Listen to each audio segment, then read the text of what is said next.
The European Cricket League is proudly brought to you by Dream 11, HCL Software, Rado, La Junta de Andalucía and Victorinox.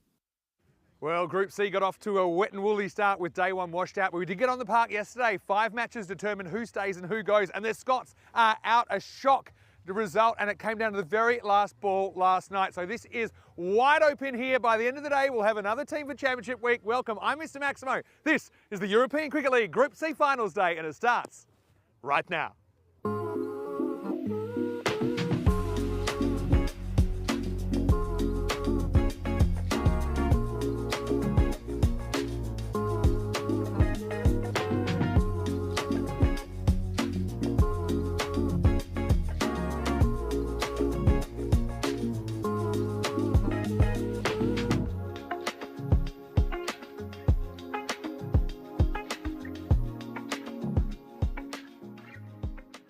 Buenos dias, good morning to you wherever you're watching from around the world, and welcome to another huge day in European cricket. It is day 3, that's finals day here in Group C. Already we've seen Darmstadt CC qualify for the Championship Week, Week 4 from Group A. We've seen Hornchurch, the defending champions, qualify from Group B, and now it's time to add another team to that list. We have 4 matches today. Looks like we're going back to 10 over cricket as well, and it should be really, really interesting to see how things pan out. So starting the day with this eliminator, so 2 teams will show, but 1 will have to go. Sofia Stars of Bulgaria are here. They finished in 3rd. They're taking on Christiania, who are from Norway. They finished in 4th place after the group stage. Right here a little while ago, we had Ian Ramage, the tournament referee, and the 2 captains. Let's see what happened at the coin toss.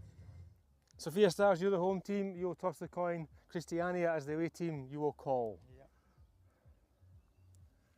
Dream 11. It's been called Dream 11. It's come down European cricket, so you've won the toss. Who bowled first? Okay, toss won by Sofia Stars, who will bowl first. So Sofia have won the toss, and the Bulgarians want to bowl first. That means they will get to chase, and they did that last night. In fact, at one point they looked like they might even chase and get the double chance. In the end, they got there off the very last ball. They needed 1 just to survive in the tournament. They needed 6 to win. You wouldn't believe it. They hit a 6, and that's why they're in 3rd place here, slightly higher ranks. But look, for them, it's been a Cinderella story so far with that win over the Danes Skanderborg, who did still hold on to 2nd place, and we'll see them later in the day. For Christiania, they've been really impressed with them. Of course, they've got some players we have seen before, Raza Iqbal, Waligari, for example. But I think that they put on some really, really big runs. I don't think they mind batting first here, and they'll feel that, you know, if they bat to their potential, they could really kind of bat the Sofia Stars out of the game. But hey, anything's possible. This is the European Cricket League. Weather-wise, looking good so far. A bit of cloud cover, but no rain in the forecast, which is good news for this ground, which I think will get better the longer it doesn't rain. We're expecting 17 degrees. Currently, it's about 14. Well, the man that called that dramatic last ball last night is Corey Ruckers, who's with me for the first half of the day. Well, Corey, I know your voice is probably a little bit hoarse, but let's get back on the saddle now, because we're ready for Group C Finals Day, and it's the Bulgarian Sofia Stars winning the toss and bowling first. Thank you very much, Vinny Sandhu, for that lovely introduction. Welcome back, everyone around the world. Quick turnover after last night's theatre. What a game that was, and we get into the first final of Group C, the Eliminator. There's our 2 officials, Sully and Joe, and good luck to those 2 men. I know the umpires are doing a fantastic job in these long weeks out here at Cartermore Oval. We'll have a quick look at the 2 lineups. Sofia Stars, obviously, a little bit of a surprise they made it through, but credit to them, it's been a truncated Group C. We've only had 70 overs out of the possible 200 overs we could have had in Group C. So it was pretty wild, it was pretty messy yesterday, but they got themselves through, and they're going to need some of those players on that list to play pretty well if they're going to progress in this early morning encounter. Have a look at the supercomputer, saying 62% for the Norwegian champs, 38% for the Bulgarian champs. And good to see those pictures, the sun shining. It has been a really wild weather over the last couple of days in the Andalusia region of Spain. But thankfully, we're pretty confident. 4 live games today. Good weather conditions. Should be all 10 over fixtures as well. Obviously, yesterday we had an 8 over game, a 7 over game, a 6 over game. It was wild and wet, but credit to everyone to get those games on. So we're almost set to go. There's the Bulgarian Express. He's ready to get firing. He's going to be bowling to Raza Iqbal for the first ball of the day. The dangerous left-handed batter made a classy 50 yesterday versus Grange, who are out the competition. But I'm sure we'll see them again in the future. So we're almost set to go. Jamie Batten, Bulgarian Express. He's got the ball in hand.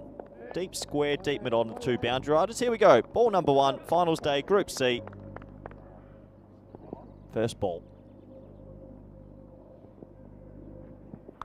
Yeah, we'll just start with the old traditional 6. Lovely shot from Raza Iqbal. That was pretty gentle from the Bulgarian Express. Looks like just loading into his work. Iqbal's not going to miss out on that. We did see some very high scores yesterday. The breeze was helping the batters, the conditions were helping the batters, and the ball flew around this Cardimer Oval. It's a lovely shot to start your morning though. 11 AM local time. Warm welcome to all the viewers around the world. I know people are tuning in from all over and have enjoyed the club competition. This is our club cricket of all the champion clubs from the previous year. And plenty of good names and good stories as well.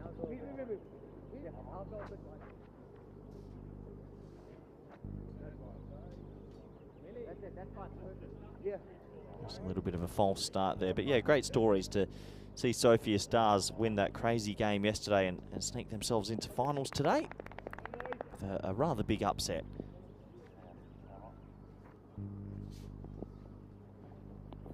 It's going to be wide. So Sophia Stars winning the toss in this, electing to bowl first. And they feel they can chase down anything. Good that we're back to 10 over cricket as well. I think 6 or 7 overs is a very small sample size and you don't really get tested with your depth. I think today we'll see a little bit more of that. Pulled away in the air. 1-2 bounces, just skids on a little bit on the Cardimer turf. Good fielding out there. Jack Watmore with the stop, just the single, helping Razul on strike. And well, Razul, a little bit of a tape ball cricketer. Razul just tries to give it a wallop.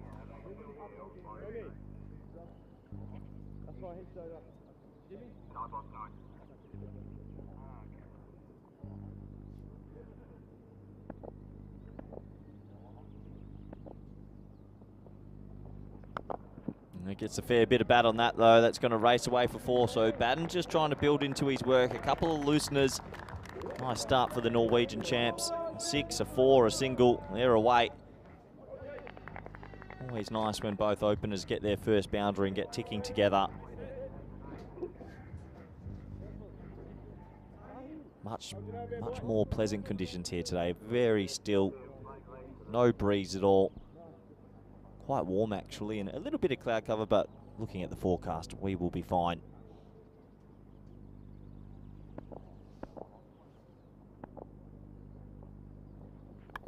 Edged. Oh my word! Oh my word! It's the greatest catch I've ever seen. Out of nowhere, Batten bowls a full delivery. They've got a slip in for some reason. And the Bulgarians have taken an absolute hanger. I cannot believe what I've seen. Vinny, take over. Oh my word. That is, I think it's the best catch I've ever seen in my life. And I've seen a lot. Oh. That is it's a superhuman effort. Is that Webster? It was What like a a flash. catch. How has he reached this? Unbelievable. It was past him. It was flying. It might have gone for 6. Oh, unbelievable catch. You cannot ever take it right in the fingertips. He comes down with it. It's an unbelievable play, and I'm going to call it, I think that's the play of the ECL, the play of 2025 so far. Oh, what a catch. That was flying. The cameras don't give it justice. That ball was flying off the edge. That was going to be 1 bounce 4, and he's plucked it out of midair. I'm awake now. That has woken me right up. I'm quietly just coming in, setting up my things for the day. And that is an unbelievable catch. That's I had a physical reaction to it. Well, Vinny, contain yourself, please. My word. It's a PG network. We'll We'll have to see Show that it again. Give me more. That is a freakish moment. You know, for every action, there's an equal and opposite reaction. For every viral blooper that goes round, there's a viral highlight that's somewhere out there, and that's it. That is an unbelievable catch. Glenn Phillips, sit down. Here we go. Oh, shot. Oh, what a shot. More action. Oh, my word. It's the greatest format in the world. Oh. But you know what I mean? That's a once-in-a-lifetime catch. You can't physically take a better catch than that. It was perfectly timed. It was the fastest bowler they got. It flew away. That is just, and what a moment. It went into his fingertips. It didn't. He actually got quite high. He couldn't reach it with the middle of his hand.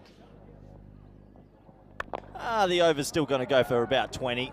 And this one, unfortunately, isn't stopped. Probably should have been. Anyway, good morning. And yeah, I'm back. 20 for 1 off 1. Welcome to ECN Cricket, the best format in the world. That we need to get a replay up in because that is the best catch I've seen live in I actually a long don't think time. I've seen a better one. Come on, 2 circles. Go and find it and bring it back. Here's some numbers. You can see not too much of a difference batting first or second. And yeah, over 6,000 runs. Obviously, it's a tough group. I would like to, there's some numbers. 13 runs and over is average. Probably went up a bit yesterday. But I'm awake too. There's Webster, who's now... He knows. Right now, as a fielder, right now, he's the best fielder that walks the earth. Oh! It was flying. Oh, it was... He got so high. He got ridiculously high, Vinny. That was going to be 1 bounce 4. That is a 10 out of 10. Look. Right in the fingers. It's actually between like either fingers 3 and 4 or 4 and 5. Even the way he jumps, one of his legs is up high on one thing because it's like a goalkeeper jump. It's phenomenal. And that was my first over back. Right now, he knows. As a fielder, you're standing there, you're like, you can't wait to get your phone and watch that back. Raza Iqbal had a good view of it from the other end. And now he wears one in the unmentionables. Yeah. Oh, he's gone. He doesn't want to run anywhere. Oh, it's in the Jats crackers, Vinny. Can you believe it? Iqbal's taken one. So, Sophia Stars, in 2 consecutive overs, they've pulled off 2 of the best plays of the ECL ever. The last ball 6 when they only really needed 1 to survive. Iqbal might get might get a visit here with the magic spray. Well, Iqbal's down. Medics are just kind of on the top step, surveying it. Oh, what a start. Finals day's back, baby. We've had some good ones. All right, Watmore is the bowler. And he gets walked at, and Raza Iqbal gets his revenge. This time he puts it to the boundary for 4 runs. Well, despite the catch and everything going on, 24 of 8 balls is a very good start. Iqbal fights fire with fire. Nice shot. I haven't been able to open the YouTube chat, but I will now because that is, I want us to get some reactions to that. Yeah, what a moment. That was unbelievable. And it's not like you and I don't watch a lot of cricket. But that was an unbelievable catch. Oh, wow. Okay. Now, this one straight over the tram line won't be wide. So, yeah, so I don't really have a chance to paint the picture yet, but obviously Sophia Stars. It was crazy. They could have finished 2nd, 3rd, 4th or 5th going into that last match. Okay, each team only playing 2 matches, and they were reduced matches at that, but we're just happy that we get on. Short, this one isn't going to be reached. Wide will be the call. And let's go see what the comment section had to say. Yeah, pretty special. It's almost like, do you remember Paul Collingwood's at backward point off Hayden? And yeah, he jumped that high in the one hand, and they're very, very similar in a lot of ways. Type of but catch. That's more an edge. And off an edge, it flies. Yeah, and it was another wide that's bowled here. Everything had to go right, and it did. Had to time the jump 100% right. Couldn't get the middle of his hand on it, so I had to just lodge between 2 fingers. If that actually hits flush on a finger, it's no way it's sticking. But it lodged between, I think it might have been his ring finger and his middle finger. And then he came down, and actually, to be fair to him, another widest down leg side this time. To be fair to him, he was very smart the way he fell back to ground. He protected the hand with the ball in it, and he made sure he turned the ball in his hand, made sure he wasn't going to land and have that ball touch the ground. So congratulations to Webster. He's now the player of the tournament. Doesn't matter what happens. Give him the watch. Give him the watch. Oh, Iqbal, though, he is feasting on this. Watmore hasn't really got it right so far. Iqbal, though, just quietly He's moved to 17 off 6. Despite the crazy highlights, still a very solid start for Christiania. Yeah, very good start. These were the two yesterday that really cashed in against the Grange. The two left-handers at 1 and 3. They put on a 100-run stand and they smacked it to all parts. They feasted on the spin, and if you don't get these too early, Vinny, they're going to make a big score. Heart rate's slowly dropping back to a normal rate. Oh, he hasn't got this right. It's a decent block from the keeper. Good running as well, good awareness. Saw that Yeah. a few times yesterday. Players are realising if it just bobbles a bit in front of the keeper, you might as well go. Well, we know that Nagy's a bit of a dead eye, isn't he? From behind the stumps with his... I mean, it's not hard actually to underarm at 3 stumps from about 6 metres, but sometimes you think it is. He's pretty far back, Nick. He probably could take a step up. That's a slower ball as well, though. That's not a good ball either. That's Gundy with a capital G and Maximo. 6 Sagari says, I'll take those all day. And this over's gone magical as well now. Yeah, it's still a good start. But despite that moment, it's a very good start. They've already got 40 on the board. That is a Gundy ball down the leg side. Just had to catch up with it. How was your day off, Vinny? You got some good rest? It was good, yeah. I was able to, because the rain actually held off, so I was able to walk around the local area, and I went out for a nice Spanish meal last night. But I was watching that last game at the table, and say that other patrons may not appreciate it, but I did. Anyway, that'll be the end of the second over. So it does finish with the end of the second. It's 41-1. Credit to all the crew, though, to be able to get things on the way they did. Again, as an organisation, obviously we're not as big as, we don't have the resources of multi-billion or $1 million or euro companies, but to be able to find solutions to get cricket on. You got to feel for Grange, but you can see that they finished in 4th place. But in the end, they did get on, just couldn't get the win. I saw it ran into Jarvis from Grange last night, and they said they absolutely enjoyed themselves. They gave everyone a bit of a trundle yesterday, and they just wanted to get on no matter what. So good to hear that sort of sportsmanship, and I'm sure we'll see them again in the future. That's the magic of the ECL. All right. Well, this is Gagandeep Singh. Now, he has told me, and you know, you're a romantic, aren't you? Sometimes. He did say that if he takes a wicket today, he's dedicating it to his wife, Biljana. In Bulgaria. Well, I hope you're So tuning let's in, keep Biljana. a camera on him. He might go the heart. But yeah, Gagandeep Singh we know pretty well. He's been to the ECL before as well. That's playing ECS cricket in Bulgaria. That's pretty good. Oh, he's overcommitted here. Turns around just in time. Well bowled by Gagandeep Singh. Yeah, good bowling, good start for him. It's the last over of the power play, so if they can get out of this and maybe try and keep the score low 50s, start to build on it from there. But this is a bright start, you'd have to say, from the Norwegian champs, who are just starting to find their boots in this comp. I don't think I've ever been so physiologically affected by a catch that I've commentated. I'm still coming down from it. All right, throws the hands at this, and he's going to get enough of it. It's going to run away for 4. That's Webster. Surprised he didn't die for it the way he's going. But it was about 10 metres over his head. The result, 4 runs to the Norwegians. Yeah, a little bit of luck there. The thickish edge balloons over short third, runs away for 4. Yeah, so it was an insane piece of cricket. But yeah, honestly, I loved watching. I caught pretty much the whole day, so I'm up to speed. And yeah, 7 over cricket, 6 over cricket, 8 over cricket. Yeah, at least it gave something to build the standings on. That's cracked.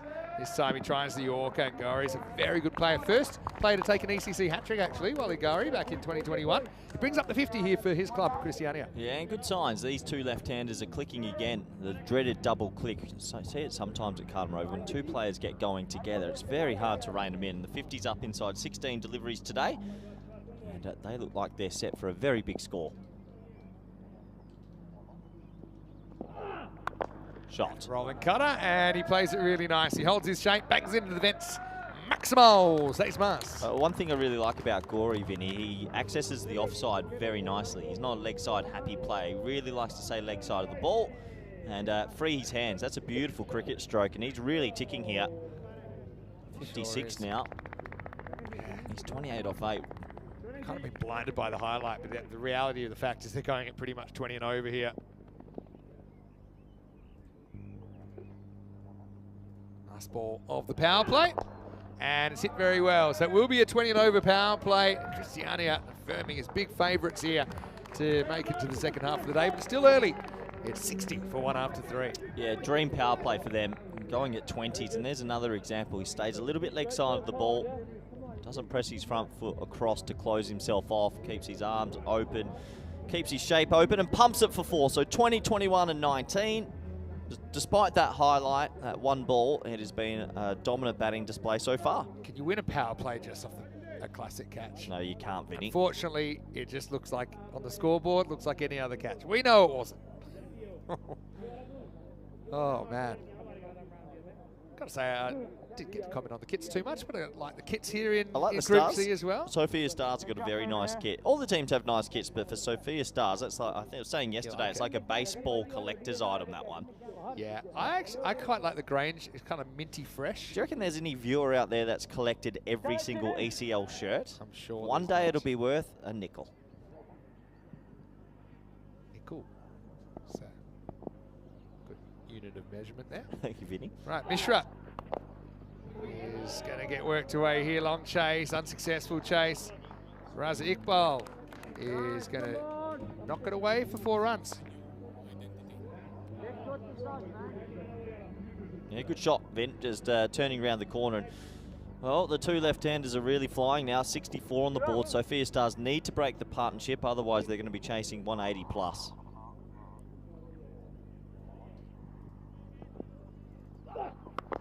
Now, miss hits. This should be out. It'll be taken. So Mishra is the one that breaks through with the wicket, Shivam Mishra. And it might be Gunga Deep Singh that takes the catch down there. So I'm sure Biljana will be watching, and he may even dedicate the catch to her. But Raza Iqbal's important wicket because he can go big. In this one, he's got to go for 22 at 64 for 2. I just mentioned breaking the partnership, and he does. It was a short ball, just tied him up for a little bit of room, and Iqbal couldn't free his arms enough.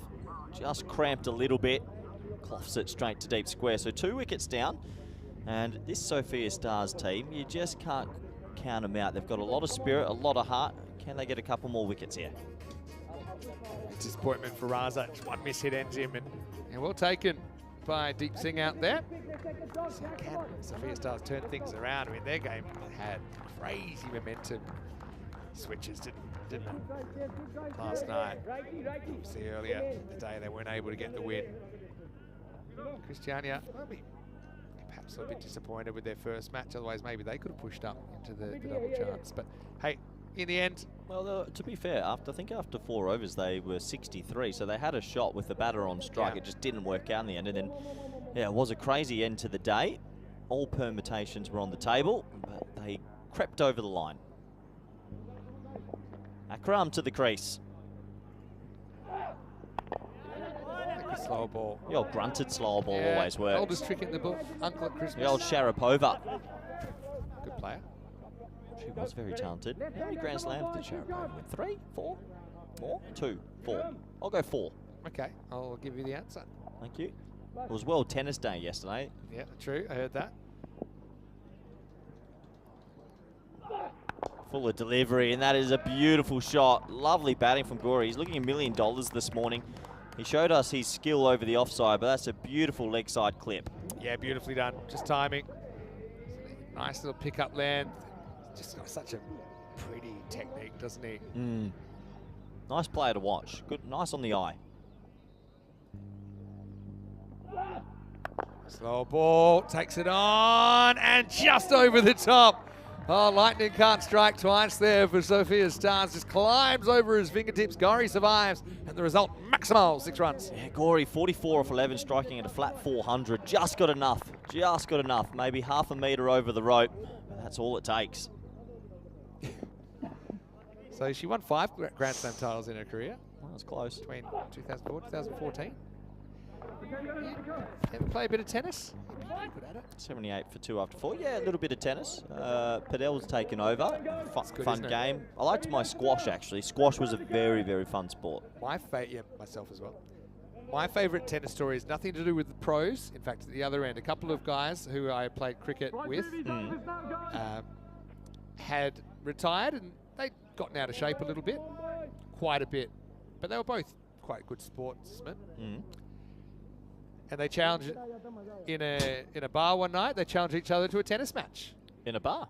And they set it up, and they said they wanted it to be best of 5 sets. Now, they put on a good, let's just say a good amount of weight in a few years since they finished playing. Anyway, it's up, it's in the air, and that is going to cover the boundary. Maximal, 6 Masters, 50 for Gori. He's come out on fire here. Gogev goes the distance, and Gori goes to 50. Nice on the eye, this man, isn't he? Another beautiful shot over the offside. Warm round of applause from his teammates. They know it's an important knock. 51 off 13 rocks. Yeah, fantastic innings, and he's so good at scoring all around the park, isn't he? Finish that up. So, I know this is going to Australia, so I can't name them, haven't described them like that, but let's just say that they weren't in any good physical condition. And I went to watch, because great. I can't remember what the bet was, but you know, neither one played tennis, but they're both pretty coordinated. By the time I got there, it had gone from a best of 5 to a best of 3 to a best of 1 set. And this is in the first 8 minutes. The trash talk was amazing, but the standard was poor. And in fact, came about the 15-minute mark. It wasn't even a contest. Lifted up over the top. That's going to be 4 as well. So danger signs here. That's Christiania, 88 now. We're not even at the halfway point. Yeah, he's really ticking here. And do I dare say, if he faces another 14 balls, we might be talking about the magical figure. Right now, the problem is for Sophia Stars, he's accessing both sides of the wicket quite comfortably, and they're not too sure where to bowl to him. It's not easy to work out where to bowl to him, really. Oh, he's got to wait for a mistake. Doesn't come here. Slashed away, and that's over the fence as well. Maximo! 6 carreras. This is where it's probably the most difficult time for an opposing captain. You've got Gori ticking. He's gone over mid-off, over cover, over mid-wicket, over square, now over third. Really tough person to bowl to. I think you've just got to try jam in your best Yorker and hope you land it, because he is really flying. 61 off 15, looking extremely calm and enjoying the pace onto the bat. Oh, well, that's a miss hit, and this is a huge moment, and it's gone. Well, there you go. The longest journey starts with the smallest step, and Gori, he's so disappointed. He looked on for a ton there, but again, that one just hits high on the bat near the splice. I think it's Jacob Gould that takes the catch. And so, yeah, Gori walks back for 61. Credit to Gogev. I mean, challenged him kind of in the boardroom there, and Gori just clunks it. He's gone.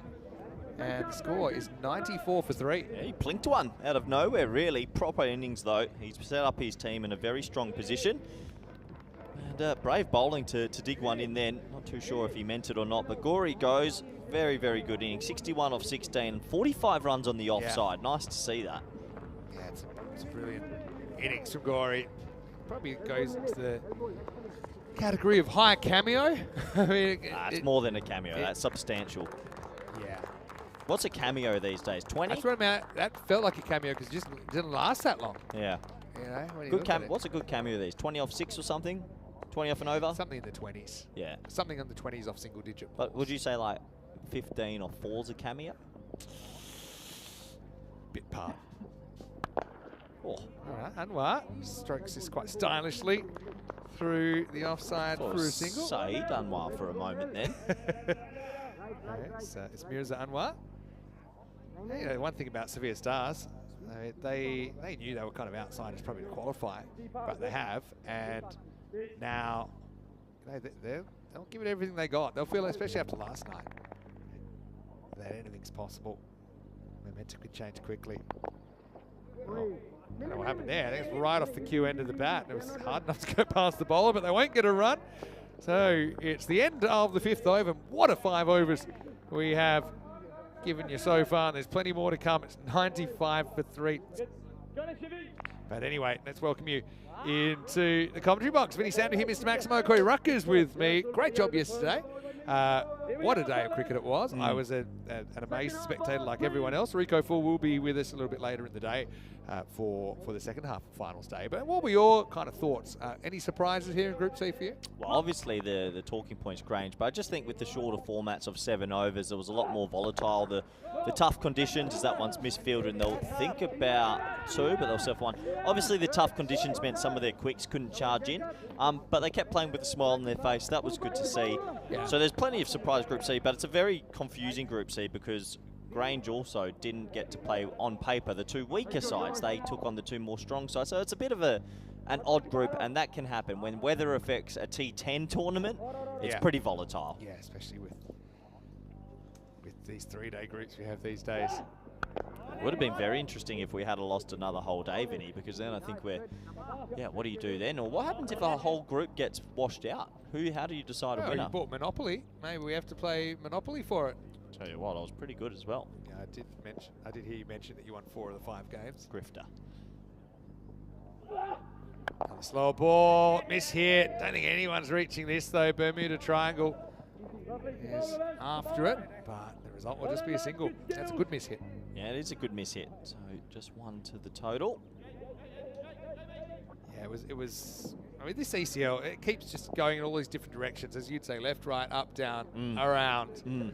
There's no other tournament like it. And I was actually, I was chatting to some kind of high-level cricketers about this last night. First, let's have a look at this, because this is a real awkward catch. Cool, wants it, and he's dropped it. He just misjudged the hand placement at the last moment, and it ends up hitting the turf. Yeah, 1 more to the title. Gould be disappointed. He's actually a pretty handy fielder. Just couldn't get himself in a more stable base and pull that one back in.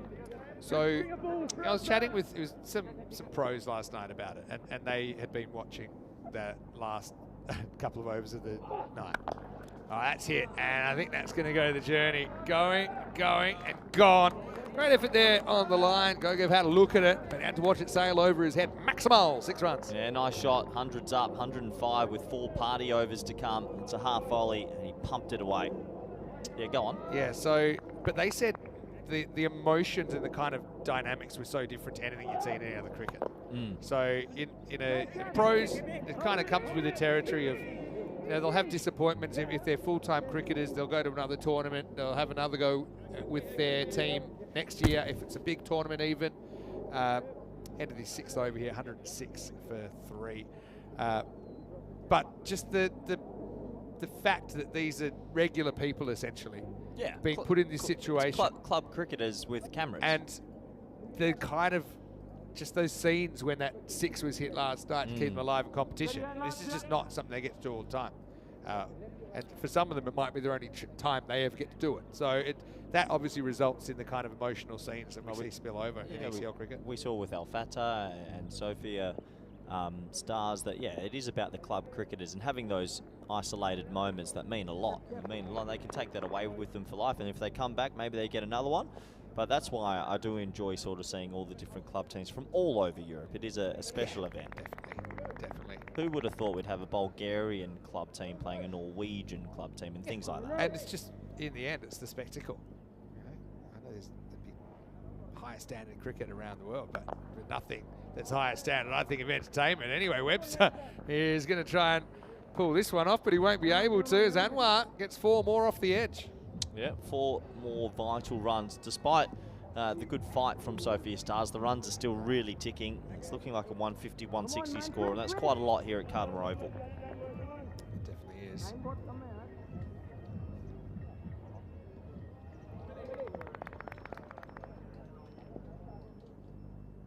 Gogev with the comeback. Don't get hurt too badly here. Definitely this game's taken a different turn, hasn't it, since it's the Gori wicket. And obviously the fact they got Raza Iqbal reasonably early. Yeah, look, they're fighting hard, but there's a lot of damage already done. The run rate's at 17.7, so just even a steady finish here from the Norwegian chance will get them up to a more than defendable score.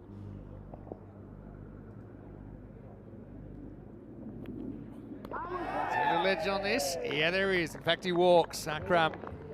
It's good sportsmanship as well. Here we got a touch on it, trying to horn it over the leg side. Gogev, once again, he's able to chip in with a wicket. Second for him. And it's 112 for 4. Well, wickets can always bring a couple of dots if the new batter comes out and chokes an end for a little bit. So good work from Sophia Star. Still fighting. A bit of an edge through here. Easy decision for the umpire. And he actually walked. So clear edge. Another wicket goes. Yeah, when you walk, it does make the umpire pretty certain that you're out. But just to make sure everyone was aware of the decision. But yeah, Akram, he's going to have to disappear for 3. I'm sure we'll see him with the ball later on. It's 112 for 4. Yeah, a few people with that web sketch saying it was good luck for him. Well, firstly, this is a steep lane. It really should be caught. He's got to run quite a long way to get there. And he'll get there. What a good catch that is. Manan Bashir runs to his right. He kind of lost it in the hint of sun that is behind the clouds, but he found it and he took it on the run. Couldn't have judged any better. Bismillah goes for a golden duck. Gogev's on a hat trick. It's 112 for 5. Well, they keep fighting. Wickets brings dots, and yeah, good catch in the end from Bashir. He looked at his teammate when it first went up and then decided it was his. Made good ground, and 2 in 2, hat-trick time. I looked at his teammate. His teammate looked back at him without moving, which was a signal that that's yours. What an excellent catch, and hey, hat-trick opportunity. Had one since Group A. They've had a lot of opportunities at hat-tricks, though. A lot. Bismillah gone for a golden globe. Still no Derek the Duck. Where's Derek? Yeah, he's just, chilling out somewhere. Bismillah, no, he goes for 0-0. He's getting a makeover. Is he? Haven't had a hat-trick since the Group A final. Speaking of drama, that was an ECN classic as well, wasn't it? Between Drew and Darmstadt CC. All right, so we've got Naseem coming in. How's your hat-trick tingle? You got it? I don't have it. Gogev for a hattie. No hat-trick. And it's going to sneak through for 4. Oh, gets so close to that, doesn't he? But it's going to run away. And the result's a boundary. That's Shiva Mishra down there. Did the hard work, didn't he? But just watch it sneak under his hand. Got partial hand on it, but couldn't slow it down enough. Pretty good shot first ball as well, Vin. All on the carpet through mid-off. Last ball of the 7th. It's not a good ball, but he's going to get away with it. In fact, he almost could have created a run out. Then the bowler and the batter get in a tangle, and Gogev, in the end, walks away with 3 pretty big wickets. I think it's the end of the 7th over. It's 117 for 5. 117 for 5. 18 balls to go. 2 all balls. Going to get them past 150. Direct hit. Definitely would have been out. Yeah, but that makes it look closer than it was because the ball was nowhere near the stumps. He missed by quite a bit. But anyway, of course, this is finals day in Group C. We have 7 groups. This is the 3rd one. Sophia Stars qualified in 3rd. Christiania in 4th. That's why they are playing this eliminator. The winner will play qualifier 2 against the loser of the Raw Strikers and Skanderborg, who will play in the 2nd game. Of course, the winners of the 2 qualifiers qualify for the final, and the winner of that qualifies for Championship Week. Great format.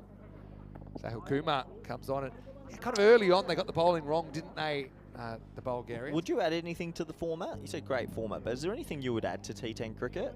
I've been thinking about it a lot lately. Yeah, I mean, I think you don't want to make changes for the sake of making changes. You want there to be some sort of meaningful improvement if you are.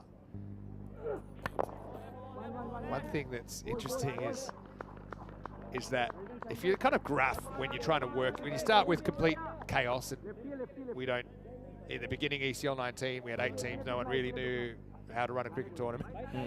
But then, no, quite honestly, but it was a big success, and that's now been honed over 6,000 matches. Yeah.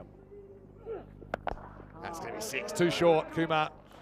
Well, he bangs it in. You do that at your peril. His pace, and he disappears in the jungle, 6 runs. Lovely shot. So it was a great effort for a lot of people that didn't know how to run a cricket tournament, really. But over time, you need to change less things because you get to kind of 95%, 99%, and It's just a simple question, Vin. so would I change anything? I would be hesitant to. I just think it's I've got one for you. I'm off the Super Bowl. golden ball. No. Remember I wanted a Super Bowl? Oh, yeah. I don't want that anymore. As that one squeezes away, and Mishra, the stat true, just watches it roll for 4. Lovely shot. I've got one for you. I've been thinking, because the scores have been going up and up, and you know I like it to be slightly more even playing field. Sure. I saw the Western Shield, the scores were bonkers. Sure. What about the 3rd power play over being the bowling team can choose when to use it, but they have to use it before the 9th? It's been talked about floating power plays. Like just the 3rd over. So you can the bowling team I know what you're chooses saying. when to use that. What would your thoughts be on that? Funny one, this one, because is he trying to avoid it? I think it's going to be called leg by. I think they feel he's trying to avoid the ball, even though he's not playing a shot. The reason we've thought about floating power play overs before, Kind of trying to hit it in a way. But I think it ain't broke, don't fix it in a way with the power play, because if you're trying to have a format, you're trying to make it easy to explain to people. Oh, that's probably flying away for 4 off the inside edge of Anwar, who's had a bit of luck while he's been out there, but he's moved to 29 now, 4 more.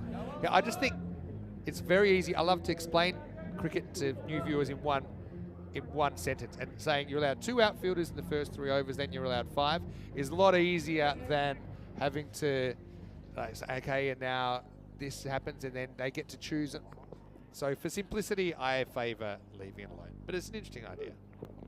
I just think it would add a little dynamic to the game for the bowling group, tactically when to use it in the middle. And it means middle order batters actually get sometimes a chance to bat in a power play. Definitely got merit. You know, it's definitely that trade-off between, you could argue that tactically it makes it a little bit more interesting, but then it also makes it more complicated. So you're always having to balance those things. Let us know what you think in the power play. I know they've used floating power plays in 50-over cricket for a while now, and they've used. Well, I know in the Big Bash, obviously they have the power surge, but this would be more the bowling team gets to choose to give something back to them, so that the top isn't so important, and it makes the middle a little bit more important. What you'd be able to do is an opening pair that have actually torched you in the second over. You'd be able to just go, all right. You two just settle down, and then you maybe use your third power play over in the 5th. Most of the time, I think they'd still use it in the 3rd, but there are circumstances. So yeah. Well, actually, because of the bonus point, would you have to use it before the 7th? Probably. Yeah. Yeah, probably. But yeah, it's an interesting concept. But then, yeah, you also have when there's reduced games. When it's reduced games, then it gets complicated. All right, I'll go back to the Super Bowl. 1 ball, double everything. Thought you were off it. I'm back. You can hit a 12, or both batsmen can be dismissed. I like your thinking, but I don't think it works in practice. I think there's a certain beauty in all balls being equal. So a 6 is a 6. Doesn't matter when you hit it. Bring back the max cricket in New Zealand. I played some of that, believe it or not. Back in the day, with the zone down the ground that was double. Where would you have the zone here? Cow corner. Vortex. In Bulgaria, it'd be at deep 3rd, because that's where the Vortex. Home of the original Vortex. Explain that in a minute. That is a horn. Leg side, going, and gone. Maximo Naseem gets in on the action. Still a very good score here for Christiania. No, so Bulgaria, the Vasilevsky National Sports Academy ground, which has doubles as a driving range, and also one day we had play held up because of wild horses running across the ground. That doesn't happen very often. But it's so fast. It's ridiculously fast. And particularly any edge that goes down to deep 3rd, where we call it the Vortex, because it just seems to suck in the ball and you've got no chance of chasing it down. And I'll tell you that a lot of people know the viral highlight of when there was a player that basically kicked the ball, it landed on his foot and it got kicked up and he caught it. Edged and dropped. Had a good look at that, the keeper. Nagy, he'll be disappointed.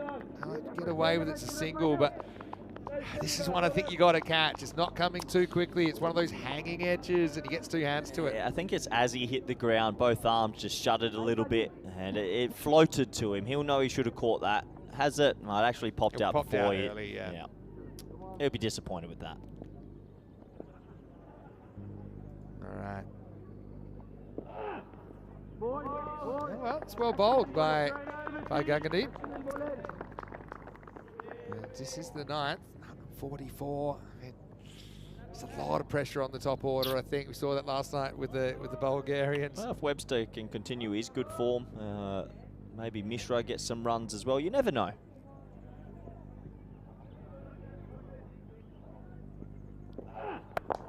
That's hit pretty well. Fielder is not going to be able to knock it back. Ends up kind of basically wrong side of the touchline. That'll be 4. And at the end of 9, it's 148 for 5. Not too sure he wanted that. He just needed to take a step forward and maybe he takes the catch. In the end, he goes backwards. And yeah, went uber defensive and actually kind of... made it impossible. Yeah. You could do that if you had a bit more room to work with. But, of course, he was pretty much already on the boundary. So 148 with an over to go. You look at the bowling figures there. Everyone's been tapped around a little bit. Gogev picked up 3 nice wickets, though. So I think they'll end with Jamie Batten. He is their senior sort of bowler, but this is already an impressive score.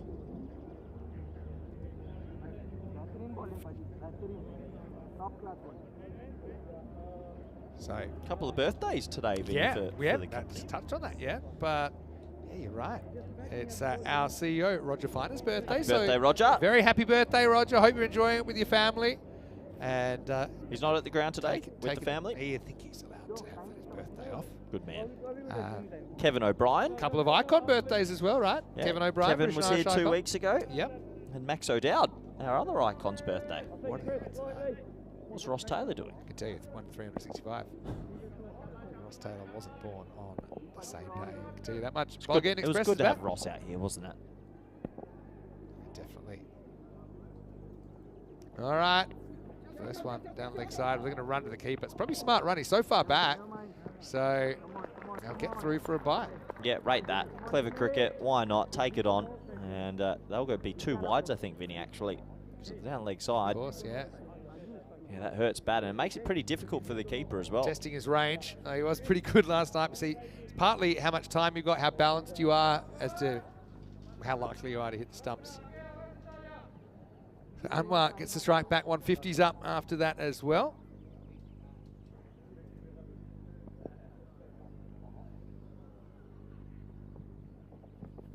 And this time they think about it. And, well, he's missed. And they probably could have got him at the other end. So, Nagy used up all his accuracy tokens last night. Second time he misses, it would have been out. This is something I'd like to see more teams do in the last over, especially if the keeper's this far back, because it's not an easy throw with the glove on. He hit him last night, but it's not so easy. It's actually something you should practice as a keeper a little bit as well. He's taken a step forward here. I'd Because be curious if they go again. You need to organise your feet, get balance, and you're so much more likely to hit if you just panic. Go. Whoa. This time they don't go. He's just going to throw it over arm. Be a wide fight this time. Yeah, good call from the umpire. So quite seriously for keepers, it's not something, it's coming in the modern game, so it's not really something they've... Just looking at the field here, Vin, that man there, deep square, he just has to be careful he doesn't take 1 step to his right. So they've actually almost got three behind square. Yeah, good point. He can't move at all deep square. To his right. All right, that's Ned with Batten's pace. That's going to fly for 6. Maximo. 6 carreras. Yeah, just going back to keep throwing at the stumps. Balance is really important. You should get 3.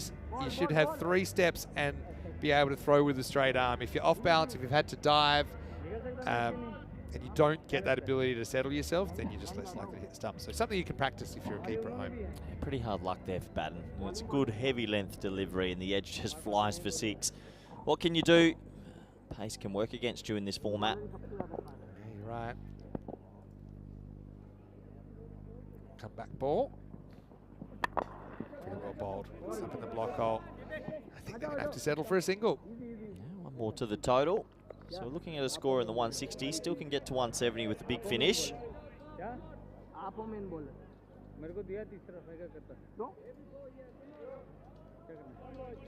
So, the Bulgarian Express to finish things off.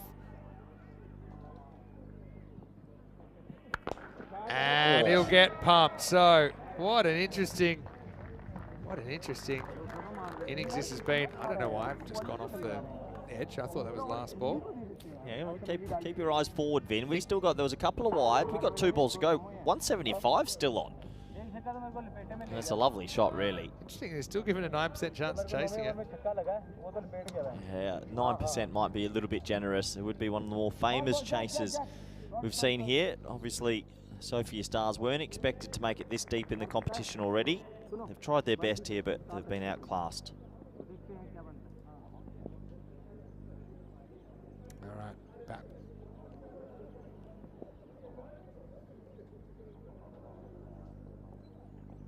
Oh, that's going to fly as well. Maximo scatters the crowd.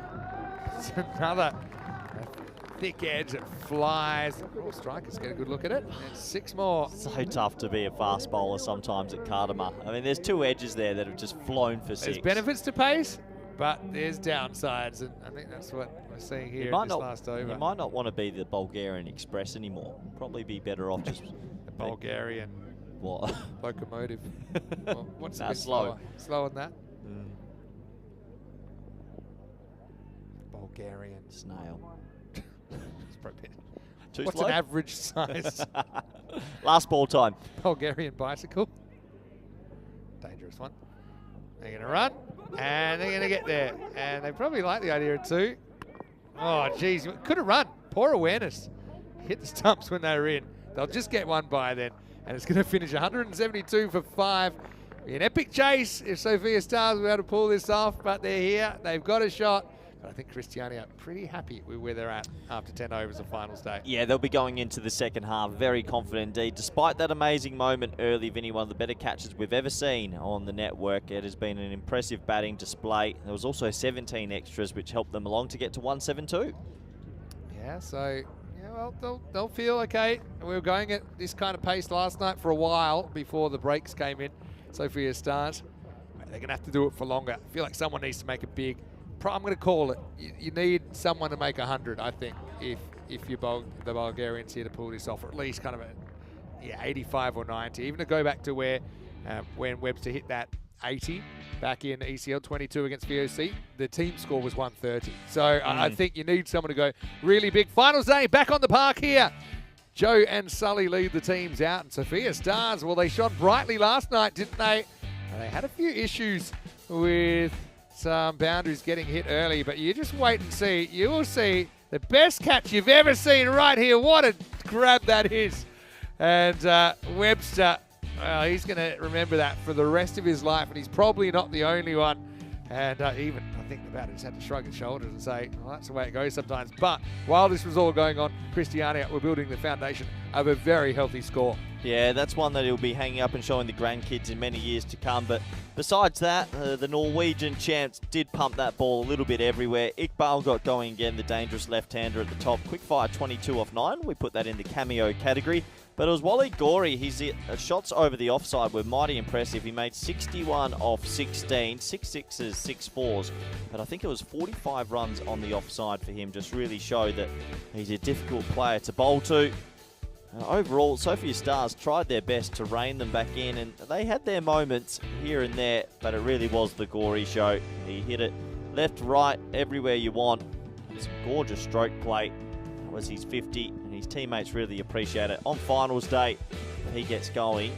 He might take them very deep in this competition. Gogev came into the attack in the middle overs, and well, he stemmed the tide a little bit. He picked up the first wicket there. Nice easy catch for Gul, and he ended up picking up 3 wickets, which he would have potentially had 4 if this one had been held also. Credit to the batter who walked Akram. He knew he got a thick edge and didn't need to wait for the umpire's decision. But boundaries did keep leaking despite these 3 wickets in the middle over phase. It was just too much power from the Norwegian champs, who in total, I think it was actually up to 14 sixes in their innings and a very healthy 14 fours as well. So 28 deliveries making their way to the boundary. This one was in and out. And it took us right down to the closing few overs where they tried their best to rein it back in. Baden bowled the last over, had a little bit of hard luck to be fair. There was 2 sort of spliced sixes, and when you have the pace, as we were mentioning, sometimes it can work against you, and in that final over, it definitely did, as Baden, in the end, his 2 overs went for 42. Let's have a pretty quick look at the scorecard, shall we? And as we mentioned, it was Wally Gorey's 61 off 16 that really progressed the score along. 17 extras helps as well, but a cameo at the top from Iqbal. Anwar also chipped in for 45 off 19, and Naseem 20 off 8. So a lot of batters enjoying themselves out there at Cardimer Oval, and 172 is a pretty imposing total in the first eliminator. Have a look at the bowling scorecard. Everyone trying their best. It was Gogev's 3 for 28 that stood out, but everyone else getting a bit of tap. Not easy conditions for them as the ball was flying around from ball number 1. That does leave them with a pretty monstrous chase of 173 to stay in the competition. So join us back in the next 10 minutes for the all-exciting run chase. Thank you.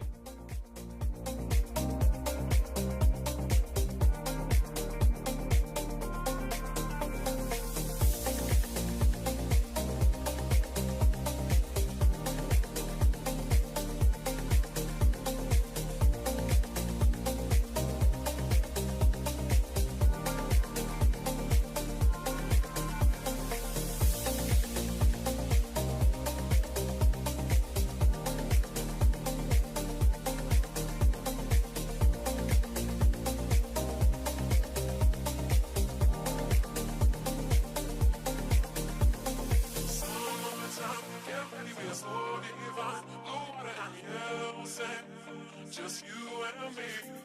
Summertime, get ready, we are so divine. Blue water and yellow sand. Let's live our dream. Summertime, get ready, we are so divine. Blue water and yellow sand. Just you and me.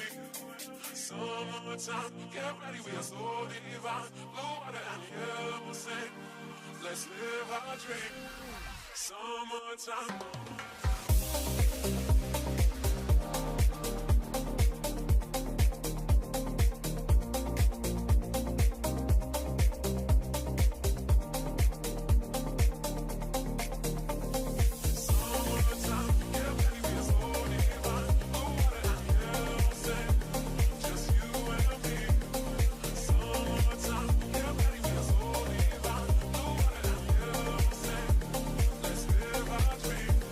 Summertime.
The European Cricket League is proudly brought to you by Dream 11, HCL Software, Rado, La Junta de Andalucía, and Victorinox.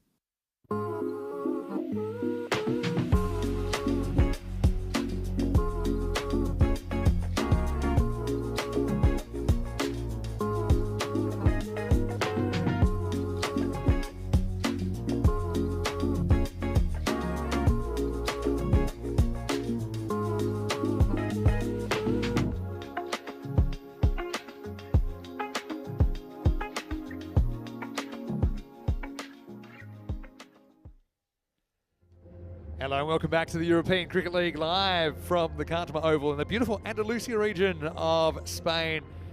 And although the weather hasn't been too kind in this group, we are heading to the business end.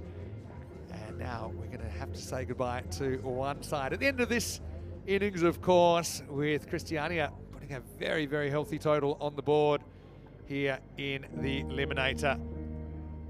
Teams just getting set to come back on the field, and well, anytime you get up in the 170s, it's going to be a tough chase for Sofia Stars, so they'll be hoping that they can pull off a little bit of a miracle. 173 runs required off the 10 overs if they are going to stay alive in the competition. Vinny Sandu here, Mr. Maximo for the European Cricket Network, and it's great to also be being broadcast on so many international broadcast partners. ECL has just grown and grown and grown. It's taking cricket to places that it's not typically played as a known sport, traditional sport. It's quite amazing when you think about it that it's the second most watched sport in the entire world, but it's probably only an established sport in about 10% of countries in the world. And when you think about that clash, it kind of boggles the mind. And so the European Cricket Network and European cricket in general is hoping to spread the game, and we'll actually see 33 nations represented in this European Cricket League. The champion club of every nation is invited to the European Cricket League. And this is the 5th edition that has been held.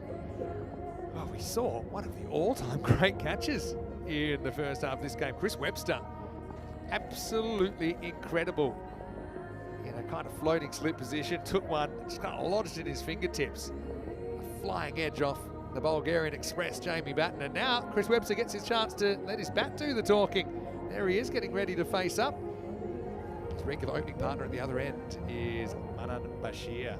But I certainly think that catch is already locked in the play of the day, and I actually think that you'll be seeing that around the world many, many, many more times. It's quite an incredible effort. I can still maintain it. I don't think I've ever seen a better catch, live or on TV. It was an amazing bit of fielding. And the fact that Chris, obviously he's a reasonably good cricketer, but he's just a regular guy. So for him to do that, I feel happy for him. Obviously, probably not as happy that they need 173 to win, and I think for them to win, he needs to make quite a few of them. It's going to be Mufasa Saeed, skipper, who is going to open up. Here we go. Webster knocks it to the infield. They don't take a run first up. They made a real flying start last night, the Bulgarians. It was quite an interesting game. They were chasing 79 to win, but they could afford to lose by 4 runs and still qualify, which meant the target was 79.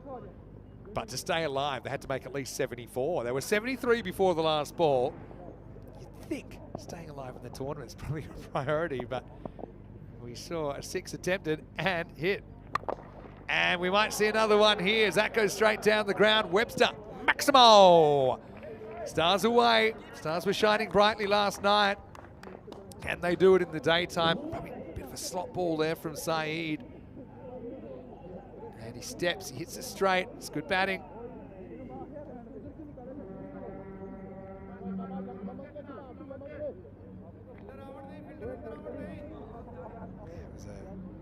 was a crazy old game. That's what this format does. Now he's in the air and he's gone. Well, there you go, 6 and out. Wasn't quite there to hit. It's almost like he couldn't decide where he wanted to hit it. Chris Webster kind of wanted to go straight, but then because it wasn't really full enough to play the same shot, the bottom hand came into play, dragged across, and a simple catch taken there by Wally Gorey. He was never going to miss that. And so, unfortunately, it is a 6 and out. And that really does harm what chances the Stars had of chasing this down. But one of the things I love about this competition, let's say if the Stars here, if they kind of crash and burn, if they're shooting Stars in the chase, they still have that win last night, something that they will always remember. And then also something like that catch from Webster today, that will always be remembered long after this result falls by the wayside. As it is, though, he'll be disappointed to go for just that 6 for 1 in the first over.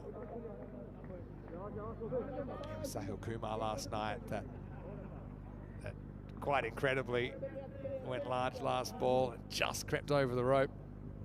That meant that the Grange, the Scottish champions, they quite unbelievably finished in 5th place. One of the favourites for the group, if not the favourite, according to a lot of pundits.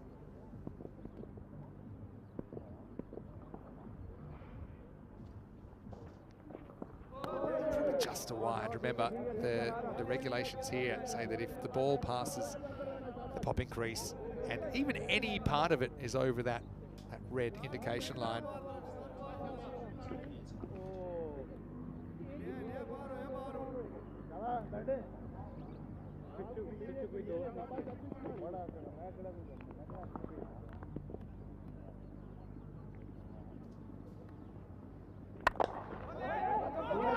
this one thing about the Bulgarians, whoa, this goes for overthrows. They don't seem to be taking on some of these runs. I noticed this last night as well, hitting the ball to the infield and just kind of being a bit spooked to run. I think sometimes you have to risk the biscuit. He's definitely going to be in there, but partly because he didn't run in the first place. And it just builds pressure, builds dot balls. We saw a bunch of dot balls get them into trouble last night. Did set up a brilliant finish.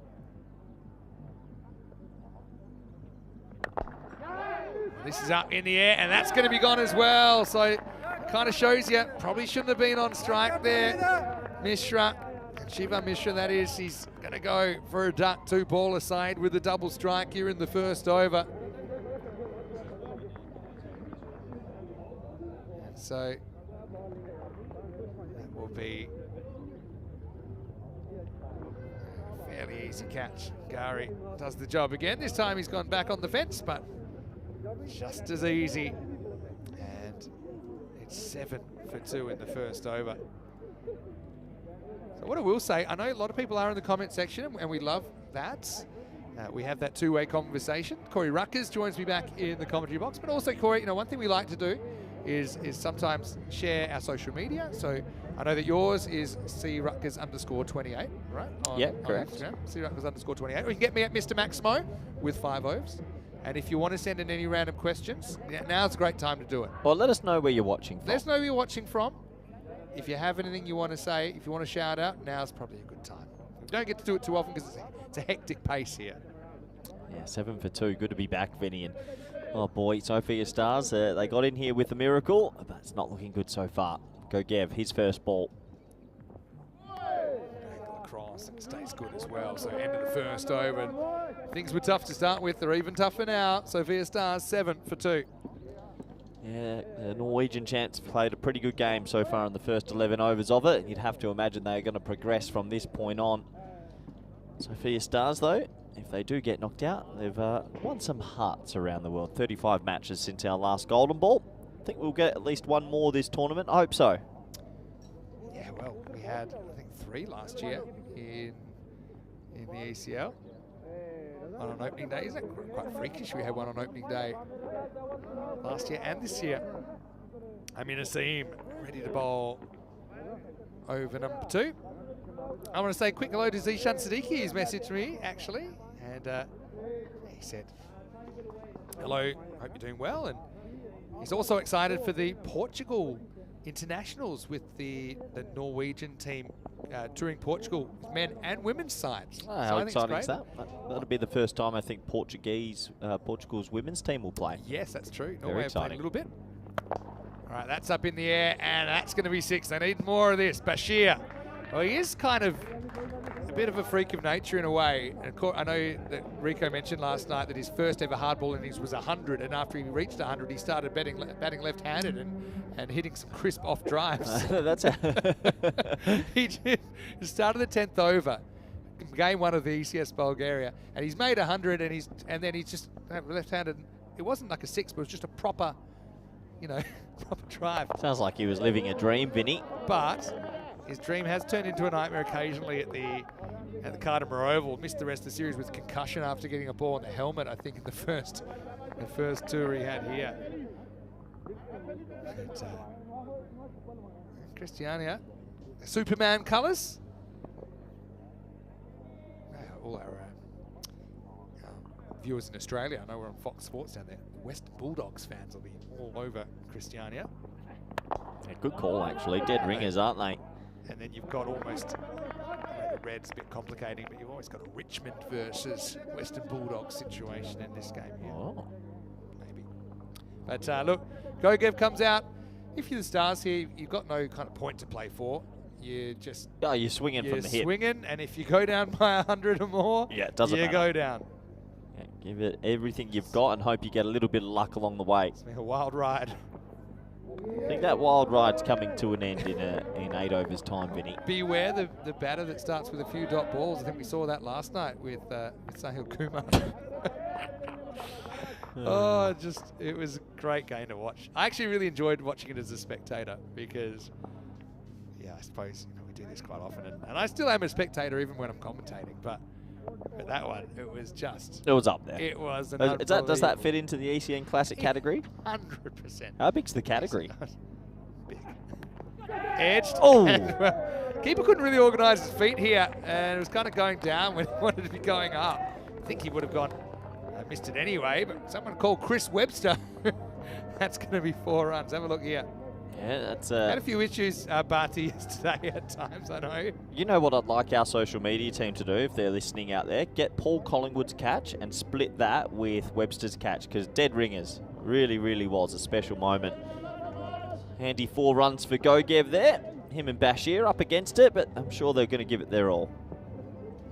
Nice to see May Webb in the chat. Says she's watching from Trinidad. Oh, yeah. It's Carnival Tuesday in Trinidad. Wouldn't mind being there for a few hours, Vinny.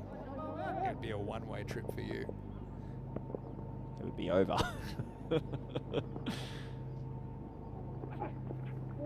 Takes it on, but the seam out muscles him. It's the end of the second over, and it's 18 for 2. Yeah, 18 for 2. Obviously, it was always going to be a massive ask, and the early wicket of Webster doesn't help. Only a 3% shot on the supercomputer, which is pretty fair. Here we go. I've got a couple of messages coming in on my Instagram, Mr. Maximo. So I'm checking it right now. So, yeah, Mr. Maximo with 5 O's. So, I know Sean Dennehy is watching, and he wanted a shout out for himself. Well, Sean, you've already got it. And Tyler Carter. So they want a big Maximo. You'll certainly get it. So thanks so much for tuning in. I believe they're watching from Tasmania. They've got Eamon Spilane as well, who's watching from Sydney, Australia, saying, "Go Bulgaria." So obviously Bulgaria have won a few fans with their effort last night. It would have been early morning, maybe. Did you ever think in this world about 10 years ago, Vinny, you'd have Australians tuning in to a network cheering the Bulgarian club team? I wouldn't have thought that, but it's the crazy world we live in. In the air. Feel like this is catchable. Who's going to reach it? Oh, almost. What a fantastic effort that is by Gori. Almost couldn't believe he was going to reach it, and then he had to make sure he didn't run into Raza Iqbal. And it's kind of one of those moments you don't feel like it's a catch, it'll cost him too much, but it was a chance for another worldie. Oh, he made really good ground. Might just be off our pitches there, but top effort from Gori, who came streaking across from deep mid-on. That would have been spectacular, Vinny. Great effort. It was like a free catch. It's like a right of reply, actually, to that catch in the first innings. Yeah, when I saw it wasn't going for 6, I was like, well, someone has to reach it.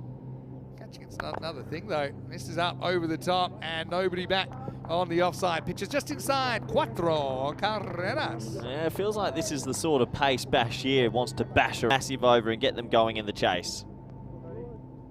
Yeah, so as I said, if you want to shoot us a few messages, now's a good time. Yeah, get them in. What time is it back in Australia now? Late, isn't it? It's 7:12 in the West Coast, probably 9 or 10:12 on the East Coast, depending on where you live.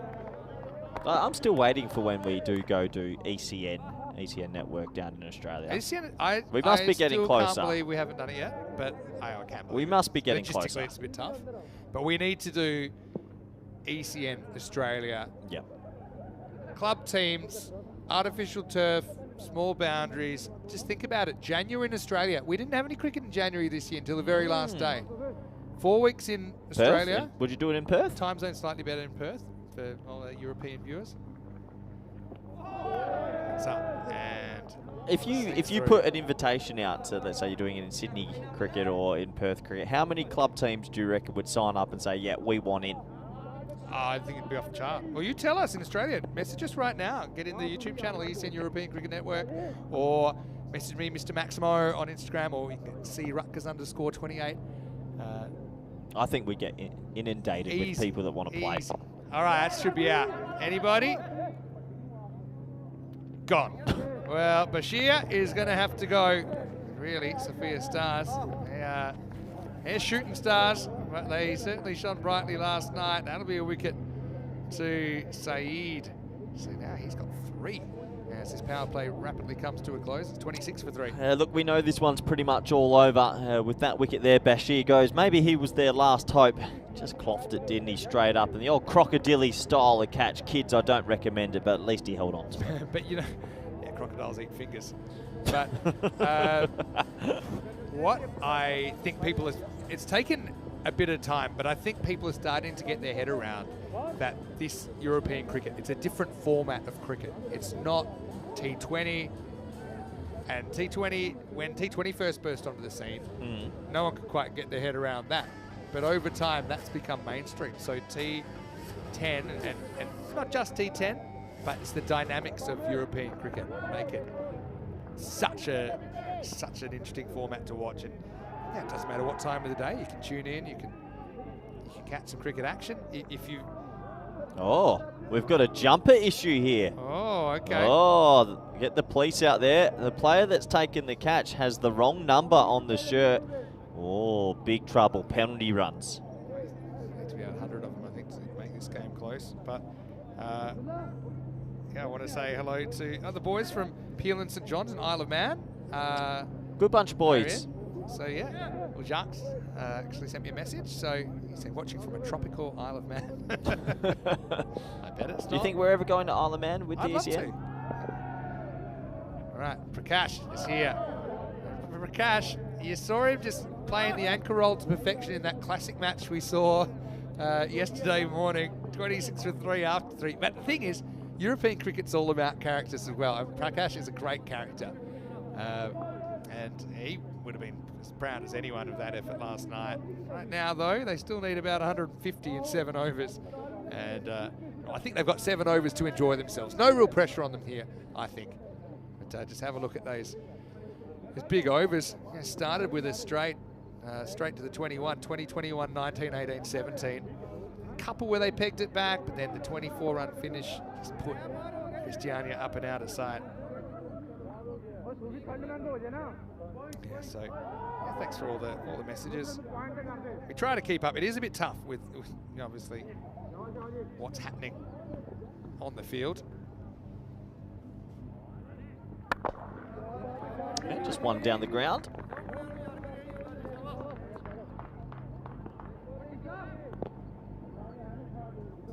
So this would be a great chance. The thing with Mishra, I know you mentioned that he may have retired several times, I thought but he did you retire. never know if it's his last dance or not. If we learn anything from the Last Dance Netflix series, Good series. it's almost literally his last dance. He's almost knocked out his peg. What sportsman around the world, or sportswoman, has retired the most and come back? Good question. I'd say Shahid Afridi. Afridi feels like he's done a few feel times. like he's retired Yeah. double digits. Imagine that. Do you get carried off all 10 times when Yeah, you... you milk it. To use it for our Australian viewers, John Farnham is one that people often talk about. It's a I good think that's question, just actually. miscommunication. Ah, Prakash is away. We'll only have to settle for one here. So yeah, we've got Boom, who's watching from Adelaide, saying it's 9:45 at night and living for ECN, and that's what I love to hear. Floyd Mayweather, retired multiple times, came back. Mike Tyson's probably going to be as well then, if you're going to go by that. This is a really good shot from Gogev. He's impressed me a lot this week, how he's handled himself. Kind of walks at this and pumps it through the offside before. Yeah, nice shot. Comes down the crease, bit of dancing feet, and pumped that away with that beautiful kookaburra. 4 runs. Have you spent much time in Adelaide? City of Churches? Absolutely not. Beautiful. don't be intimidated by the name. It's actually this beautiful city. I've been there multiple times. Abbas. Walked out again. I've gone on the search here, Vin, Okay. and they reckon Sugar Ray Leonard. Okay. 6 times retired. Oh, Prakash's already beaten him. Yeah, Prakash has been in. As long as I don't mind if Prakash retires from cricket, but I hope he doesn't retire from cooking. Because every time we go to you haven't been to Bulgaria. I haven't been to Bulgaria yet. He does the best feast you could ever hope for. I think I can go there now as he has bombed Nailed it. it. Oh, my Prakash. word. Oh, don't be gone too soon. Don't if you can retire. hit a ball like that, Maximo. 39 for 3 after 4. Oh, that's woken everyone up. Prakash Mishra channels his inner 20-year-old and absolutely bombs one out of nowhere. He loved it too. No, I've seen him play some big innings here as well. Yeah, When? but you appreciate it. There's one I'm going to think of. I'll go find it. But there's one that he played here where he was untouchable. I think it was for Indo-Bulgarians. It might have been ECL 22, but anyway. Yeah. Yeah, he made... What, 30 off 20? No, well, he's scored 550s on the network. I think I must be thinking of the 67 against Zagreb Sokol in 2022. So he's a great character of the game. All right, straight pull. Hello. That one's out of here as well. Gogev.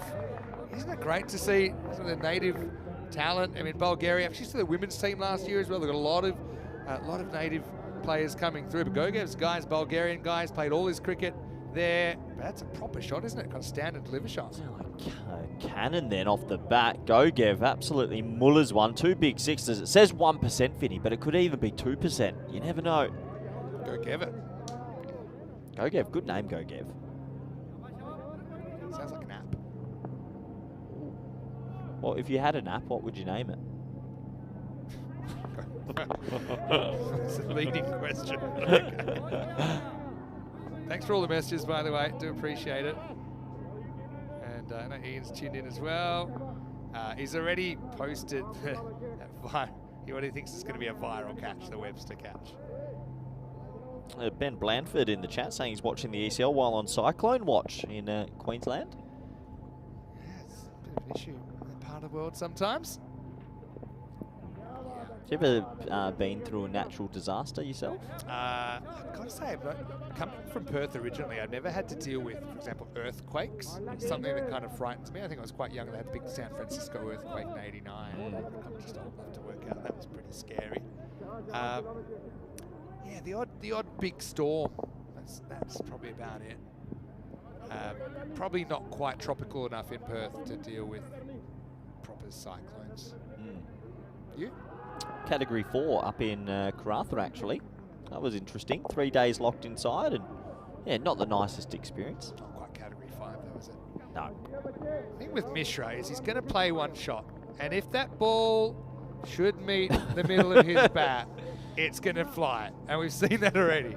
But if the ball is not bowled at the middle of the bat, it will not fly. How old's our Mishra here? How old's Prakash? He's only missed that by about a foot. Prakash is young at heart. Oh, okay. But he's 46, and he might be gone here. He will be gone. Proper ice cream cone from Rasul there. But Mishra, he gets his moment. He pumps the 6 out of the ground, and leads his side to a victory last night. I think trying to say, I don't think it's too high either, if there was one in the over called already, but pretty simple catch taken out there. He's kind of crouched down there. I actually don't remember there being one for the over called already. But again, probably not the right technique from Rasul, but good enough. But anyway, Prakash does pump that big Maximo, but he has to go for 7. And the score is 46 for 4. It's a proper club innings, that, isn't it? You only face 8 balls or 7 balls. You get one out the middle, but you can only remember the one out the middle. You tell your kids, you go home and say, I really got one. 7 off 7, but with a gigantic 6, you take that. Yeah, so I'm hoping if anyone is affected by any natural disasters, Ben was talking about the cyclone there and watch for in Buderim in Queensland. Hopefully you look after yourself. Stay safe. So last ball of the 5th. Batten's made his way to the middle. Oh. That will be the end of the over. And the score is 46 for 4.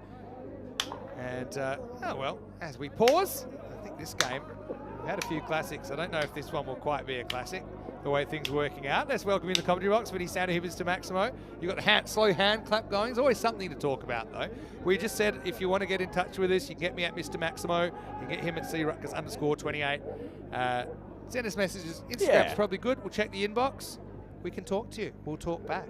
Shows that we're real people. We're not robots. It's good to have so many viewers. Trinidad was just mentioned, Adelaide, people from all over. We feel pain. Don't we? So yeah, we're people just like you. These are people just like you. They're getting a big platform, and let's get right behind them. Right now, though, time for over number 6. Let's go. You ready?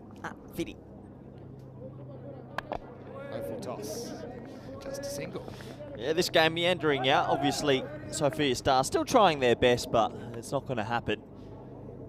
A couple more personal highlights, though. Always nice to take home with yourself. Yeah, that's what we're hoping for. Like Absolutely. I mean, a bit of the morning after the night before for Sophia Stars, but like I said, still a few highlights. Oh, dropped. Straight back at Saint Abbas. Couldn't really organise the technique here, but I think it's kind of more instinct than anything. Yeah, when it's a caught and bowled like that, just has to hit the middle of the palms, but a little bit of self-preservation there as well. That could have been a quite nasty one. He's all right. That's the main thing. Christiania, go on and play the loser of all strikes in Skanderborg. Flick away this time. Oh, I want 2 here. I think the fielder was foxing him to perfection, wanting him to go for a second, but it won't go. Hey, with Jamie Batten out there, the Bulgarian Express, I actually spotted his uncle in the crowd yesterday. Oh, great. Chris Batten, who actually has an ECS hat-trick for Costa del Sol back in 2022. And he got known as the CDS Express. Well, there you Costa go. del Sol, despite being, I will say, a quarter of the pace. You've got good knowledge of all the players over Europe, Vinny. I'll give you that. Yeah, Chris Batten. And his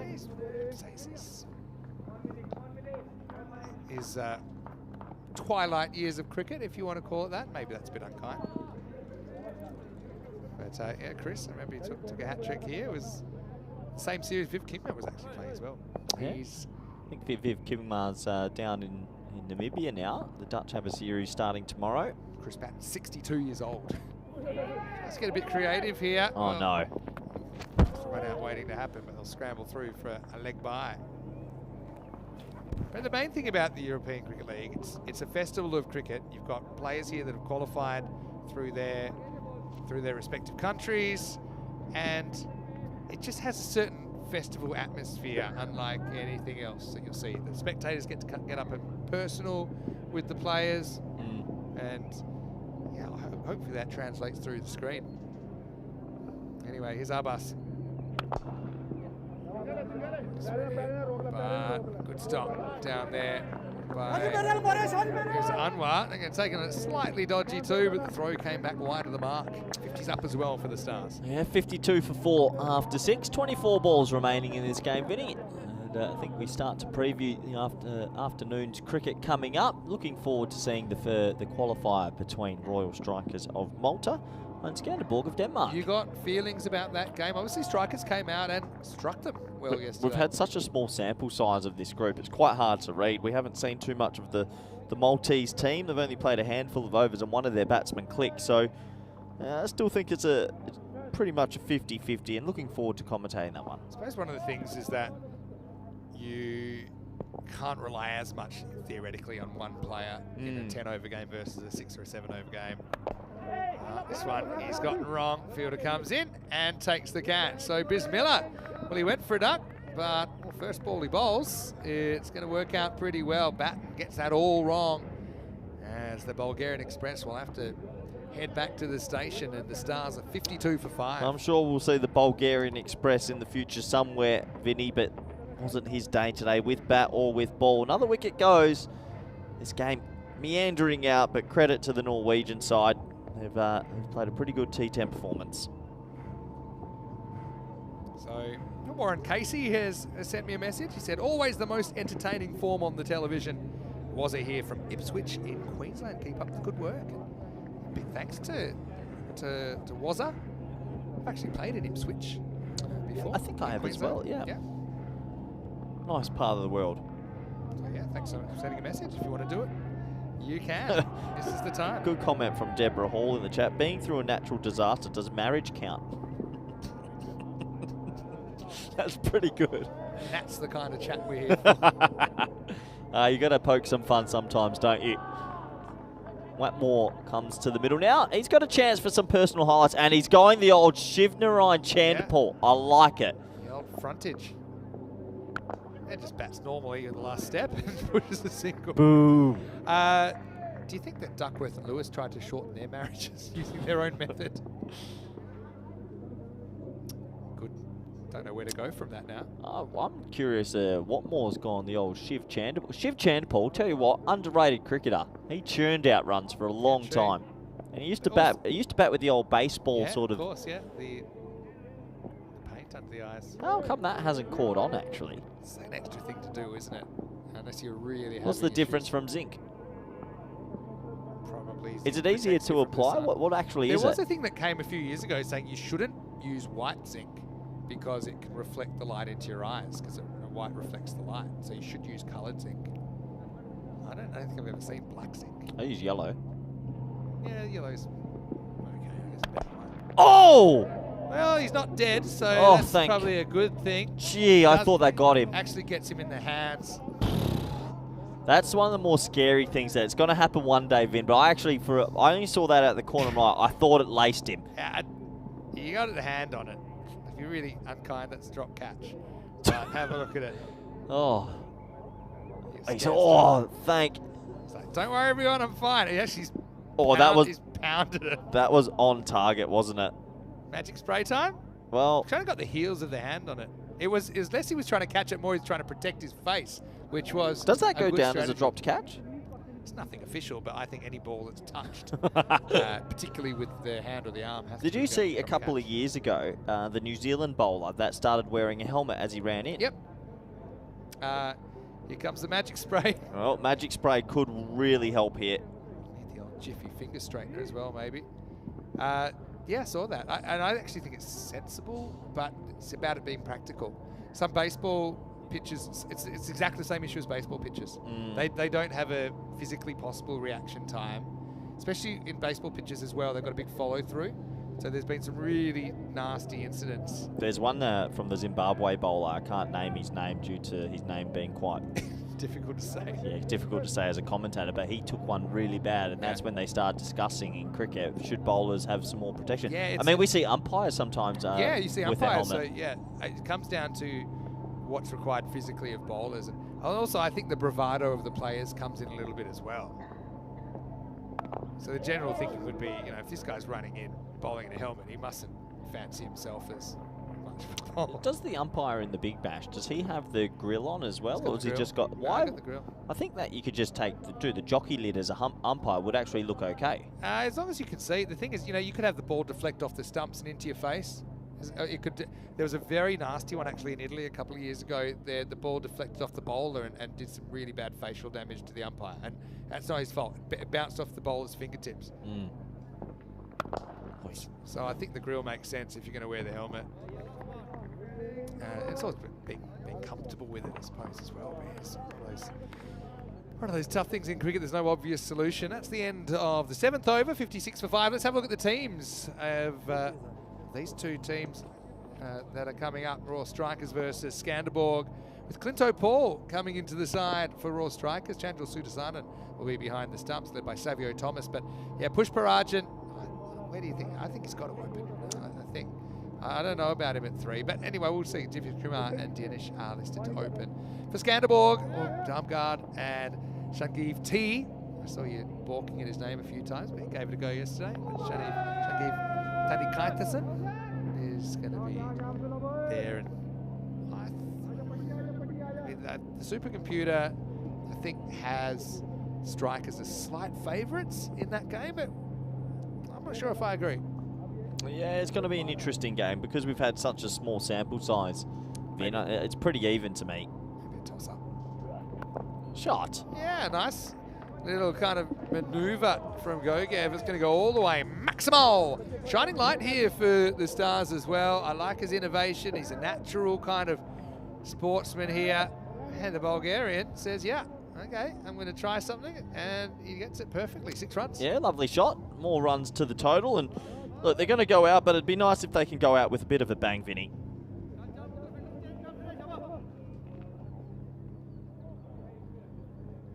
So, come back ball. Tries to stand deliver, plays down the wrong line.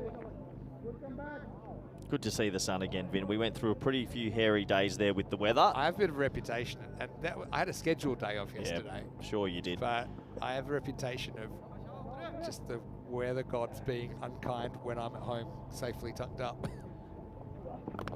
Oh, you wouldn't believe this dismissal. He executes it well, but he hits it onto his own stumps. Well, there's nothing like the sort of scoop shot into leg pole. That's what he's pulled off there, and he's going to have to go. I mean, to be honest, it wasn't off the middle of the bat. I've seen this done off the middle of the bat, and it looks probably even worse. But just have a look at it. He gets across. It's a bit of a bottom edge, but crashes into the stumps. Watch this. Actually got a fair piece of it. Look at this. It's hard to do that, you know. He's unlucky. If he gets anything more on there, he probably gets the elevation he wants and gets it away for another boundary. Basically bowled himself, hasn't he, really? But Gogev, still a good innings from him. 29 off 22, 4s, 2 6s in there. He's been a fun player to watch this week as he has to take a seat. The score is 62 for 6. Yeah, 62 for 6. Another wicket falls late in the piece. Just be a single into the leg side this time for Gold. And why has he been batting so low? Been surprised to see Gold so low. He's got some natural power, Vinny. Yeah, he does. It's true. I mean, it actually shows their depth has improved a lot. The Bulgarian side, the fact that he can bat this low, but what? Jeez, it hasn't been a good innings to be a bowler. A lot of balls coming back quickly. Anyway, that's the end of the 8th over here. 2 to go, and the score is 64 for 6. Yeah, it does worry me that one day we might get a bit of a nasty one. Hopefully not. So 64 for 6, 12 balls remaining in the morning encounter. We're going to lose another team. So for your Stars, they've tried their best, but a bit of a mismatch in this one. I'm sure we'll see them back in the future if they can win their domestic league, Vinny. Yeah, looking forward to that. We should be back in Bulgaria later in the year. That's a pretty good shot. Just picks it up. Whatnot goes maximal. Takes the Stars up to 70. This is kind of the exact score they were last night, the last couple of overs, and it got really close. Well, this is the thing. They've definitely found a couple of players this time. And if they can grow it back in their home country and keep working hard, win their domestic league, no reason they can't come back again, Vinny, and go a little bit deeper in the tournament. Yeah, that's what it's all about, the little club teams. That's what I love about the ECL. I mean, some teams probably know they're not going to win the whole thing, but you're trying to progress, you're trying to improve. Rolling cutter, so he has to wait. Now he hits. Gets it away from the fielder. Eventually it is picked up by Chaudhry Akram. Yeah, so you don't go too far. That next game, by the way, starting in around about 20 minutes or so. So it's really not too far away at all.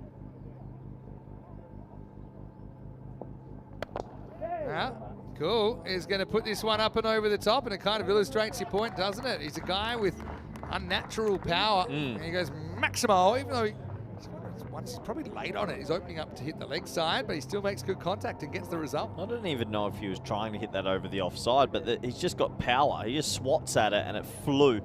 I think they've missed a trick with him in this trip. I would have liked to have seen him in the top 4 because in the past he's had some pretty big innings. He gets his opportunity late here for a small cameo. Yeah, let's see if you can make something out of it.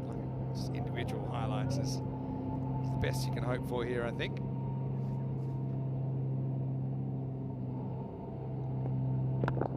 Yeah, good comeback from the bowler.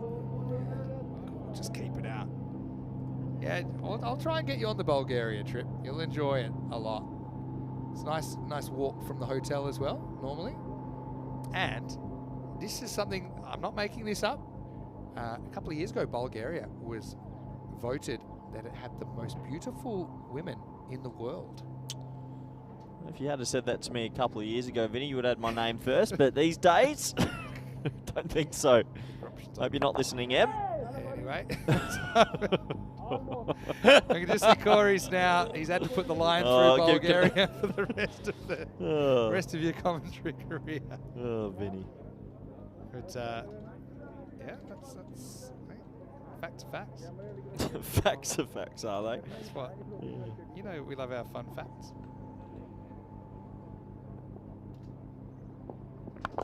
Oh, that's with us. Oh, what a shot. Way over us, Watma. He does have power as well. Maximal to finish the 9th. It's 84 for 6. Well, that's a lovely shot, and maybe they've been hiding him a little bit too low also. Comes down the ground, pump that straight over the top. That was the one over cover. This one's down the ground, got every single piece of that. And some beautiful batting here to close out this game. Yeah, that one went mild, but a bit of a training run feel about this one now. And so, Bismillah ends up going 1 for 24. And some people want to know kind of where our location is when we say it's coming near us, but we're pretty much just to the left of that main camera that you see. Yeah, maybe we can show just a little bit of our view. We do get a beautiful view here, especially when the sun is shining. That's us there, just at long off there. I don't know if you can see us. We'll wave our arms now. The 2 towers, one's the scorer's tower, one's the commentary tower. We're right next to science. It's a good view of the game.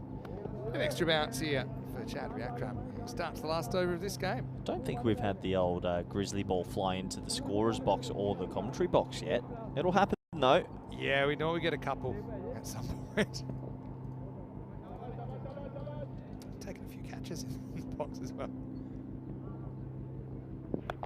Well, Baximo. I think it has gone all the way.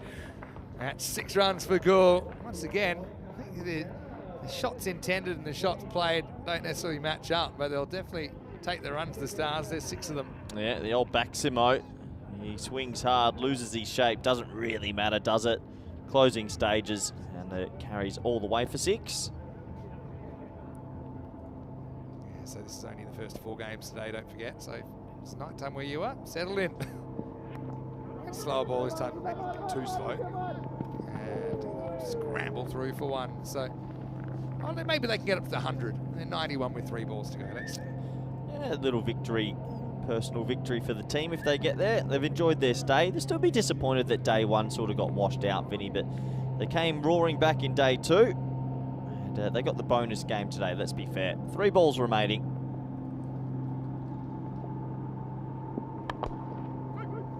This one's just going to peter out a little bit, I think. But out to the Stars. Now, obviously wishing them the best. We'll see them later in the season in Bulgaria. And yeah, if you want to watch that, you can. It's live and free all around the world. You can always watch on our YouTube channel, ECN European Cricket Network. You can watch the Vortex in action.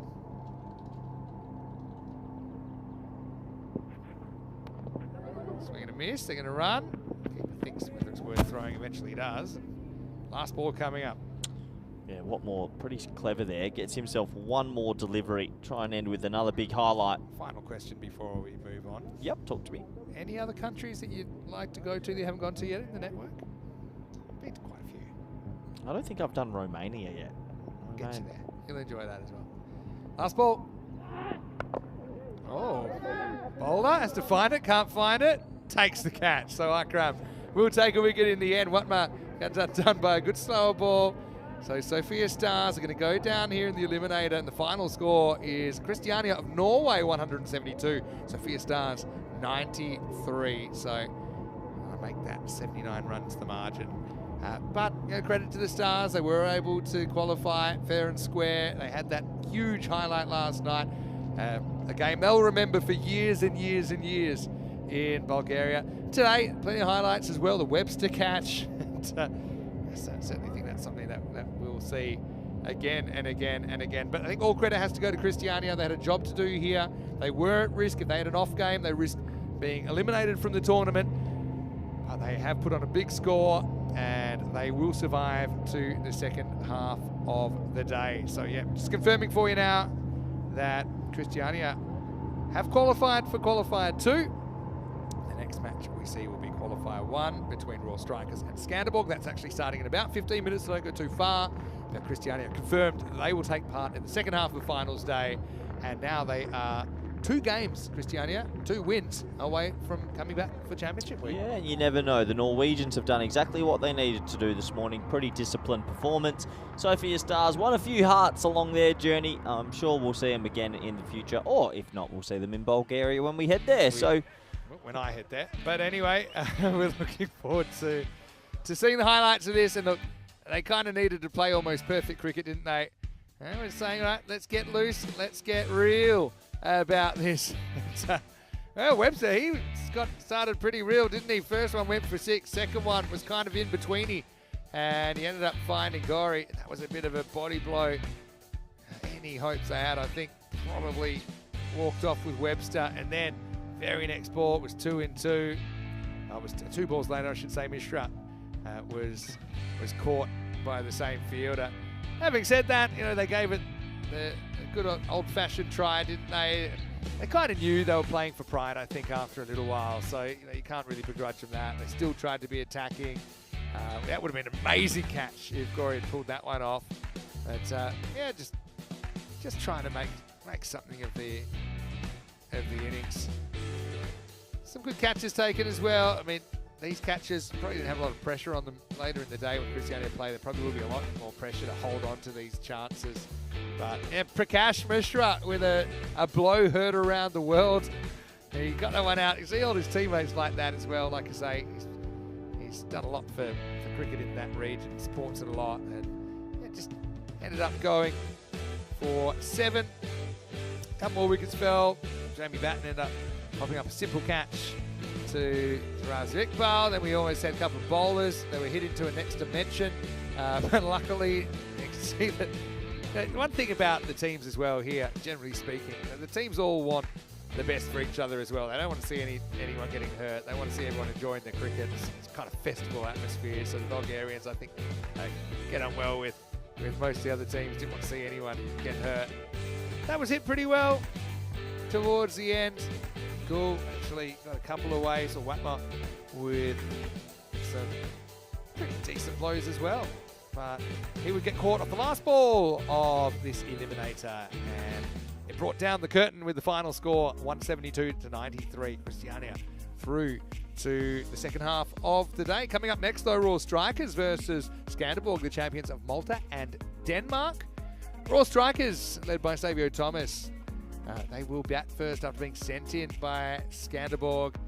I just think Skanderborg there, they've gone unchanged from the team that played their second game yesterday. And I just think it's a bit of a risk, but Skanderborg feel that they've got the batting to chase down whatever Royal Strikers can set them in the 10. Let's have a look at this game, though. And obviously with Webster going 6 and out early, it was always going to be a tall order to get anywhere near that 173 target. They finished on 93. Top scorer, Milan Gogev. I've got to say, I'm really impressed with him. I think his cricket gets better every time I see him. And apart from that, we saw Watma with 17. We saw 15 to Bashir up front. We saw 15 not out, including a couple of maximos for Jacob Gould towards the end. And one big difference between the team there as well, apart from the total score, was the amount of extras conceded. They were pretty miserly there, Christiania. Just 3 extras in the entire innings. 3 for 15. Saeed got things going in the power play. 2 wickets for 15 for Abdullah. Wickets also to Nasrat Bismillah and to Chowdhury Akram as well. We'll take a break and we'll be back in around about 10 minutes time. It's for a spot in the final Royal Strikers of Malta take on Skanderborg of Denmark. Group C finals, Dave. Vinny Sander here, Mr. Maximo with Corey Ruckers. We'll take a quick break, then we're back with more European Cricket League.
The European Cricket League is proudly brought to you by Dream 11, HCL Software, Rado, La Junta de Andalucía, and Victorinox.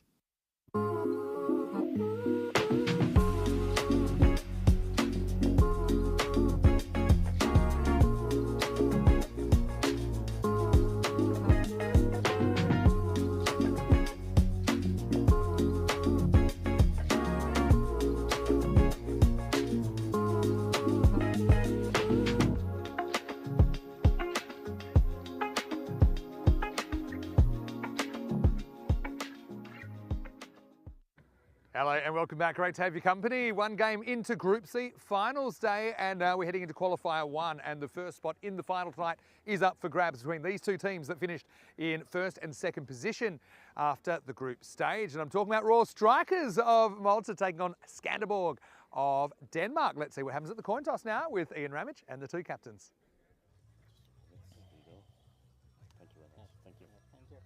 Okay, Royal Strikers, you're the home team, you'll toss the coin. Skanderborg is the away team, you'll call. European cricket. It's been called European cricket, it's come down.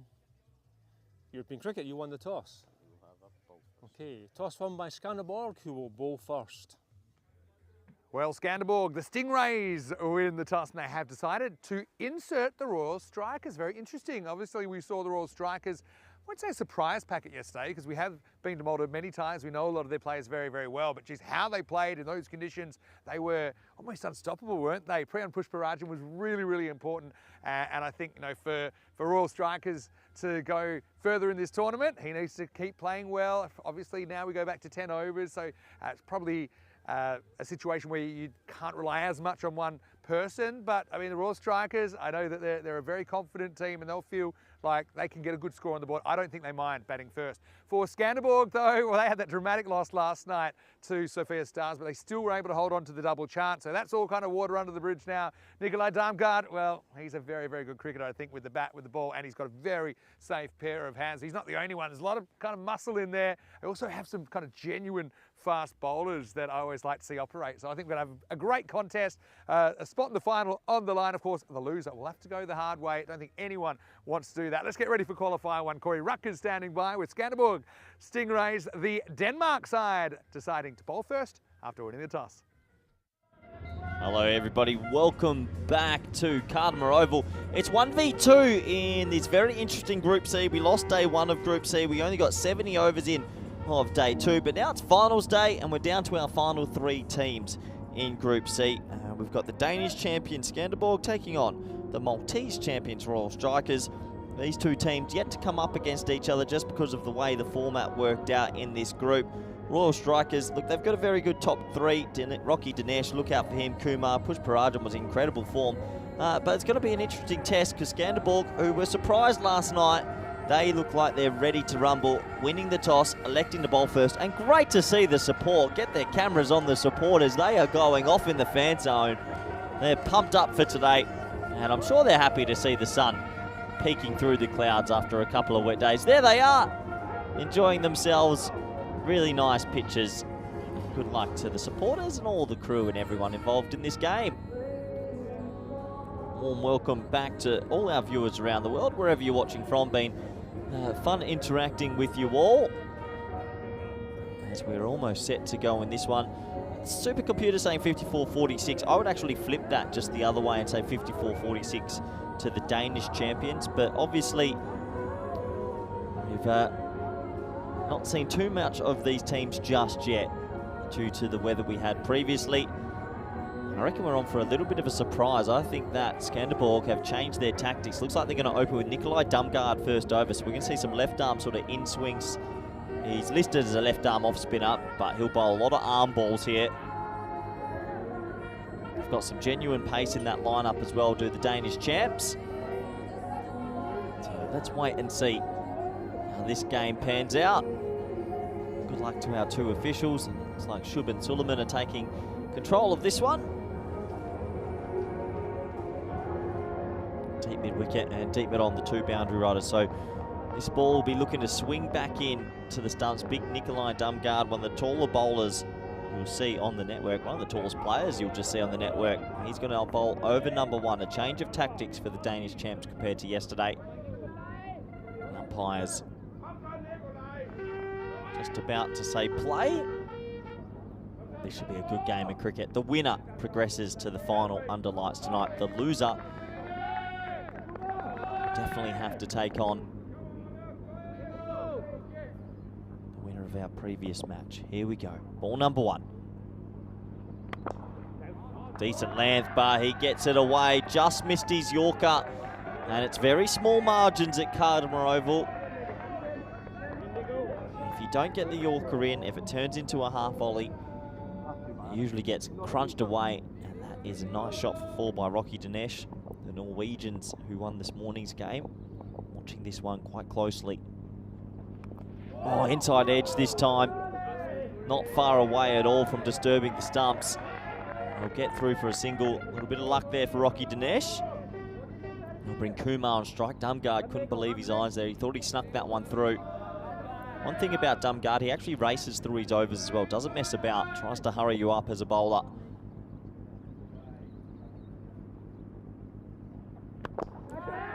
Shouts a catch and caught. Well, there you go. Swings it in. It's full and he picks up a big wicket early. Kumar goes for a golden globe.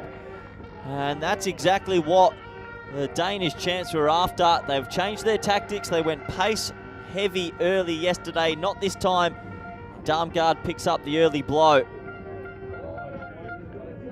Definitely some shape in, from the tall. Almost call him a left arm swing bowler at the moment. Got that one to drift in quite a bit. A nice catch from Weldon, who made good ground tumbling forward. First wicket will go.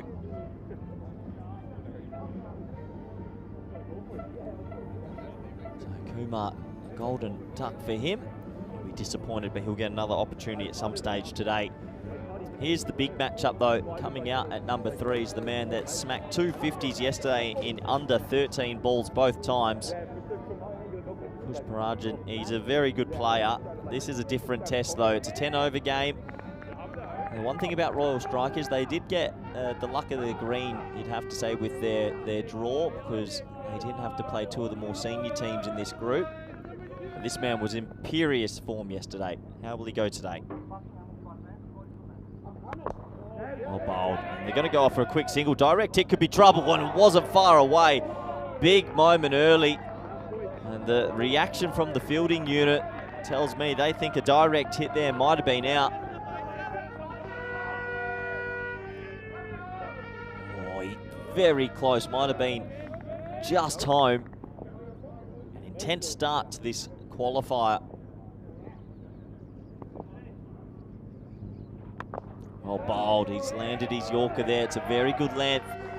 The change of tactics worked so far. Last ball of the first.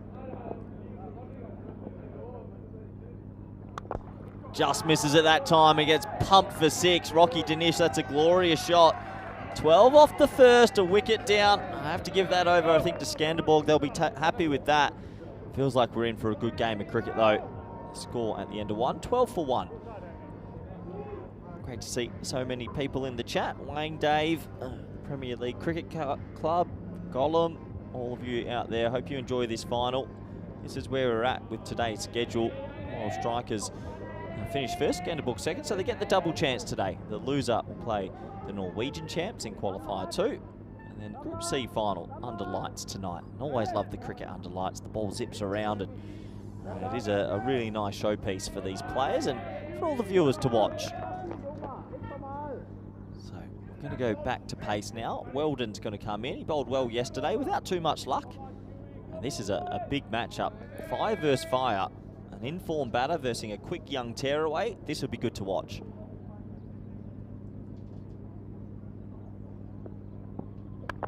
It's pretty well bowled.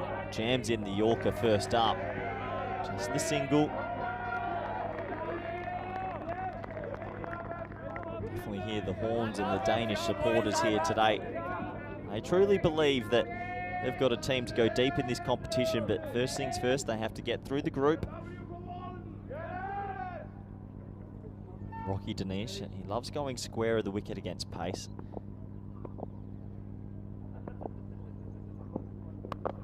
And you can see there, square of the wicket, he just sits back and he was looking for that. So that one goes away for 4.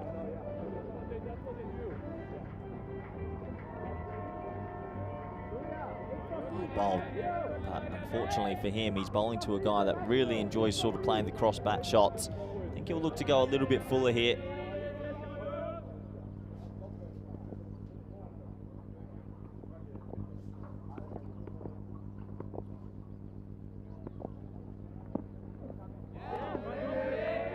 Gets away with that one. Maybe got a little bit of line.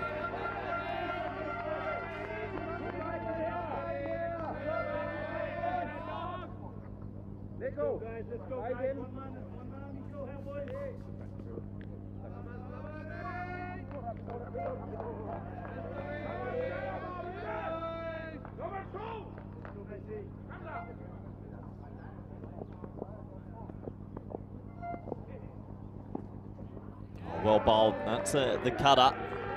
And this is good. You're seeing two pretty confident teams go up against each other here. Two in-form teams with ball and one with bat. And a bit of cat and mouse play at the moment.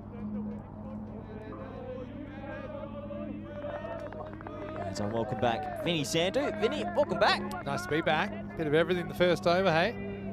With arm guard. Another left arm, different kind of left arm in Weldon. Rocky. Can he bring it? Good try. Is it going to go? It will. Right fielder on the line. His arm guard himself, but Rocky goes straight. I mean, you've seen Rocky play a lot in Malta.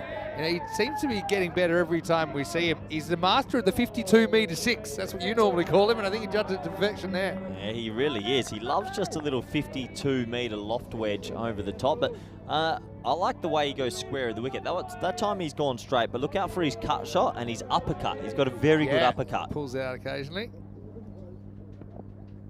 Weldon, last ball of his over. Oh, it's going to be a no ball, and it's going to be guided away for 4, so 5 and a freebie to come. The over has another turn. Well, it wasn't the full uppercut, but it's a nice cut shot, and it is a freebie, Vinny. Big no ball. Fake charge, and then he's only a little guy, Rocky. And he's just smart, knows if he gets any bat on that, it's going to fly. I think the big question is for the Royal Strikers today, if you remove these two, do they have enough depth to make a big score? He's still got Prasath floating around. Free hit time. Yep. Oh, no. What a shot as well. He's got it for 6. So that's 12 off the ball. The ball hasn't even happened yet. Maximal. Second and final warning for Weldon, who gets it horribly wrong. Oh, yeah, Weldon's yipped up here. 2 big no balls. And he's only got 1 more. If he bowls another no-eve in, he's out the attack. That's a biggie as well. It's about shoulder high. And remember, ECN regulations, if you bowl a high ball that's waist or higher on the full first warning, then final warning, then you can't bowl anymore. So he's on his final warning. Still free hit here. His over's got off the rails very quickly. Now he walks and he's going to get 4 more. So that ball goes for 16. He had 11 conceded off 5 balls bowled well, and he goes for 27 in the over. What a turnaround. It's the end of 2.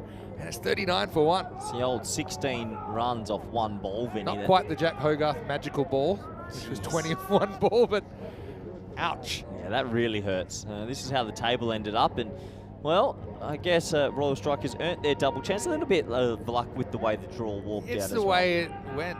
Yeah, the luck is a factor in life and sport, and I do think I would have loved to have seen these two play each other yesterday, but we get to see it today, don't we? Darmgard's going to bowl out here in the power play. Pushparajan hasn't had too much to do so far. Oh, it's chipped, but how well's it hit? It's maybe coming down. It's going to go for 6. It's a bit of a collision. I think this has just carried the line.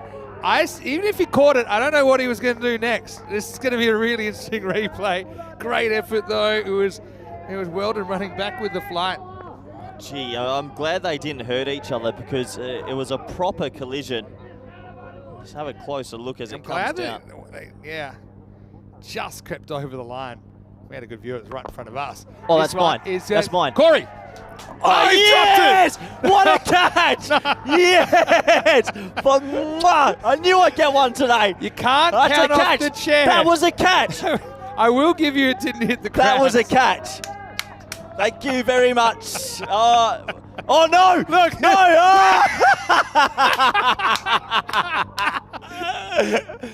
Oh, no replays. No replays. Oh, come on. Oh, that's evidence. It hit It's the broken my wall. watch. I've broken my new watch. I'm out. Oh no. Oh, it's so good. Oh, it's made my day. That has Not gonna go. My Show hands. what. I think it's broken my. Look at my hand. It's ripped my skin apart. Oh no. Oh boy. So show everyone what's I happened think to it your hand. smashed me watch. Me hands gone, gravel through. Put it to It the somehow camera. went through the Oh, I don't know. Garbage. I'm not happy. It's about as much of a sitter as you can get up here. It's ripped the skin off Corey's hand. It's It's ripped it apart. It's had some fizz on Put it. it up to the camera. No, I don't want to. I'm off here. Let's focus on the game. How did that miss this camera and the So top bit? I have to commentate the ball retrospectively now. As last ball, the power play's coming up, and he's going to get lucky here. Just pops it over the bowler. So you're going to be dirty the rest of the day, and I love I'm that. out. 54 for 1 after 3. So it was a He was much. I can fizzing. see. He's fizzing. It was as much of a sitter as you can get. It wasn't a Vinny. I've got 4 He's laptops come and a straight at camera in you. front of me. To be fair, it never hit the ground. It hit you, then it hit the wall, then it bounced onto the chair, and Well, then you hold on, tried to could- claim it, and now Off the the wall. replay. It never hit the chair. It landed in the chair. Nah, it did not hit. No, it didn't. I was off indoor cricket style. That's out. There was chair. Damn it. Damn it, I had that. And then you didn't even. We talked about how it broke your watch. It's broken my watch and it's ripped my skin apart. Corey's gone viral a couple of times for great catches taken, including one where you dropped your headphones in Malta. So all of our Maltese viewers would definitely remember that. That's of one Basil George. off the wall catch. Honestly, let's just talk about the luck. You- It's avoided our comcam. It's avoided the pergola. You've lied twice. You told everyone you caught it. You didn't. You said it didn't hit the chair. I watched you pluck it out of Didn't the chair. hit the chair, Vinny. I watched Grow you. up, Vinny. Back to the action. Here's Peck. Have a bowl. Anyway, what a power plays today have been crazy. We had the Webster catch, and now we had Corey. Swelling up. We had Corey bust his hand. Oh man, what entertainment! Game on as well. 55 now. Good power play. Oh, reverses in, and he's gonna get it. How about that from Rocky, who's gonna put it up over the top. It'll go for 4 runs, and the strikers running away. Believe it or not, they're favourites now. Yeah, look Look at where he holds the bat. He actually holds the blade. as you do. That's a different style of reverse Malachi, but I'm a Yeah, look huge at fan. where he's holding the bat. He just basically keeps his bottom hand where it was. Are you allowed to do that? Do whatever you want. I'll bat upside down if you want. All right, now he's going to get this. He's in the gap as well, and that's going to be 4. Rocky stealing the show here in qualifier 1, moves to 44. It's the old double click, Vinny. The double click is on 44 off 14, 17 off 8. They are flying along. Do you think we can get the medics up here for Corey's hand? I think I literally mentioned it an busted hour your ago palm. that we haven't had one up here. You did. I know. You did mention. All right, now he's going to go offside, but this is probably going to work for him. It's going to curve away from the fielder as well, actually. Oh, he's in Oh, trouble. it's a bit of a dodgy one. Direct hit would have been out, but would have had to hit from 48 metres side on. And they'll get back for 2. 2 more to the total. And tell you what, Royal Strikers, they believe they are on here. They've batted well so far this tournament. No team has been able to get through that pretty good top 4. I want to see the crowd reaction now. I can go back and read it. Danish on 46. Quicker one goes for it, and he's going to get his 50. Rocky brings it up off just 16 rocks. Finals day action, and Royal Strikers from Malta. I mean, last time we saw a Maltese team at the Cardham Roval, they were very disappointing. But, well, Rocky's changing the narrative, and he brings it up with a Maximo. Yeah, 6 runs, Vin. Nice shot. Proper innings from Rocky Danish. He is clicked, hasn't he? 52 off 16, 24 on the offside, 22 on the leg side. Add another 6 to that leg side with that shot. Good length. Rare miss. And, crazy start. Come to expect it. It's the end of the fourth over, 71 for 1. I'm not going to harp on it because I know you're disappointed. Can we get some magic spray up here?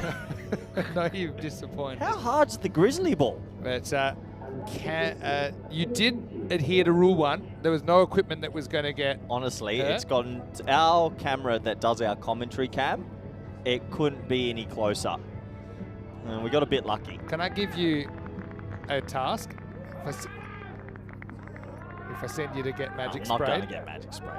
what if I send you over to Magic Spray Valentina? I'm not going to Bulgaria and I'm not going to Valentina. Anders Bulo is going to be bowling over number 5, Pushparajan. Only faced 8 balls so far.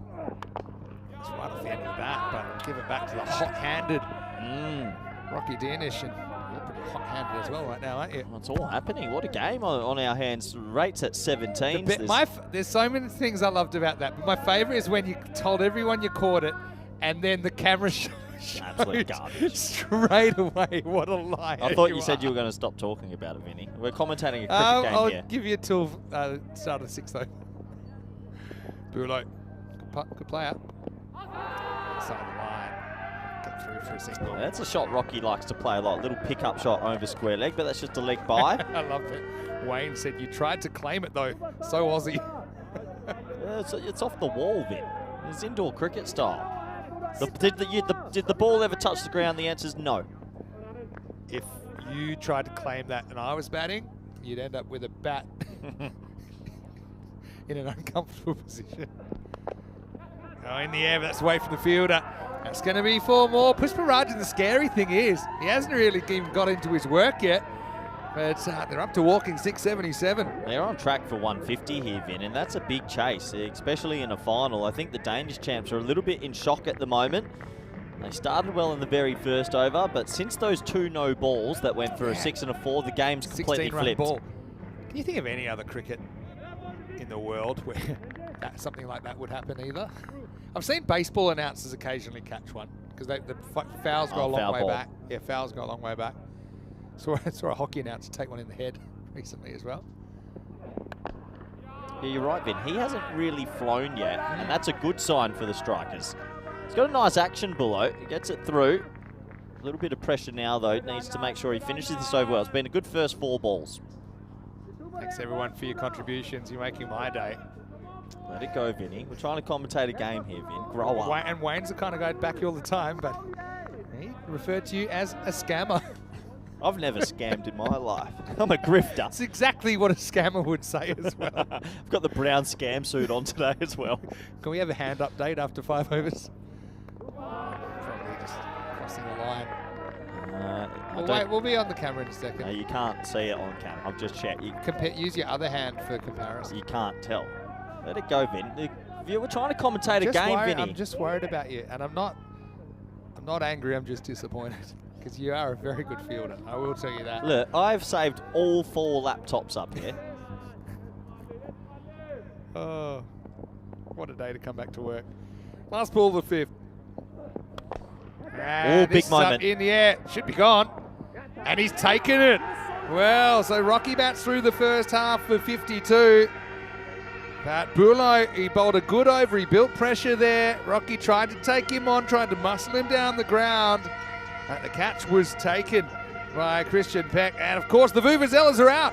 It's 78 for 2. Sounds like we're at a hockey game or a football game, Vinny. That's a huge wicket in the context of the game. Good catch and a really good over from Bulo. It's the off-speed delivery, and that's how you catch them, Vin. Exactly like mine. Yeah. Well, his catch was a lot harder than yours. Well done. That's a very good Christian catch. Peck's a good player. Obviously, his leg spin's pretty important to the makeup of this attack. Hey, Rocky, what a good innings that is, though. Good to see him get a round of applause from the Danish supporting base well. It's good sportsmanship. They're good supporters. You know, they like good cricket. And he'll walk back, and the score is 78 for 2. He'll get lots of pats on the back from his strikers' teammates. Let's welcome into the commentary box while we're here. Vinny Sandu here, Mr. Maximo. And, you know, sometimes the universe, it gives you an opportunity. It could have come on my side. It could have come on your side. But the first one did come up onto your side, and let's just say it didn't quite go cleanly into the hands.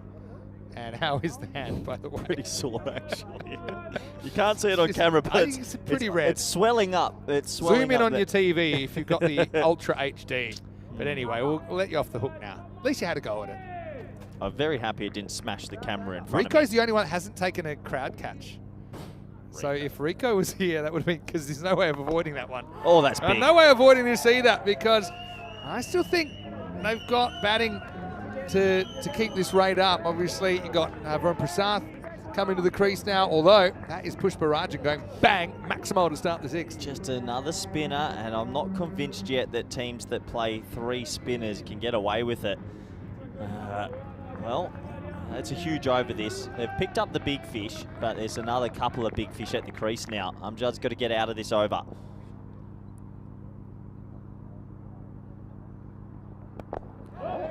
Clever. I actually think he can get a bit of turn out of this pitch as well, Amjad. And I think he saw him coming, just pulled his left back slightly, good bowling. It's on the Clayton Floyd technique. He's coming over the wicket with his left arm spin. Pretty rare. Well, that's a good shot though. He's picked the right line there and pumped it. Pushpa Rajan goes Maximal. Thanks, Mars. Just not sure this was the right matchup. Prasad's come out as a left-hander as well. I like that the teams are bringing spinners in, but I'm not too sure you can play 3. Do you know? Oh, yeah, I think it depends. I mean, different kinds of spinner, I suppose. He's a bit shorter. Might be a bit skinnier, I think, as well. Just thinking, though, these two teams, they couldn't be more different as far as how much cricket they've played. You got Denmark, obviously, pretty tough play up there. All right, well, that's in the air, and it's going, and it's going to be 6. He steps over the line. Maximal just didn't quite know where he was there, Weldon. I think as soon as his first foot comes down, he's actually out of bounds. 6 runs. Well, Weldon's not had a good couple of minutes on the Cardamom field. He just lost his bearings a little bit. I think that should have been a catch in the end, and just lost his bearings a bit. First foot comes down, it's already 6. By then it's too late. That kills you as a bowler then. South has to hustle here. Yeah, but in Malta, remember, they just came off a European Cricket Series. Now, Royal Strikers didn't play in that series, but they do have a lot of players that did play for other clubs as guests of other clubs in that series. So at least there has been cricket in Malta recently. I don't think there's been any, definitely no outdoor cricket in Denmark this year. Prasad, left-hander. How destructive he can be. So left-hand, right-hand combination at the crease now. Curious if he tries to tee up this first ball. He's got the matchup he wants. Kind of tee it up. Will. Especially, the matchup. Not going to look at one? If it's really not in his zone, he won't go it, but almost anything will be. Yep, that's actually a really good piece of bowling. I know that Turner will be a bit annoyed. Didn't get down to it. Wasn't an easy take. Sneak through for a bye. Yeah, that'll be 6 overs complete. Good game on our hands, 98 for 2. These two teams going back and forth a little bit, but I feel like Royal Strikers are slightly ahead. So 98 for 2 off 6. Just had a message here from our CEO, Roger, saying it would have been a great birthday present if Corey had held on to the catch. Well, please let Roger know that obviously we have a watch company that sponsors us. And you did break your watch. This watch... Is it gone? Show me. No, I've got it back. A pin came out. She's back. Tell Roger that I wouldn't mind a new watch for my birthday. Happy birthday, Roger. Send that footage to Max O'Dowd maybe as well. Kevin O'Brien. Max, of course, your ex-housemate, though. He's an icon now, Max. Probably afford to buy a new watch. He'll be getting a message tomorrow. Just never know what's coming next. Hello to Shreyans as well, your old sparring partner in the comment section as well, Shreyans. Enjoy your time out, Shreyans. Yeah, don't time him out. He's great. Okay.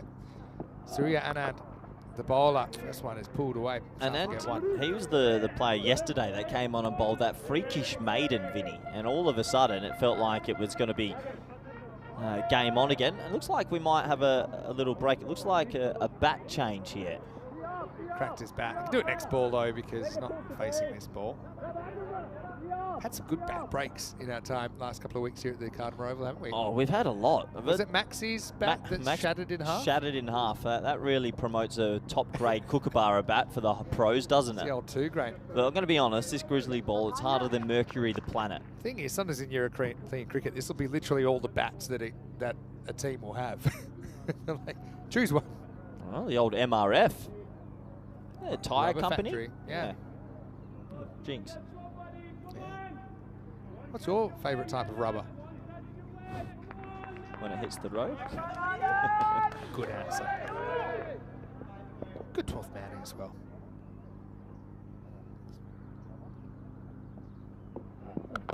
Oh! 6 runs, and, well, it wasn't the new bat, but that bat, I'll be hoping that sticks around the strike, because that's a large strike, Maximo. That is a big daddy 6. He bangs it in back of a length, and with the new MRF in his hands, he says, thank you very much.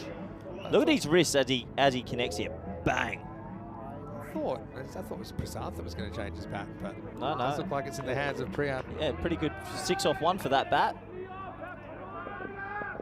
And turned on there, probably thinking he's going to go fuller. No, he goes short again, doesn't learn his lesson. Maximo and 50 to push Parajan. Strikers flying in this ECL. And this is what I love about the format. You never know which club's going to have a heater, and right now they're on one. Well, he's gone bang and bang. That bat is 12 off 2. This man's gone 3 50s on the trot and having a serious Group C. Slightly disappointing international series for Malta when we were there. Did he play? Yeah, he played and just wasn't quite batting like this. You know, and it happens, that's form. I thought he'd come back big, and he certainly has here. Oh, now, this probably was a big wide, but he chases it, and he'll only get a single. But, yeah, good players do that. They fight back. He's channeled it. Obviously, looks like he's been training or trying to kind of prepare as well as he can. I suppose they're lucky also in Malta with the facilities. The fact they're one of the countries that can kind of play outside at this time of the year, and they have some nets there at the Marsa Sports Club. Well, that's going to be a no ball. No ball. I just think it's going to be, well, it's before, no ball called, second bounce through the over. He was pretty clear cut. Prasad with his first boundary and a free hit to come. Oh, it's crazy from Anand. He knows he just bowled the bouncer for the over. He got told, you've bowled your one for the over, and then he comes in and bowls another one. Pretty good shot. Pretty amazing shot, to be fair. Varun's tall already. That was very short. But what, Vin, where's the thinking there? He just bowled the one for the over. It must have been a mis-execution. Maybe he was trying to bowl coming chest high. Probably no to Prasad. It's pretty dangerous to bowl in the slot. I actually think he's one guy you can get with a good Yorker. Never moves his feet, Varun, but he's just got such good eye. Free hit, though. Oh, that's a pretty good shot. And 4 runs. I mean, that's probably the most footwork you get out of him. He actually gets a good stride in, gets towards the pitch of the ball. And Royal Strikers of Malta are putting down a real marker here on Group C Finals Day. They are smoking it, Vin. They really are. They're going at 17.7, and they score 180 here. Oh, boy. Could be in the final. They might not defend it. Oh, it's hit very hard. That's a bullet down the ground. Side screen buster. And cuatro más. The Maltese top order look like they've been on the bowling machine for 6 months. Everything is coming out the middle. Oh, that is one of the shots. Absolutely tattooed down the ground. Luckily, it was a fair bit over the umpire shoe. He has worn one in the melon before here at the Carden Oval, and actually he was umpiring the helmet for a while.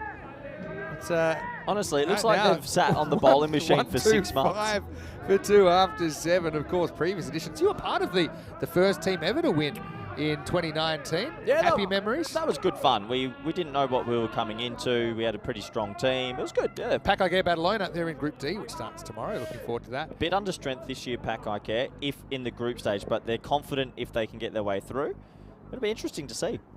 Bullock comes back, and he's going to get hit out of the ground as well. Maximo! Wow, wow, wow. Top 3 all clicking for Royal Strikers after they've been sent in. And suddenly the horns are pretty quiet. Well, you bang it in on a length to this man, you run into some troubles, and he is on a tearer in this group. He's played 3 times, he's made 3 50s, and he's striking well above 300 in every innings. Pulo, does he change his tactics? You've got to go wide hole here. It's in the slots, hits so high, and that's out of here as well. Maximal! Seis Mas. What is going on here, Royal Strikers? Just on an absolute terror. He stays down on that. He just looks so organised at the crease at the moment, Priyan Pushparajan. Yeah, nice shot. He overpitched this time. He lofts it for 6, and there was a few words between bowler and batter after the ball. So a bit of spice is hitting Cardima's turf. One thing I actually like about the Scandal team, they do speak Danish on the field. So That's what every proper team should do. It's great. Obviously, depends on the makeup of the side. I think what they're saying, well, Priyan saying there are only 3 infielders. Actually pointed that out before the ball was bowled. Yeah. Well bowled. Come back from Burlow. I think a 2 here because he got knocked actually away from the outfielder. Peck was backing it up, so he stays on strike. Hey, I know we all had a bit of a laugh with what happened, but can I say something to build you back up? You forever will be the first person to take a catch on ECN. You did that in the first game of ECL 19 against Drew. Ah, yeah, true. And do you know who you caught? Nabi? Nabi. Yeah. That hurt. That's the mark. No one can ever take that away from you. Thanks, Vinny. Well, that one's hit as well. And for 6 more. 140s now. Oh, they're really flying at the moment. Maximal, 6 carreras. Can you give me some numbers of our boy Priyan's tournament He was quiet so far? early. He was, he was overshadowed. What did he do yesterday, Vin? Because I'm pretty sure he's just on a tear. He's gone back to back. I can tell you this innings, top of my head, he's gone 10 sixes and a 4. What about yesterday? How many 6s yesterday? I swear this man is just seeing it like a watermelon coming down to him. They're on track for 190 here. What a performance this is. 75 off 23. Since he grabbed that MRF, I think he's hitting a 6 a ball. I think he is actually. 75. That's a huge, it's no ball. That's a Y, that's the first. Oh, is it? I thought, can't keep track what over it is. That was last over, he had the 2 high deliveries. Yeah, that's the first one. All right, but then again, it's got to be careful. It would have been a wide, or it is. Well, he's used it now, so he can't go there. You'd have to think he's thinking Yorker here, and I tell you, if you don't hit that Yorker, it's going for 6. Pretty good drama, a nice intense game. You're right. It's pretty good drama because I actually don't think there's a score that you say you're absolutely safe if you're all strikers against this Scanderborg lineup. Oh, just on at the moment. 81 now and counting. These are big bombs flying out of the Cardiff Oval. This is some serious striking. Priyan is tearing it up. 81 off 24 rocks. Yesterday, he was in the exact same flow. Would you like the yesterday numbers? Yeah, talk to me. So yesterday, in the first game, he scored 65 off 15. Right, striking at 433. Yeah. Another one. Oh. This is unusual punishment. We got 5 6s in the over, and it's gone supersonic. It's gone for 33. He's 87, and the Royal Strikers are 158 for 2. By the way, last time we saw a Malta side at the Cardiff Oval, the national team, they couldn't even take a single point out of their 4 games, but this is something else we're seeing right now. So he made 65 off 15 yesterday. And Second game, he scored 77 off 23 with no 4s but 11 6s. Yeah, and what's he on now? And 80. right now he's 87. So he's got 229 runs off... I'll give you the exact. I think it's about 50. What is he? 87 off 25. And he's got, I'm losing track, is that 1, 4 and 12 6s? All right, I'll give you the live numbers in a second. Yeah, I want the live numbers. Back to spin. Shagib T gets a bowl, and he gets lit up as well. High. Is it going to go the journey? It does. Maximal trying to sneak the quicker ball in there. Prasat's ready for it, and we're looking at 200 pace right now. Oh, we're easily looking at 200 pace because these two are just on song. The ball is zipping around Cardiff Oval. It's one of those moments where you just can't rein them in. Oh, he reaches such a good shot. He's so far away from him, but he's got such wonderful coordination. And he smashes that one for 6 more. This is violent. We thought when Rocky got out, maybe with the brakes had come on. Well, if anything, it's the opposite. It is flying around Cardamore Oval right now. Some brutal hitting. It really is. 2 players, top of their game. Partnerships 92 off 21.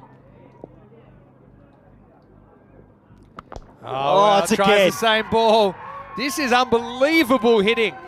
We had 5 sixes in the last over. We've had, I think, is that 3 to start this over? I'm losing track. Just quickly, while we've got 3 seconds.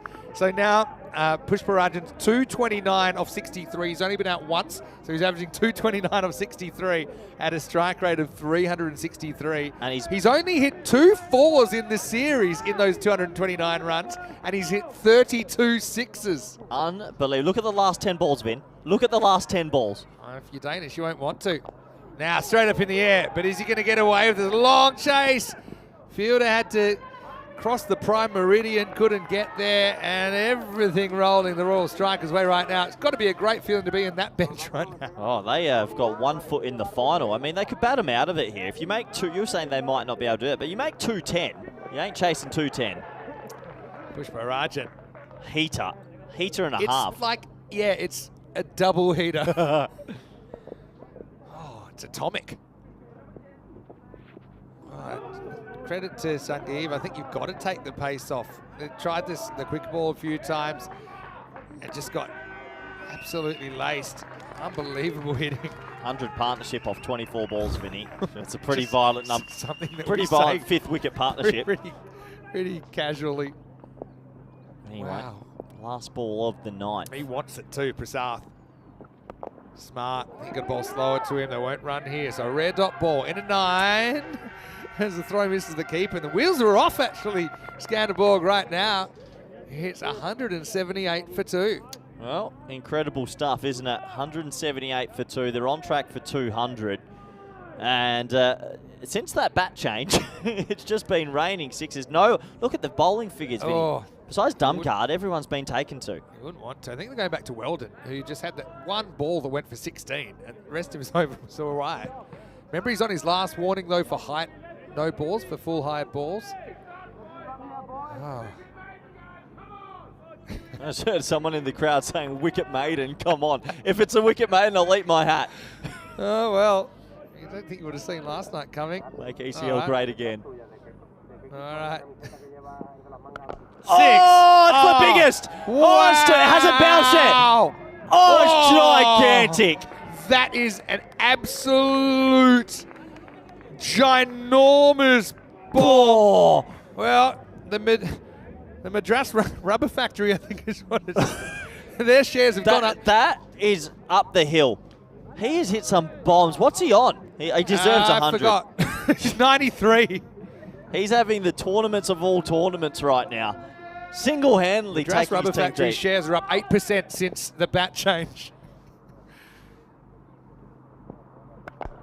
Doesn't get this one. He'll want to. He'll want to. It's not worth throwing it away, though. Yeah. It's not worth throwing it away. He'll get another chance. Will he? Oh, he should go. Oh, I just don't think with a double. You don't want to upset the delicate balance of this partnership. He's still got time to do it. He's 94 now, so only needs one more ball. I think that's the smart decision from a team point of view. I don't know. I reckon with the keeper fumble, I would have gone with him. But anyway, hey, this has been one of the partnerships to remember at Cardamore Oval. This has been great to watch. Yeah, don't forget. And Abdul Shakur score a century in Group A. Didn't have one in Group B. Is this the 17th ECL century ever? Not just yet, because Prasath is going to work 4. I actually think Prasath was actually happy enough with a 1, but I think here you don't take anything for granted. You still got to try and build this score as high as possible. And Prasath, I've seen him do this before at the Cardamore Oval. It's beautiful when it happens if you're a Maltese supporter. Great effort from the fielder, but couldn't chase it down.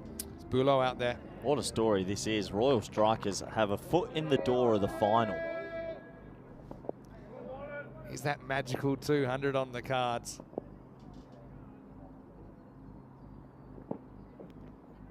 There's your one. Back. So you're always going to get it back. Wasn't worth. Well, he might have one bite of the cherry here, because if he scuffs it, they'll probably run the single. You have to for the team. You do the team game here. You're not taking a single. Yeah. So He might have one bite of the cherry here. 94. So he deserves What a a ton. knock. How many Deserves balls? a ton. He's faced 28 balls. Maybe had what seemed like a slowish start. Well, he should be opening. Him at You three's dropped him. wasted. I dropped him. I can. He's hitting it hard, Vinny. 94 for one of the best centuries we've ever seen at the Cardimer Oval. It's in the air. It's going. It's 100 for Priyan Pushparajan.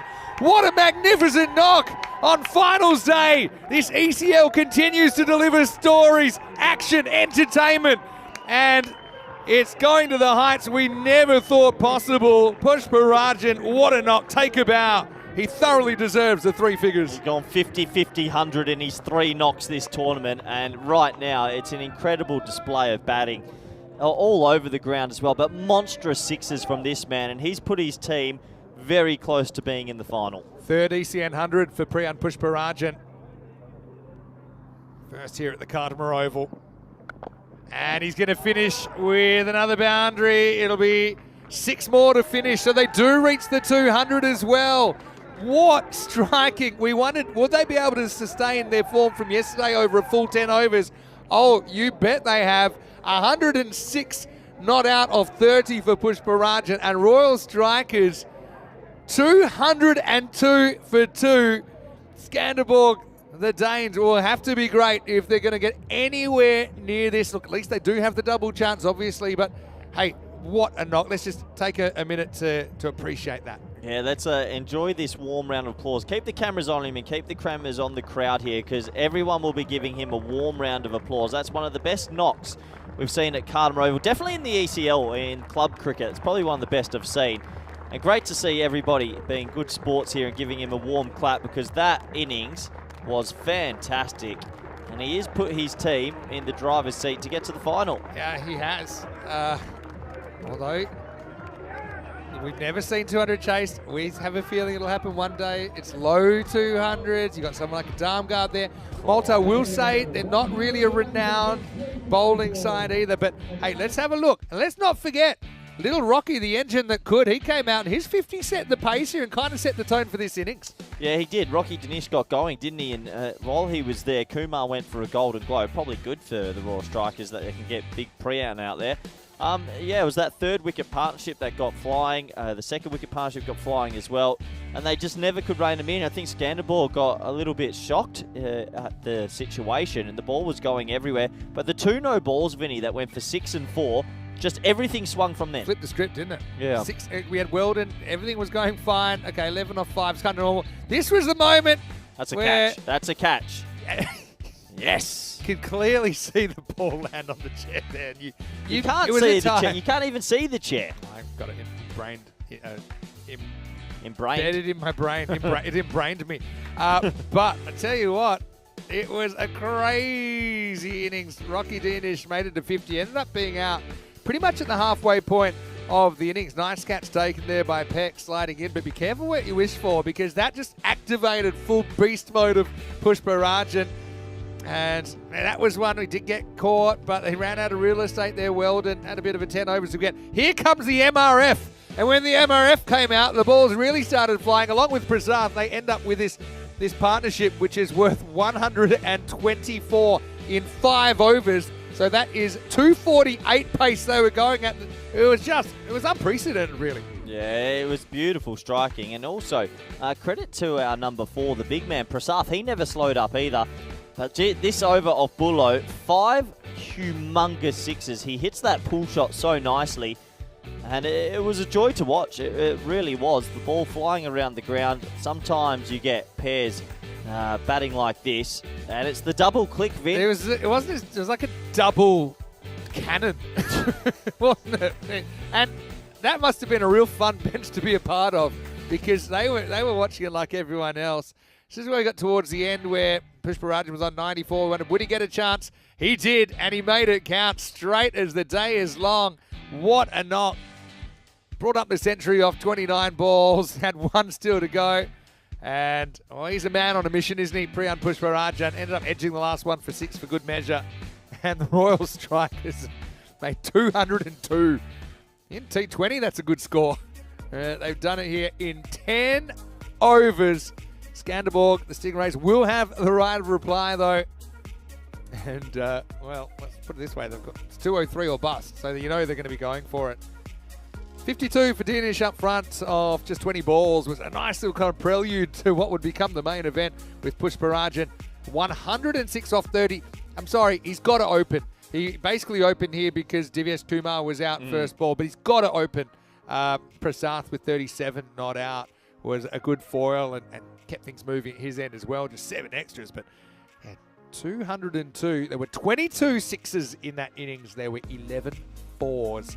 And Skanderborg, though they started well enough, Darmgard won for 27. Things would go off the rails. Weldon had only conceded 11 off his first 5 balls, but ended up going for 51. So he went for 40 off his last 7. And then Bulo, again, had his moments, took a wicket, but also went for a lot of runs. So, look, what's done is done. Let's look at the quality in the Skanderborg lineup. Shangiv, Tanikaitasen, Darmgard, and these kind of players. You got the Mahmoods, which are going to provide a bit of muscle. I think if they hit 22 sixes, then we got a game on. That's what they're going to have to do. Vinny Sandhu here, Mr. Maximo with Corey Ruckers. We'll take a break and see you shortly for more unbelievable entertainment here. You're watching European cricket, and this is the European Cricket League.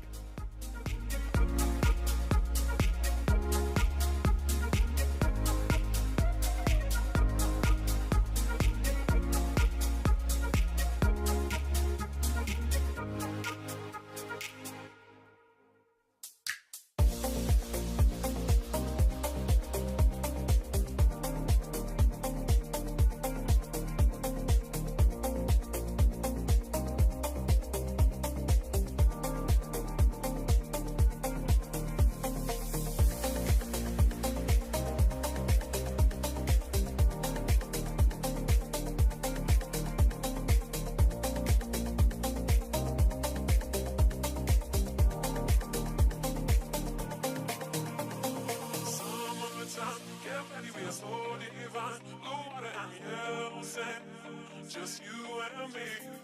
Summertime, get ready, we are so divine. Blue water and yellow sand. Let's live our dream. Summertime, get ready, we are so divine. Blue water and yellow sand. Just you and me. Summertime, get ready, we are so divine. Blue water and yellow sand. Let's live our dream. Summertime.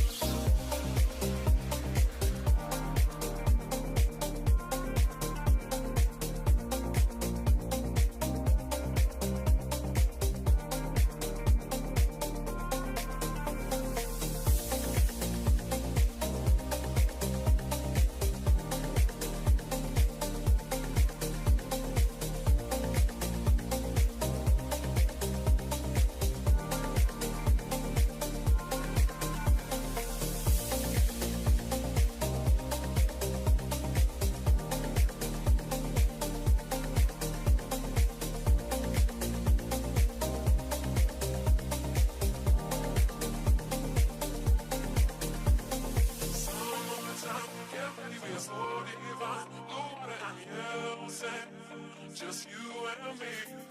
Summertime, get ready, we are so divine. Blue water and yellow sand.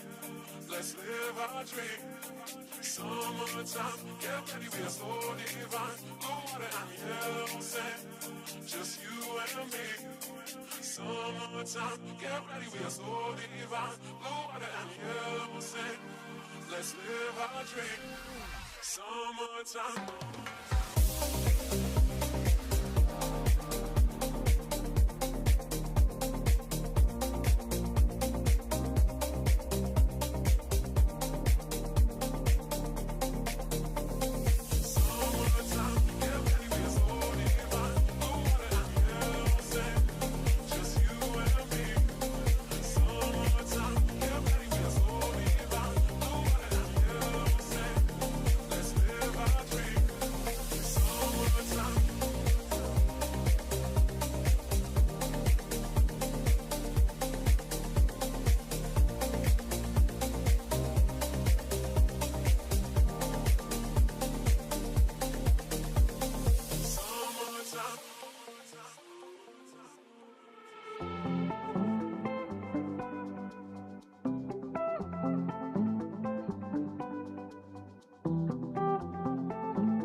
The European Cricket League is proudly brought to you by Dream 11, HCL Software, Rado, La Junta de Andalucía, and Victorinox.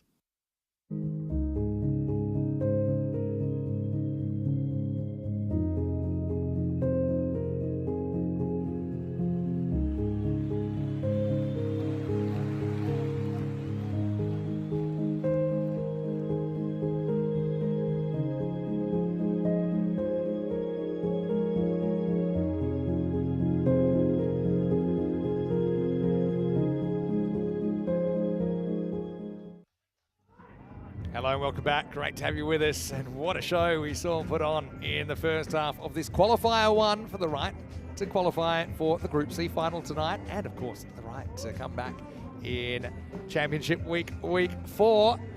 Royal Strikers of Malta got an absolute terror, 202 for 2.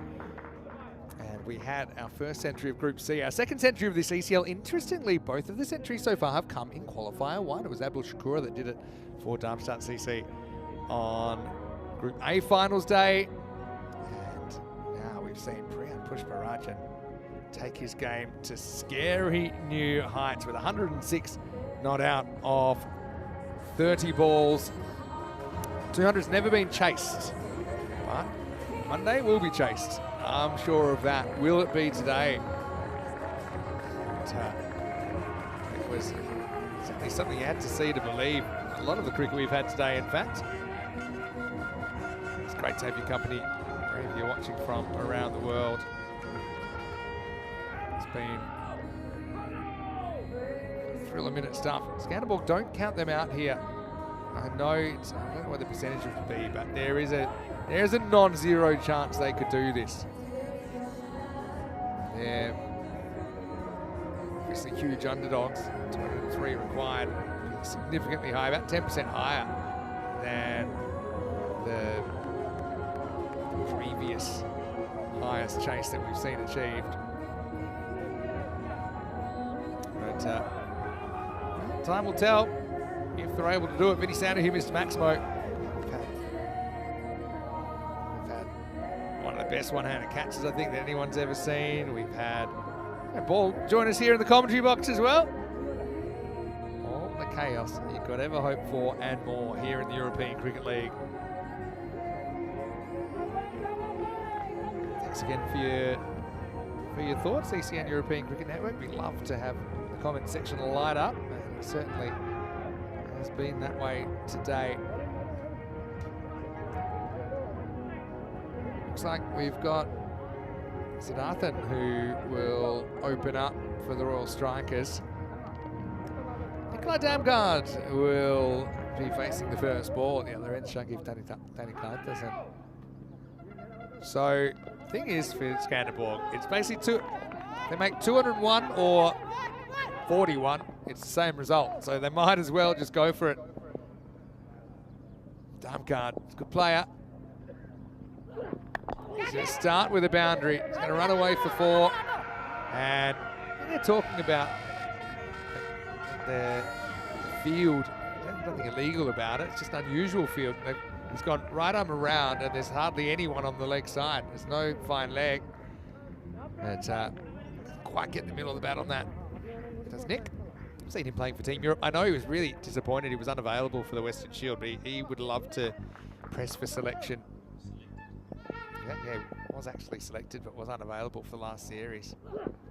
And he gets a thick edge here that's going to fly for 1. It's just time for Shangiv T to come into his own.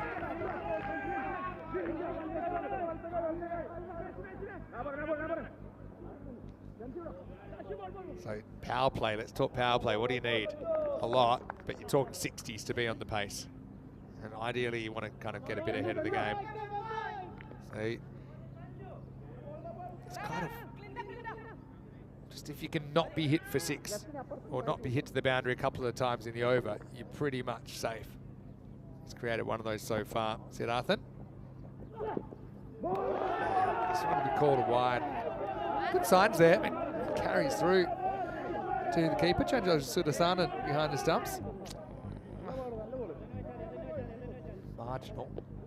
umpires aren't sure, they will err on the side of a wide, but anything that's even a little bit on the line is technically good.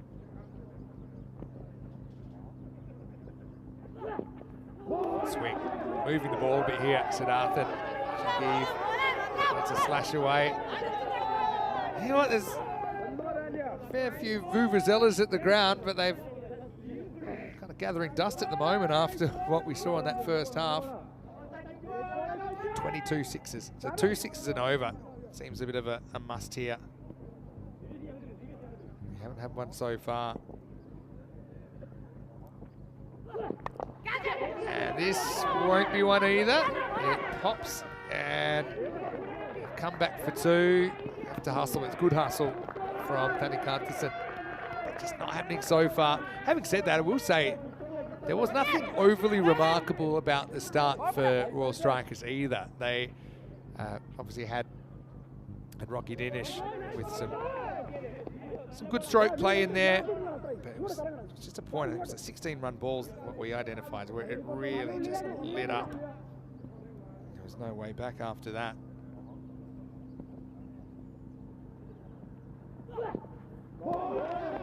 Backs away slightly there.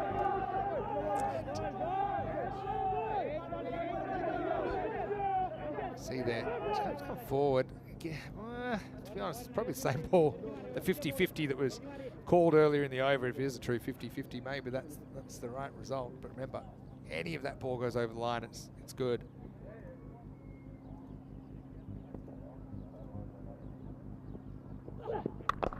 Well, that should be 6, and it will be. Tanikartisen has got very, very good wrists. Just clips this away, so not what they needed, but they're not too far behind, at least after that first over. Skanderborg are 14 without loss.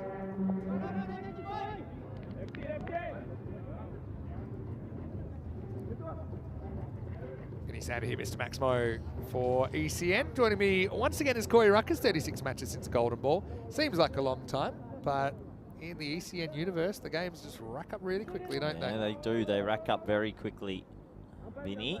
And this game could be wrapped up quickly if the Danish side don't get off to a flyer. For me, it's Dumgaard. I think Dumgaard needs to go 70 plus. If he can go 70 plus, they might have a chance because he'll do it quickly.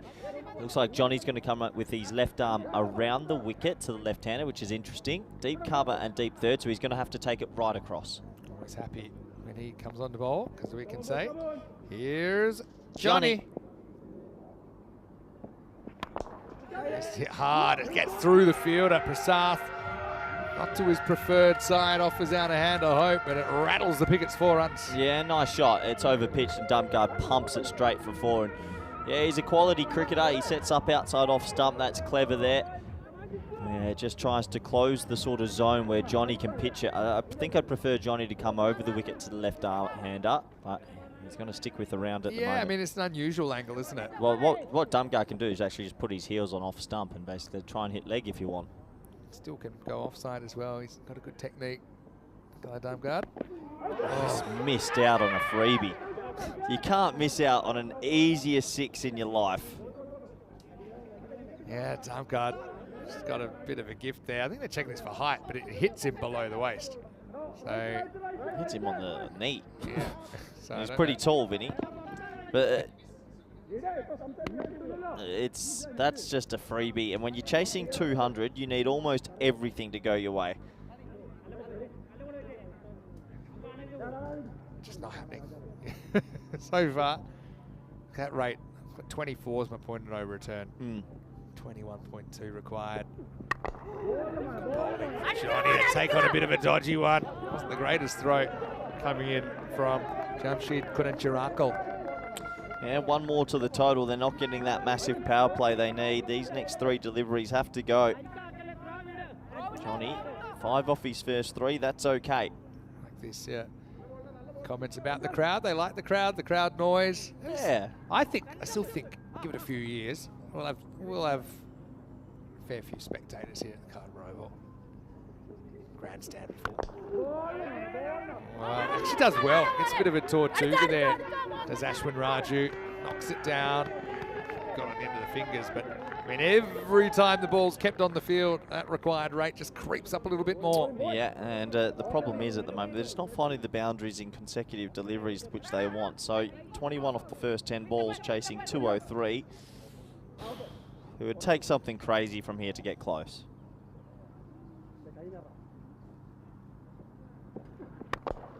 Good shot, really good shot. Wasn't too far from the field, but he had no chance. Shangif T getting into his work. Can they get the elusive double cannon click here in the second innings? I think you just take a double click to start. There's two players ticking at the same time. These two have a lot of experience playing for the Danish national side as well. But you do think one of these two has to go really big, maybe even a century. Just going back on the chat, this is just a general question for you, Corey. After Johnny finishes his second over, his first, the second, and it's going to be 4 more. Nice shot. So what they get off that? They get 15 off it. So again, you know, it's not quite where they need to be. How many 4s so far? We've had 3 4s. Sorry, 4 4s after that, and we've had a 6. Sounds crazy, but just even the 4 4s to a 6, you need that to be the other way around. Yeah. Quick look at the standings, how they finished up. Raw Strikers undefeated. Only team to be undefeated yesterday. And they came in as the top seed. Skanderborg, though, he had a toss-up. I think it's probably about right. Raw Strikers are an absolute heater. Are you the kind of person that holds a grudge, or are you a kind of forgive and forget kind of person? I like a good grudge. I'm petty. Well, the lie detector has determined that is the true. Why do you ask? No reason. Nah, I don't. Go on. I don't really hold a grudge. It depends what it is. Is it involved with cricket? Timing people out that you had a grudge with 3 years ago. Don't know what you're talking about. Just a question. Hello, Shriyans, if you're watching. Please come back soon when your timeout expires. Good start this for Royal Strikers.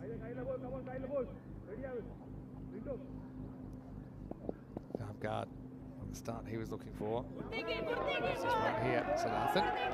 Teams are on the clock, by the way. If you just joined us and maybe haven't watched a lot of ECN cricket, that clock's just ticked under 27 minutes. That's how long you have to finish 9 overs, 9 of the 10 overs.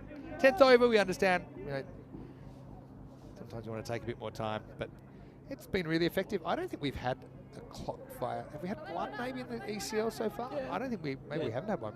The throw versus... Not for the batter being late, but for fielders. I know, fielders have been exemplary. Yeah.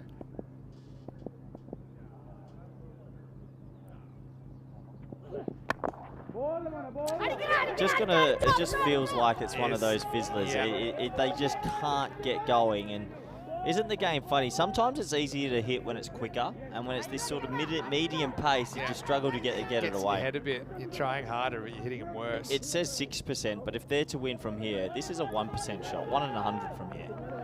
Corey, the computer there with his. No one's chased even close to 203, but they need to be on 60 after this power play. It's a 1 in 16 chance they can turn this around. In the air, no boundary. Oh, I'm going to go the long way for fun. And well done, hit the stumps. Good throw. But I think this is one of those, you know, you've been set up on a blind date, you've heard it's going to be amazing, you've bought yourself a new outfit, and you turn up and it's just no chemistry. There. You see, and much as you try and keep the conversation flowing, it's just... You just look across the table and you just know in that split instant, it's not happening. It's not happening. 173 off 45. They just haven't. 11 off 8 and 17 off 7, just not happening. There's a 5% chance that there's somebody that gets stood up at the next table. You shoot them a little sideward glance and the old, you have the happy ending anyway. Well, that's in the air. I don't think that's carrying the boundary. It's not, and it's gone. That's Tani Kaitsen who's going to have to go. Siddhartha deserves that wicket. He's built pressure, and now he's cashed it in. Skanderborg, well, they were struggling already. Now they've lost a key player. It's 30 for 1. Probably brings out a Mahmood. Let's see if he can muscle a few around. But right now, it's seeming almost impossible we'll have any other result than the Strikers going straight through to the final. Yeah, it looks like the Strikers are in complete control. Another ball swinging away, inside out, straight to deep cover. And the wicket falls. So the Strikers in dreamland at the moment. They look like they're going to be fast-tracked to the final tonight, Vinny, from Malta. Yeah. Sometimes it rolls your way, sometimes it doesn't. Prasath takes the catch out the boundary. It was the best of times. It was the blurst of times, Vinny. It's been a blursty kind of day so far. Here's one Mahmood. He's going to start with 6. And he just pins the ears back. Got to get on a kind of winning the lottery kind of roll here. You need to be pumping out magical overs as the norm. That's a good start, though, for Rizwan. Maximal 6 runs. Yeah, that's a good start for him. He's going to have to play one of the greatest innings ever if they're going to get close. Maybe 100 off a 25 or something like that. A few comments that the kind of action we're seeing, it makes up for the fact that we did lose kind of a full day to the rain. Will be called wide, but he's definitely getting that ball to bend out. Yeah, luckily no rain today. The rest of the week, though, Vinny, a little bit alarming. Fingers crossed. Yeah, a little bit forecast tomorrow and Thursday and Friday and Saturday and Sunday and Monday and Tuesday and Wednesday. But then next Thursday, the sun is shining. I'm trying to catch up on the chat, and Lithium had a pretty good question about what's the most sixes an individual batter has hit in an innings. Wide, just getting too much swing actually at the moment. Do you want to have a guess? It used to be Lala, aka Mebubali in Malta, who I'll go like 22. the old record was 20. Yep. Don't want to talk out of turn here, but I'll tell you. I know who holds it. It's Arslan Amjad in Estonia.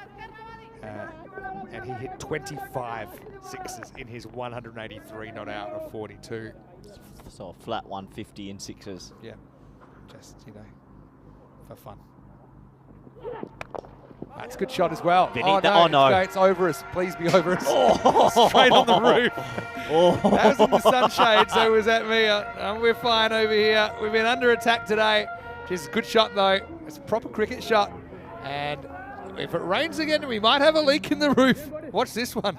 Yeah, lovely shot right on top of us. If that's a little bit lower, it's going under that pergola, and there's a lot of computers here. It was literally straight over my head. Just my instinct said it was on the roof, and luckily it wasn't. It wasn't in here. 14, 15, 15. So 3 meh kind of overs. It's 44 for 1. Yeah, 14, 15, 15 is like a Tuesday at work. It's just meh. What day is it today?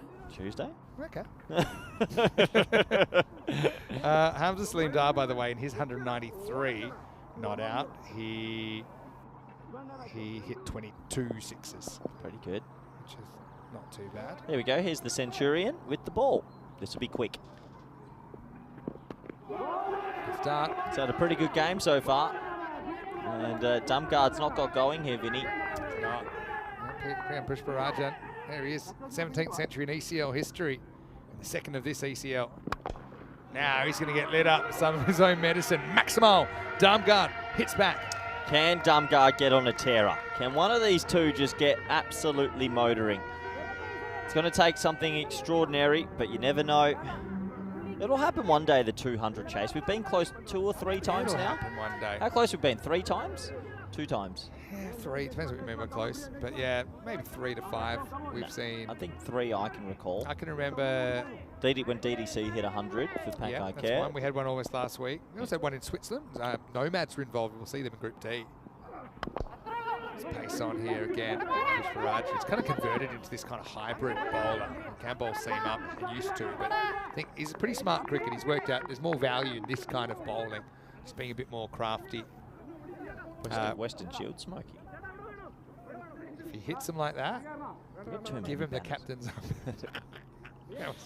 It's unbelievable, really, honestly. Some of those hits over the leg side from this man on your screen were 100 plus, easily. Anyway, he's got the ball in hand now. Mahmood's 12 off 2. That's pretty good, Vinny. Yeah, it certainly is. He's a fun player to watch, Rizwan Mahmood. It's well bowled, though. Jams into the block hole. Only able to get a single there. Scatter ball. We'll have more horns this afternoon, though, if Skanderborg don't win this game. Let's get ready for a noisy qualifier too. Yeah.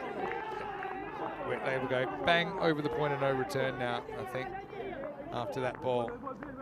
It just took the pace off a little bit that time. Got a bit of the line. Well bowled. Clever bowling. It's keeping it wide, varying his pace.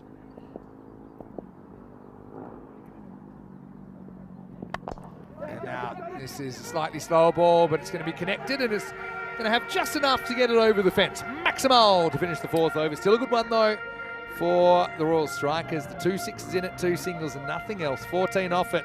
And the day continues with the bat for Skanderborg. It's 58 for 1. And it sort of feels like every single time the hitting sixes, it's right near us in the commentary box at the moment. So 58 on the board for 1 off 4. Not bad if you're batting first, but they're not batting first on this occasion, unfortunately. They're chasing 200.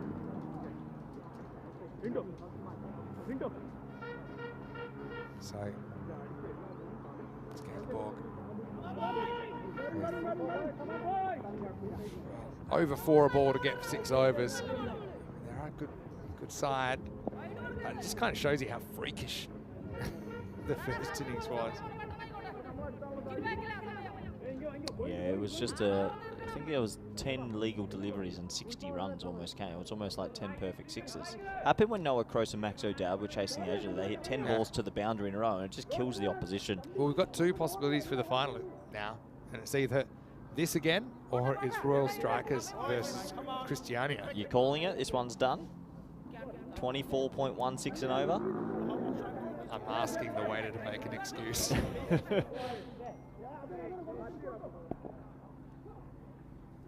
Anyway, won't stop him trying. Thing is with this guy, he slams it. Oh! It's the medics. Wow. If the medics get hurt, then who looks after the medics? Well, maybe Paolo. She was very lucky that they got the tent just in the way, because that could have been medic lights out. That was close. Oh, very close. Oh, Good to see Polo protect her there. yeah, it's let it happen and put it on the rebound. Well, what happens if a medic goes down? Do we give them a concussion test? Yeah, who's equipped? There we go. Yeah, good to see he's still smiling. Yeah. Maybe the batter goes up and gives the test. You got to keep your eyes on the game, don't you? Did pretty well. Just knew to find a bit of shelter behind the wall of the tent. Well, this is the top edge. Keeper wants it, and keeper takes it. Sudasan and takes the catch. They mean business here, Malta. Mahmood goes 6 and out. Be able to make a personal apology because he's going to have to walk straight past there. Oh, it's kicking off. Oh, I tell you what, it is kicking off. Malta going crazy at the batter. Darmgard's not happy with something. He thinks that they went a bit over the top. I mean, I just think they were just excited. I don't think it was anything. Nah, you didn't see it. Well, I didn't see it, but I want to see it now. Let's have a look. They went running in the direction of the batters and screaming and carrying on. And when you do that, deep mid off and deep mid on came running in past him and gave him a fair bit of verbals there. And you've missed it there on that he's streak. He's given it to him there, top left. Yeah, so you don't need that. That's, yeah, maybe Push Parajan copped a bit in the first innings, and so there you see his head turn around, and then... Well, yeah. Angry boys.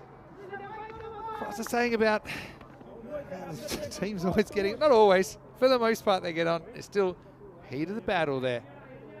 No, you don't want to get banned for the final. Don't get banned for the final. That's the one thing. And I tell you what, that has now, if these two come up against each other later today, that is going to add a fair bit to it. The horn's facing the wrong way there. It tells you how it's going for Skanderborg. Hey, but they've earned the double chance. Let's not forget that.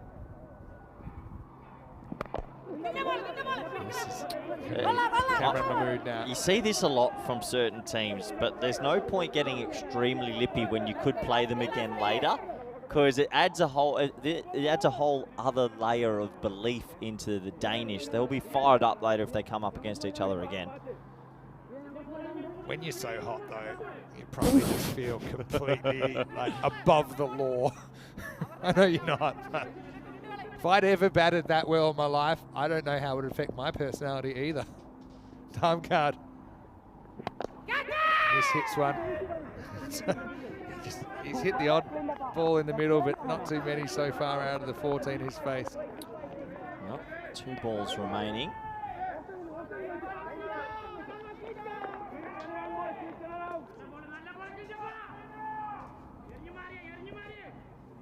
Oh, it's a quick moment to pause. It's been a fiery old ECL, hasn't it, Vinny? Loving it. Cut. Gone. Another one. And so Clinto Paul with a double strike. Prasad takes another catch out there, and Skanderborg really falling silent in this qualifier one. They've been rocked, they've been shocked, and really, it's just not their game. I suppose if you're going to have a game like this, I'd rather happen now than potentially in the final, but now they're going to have to work really hard to get there, as we are almost at the halfway point of this reply at 66 for 3. Yeah, 66 for 3, so another wicket goes down. Yeah, we know this one's pretty much done, but credit to Royal Strikers just doing what they need to do, and they're now going to be 1 game away, you'd imagine, tonight from potentially going into Championship week, which would be a bit of a shock. So Mahmood, he hit that well, Vin, but just picked out the fielder. Yeah, Mahmood. Disappointment for him, but like I said, he'll get another opportunity this afternoon, potentially another one in the final if they can win their way through. And as Bulo comes in at 5, and he tries to take it on straight away. He's probably out first ball. He's dropped.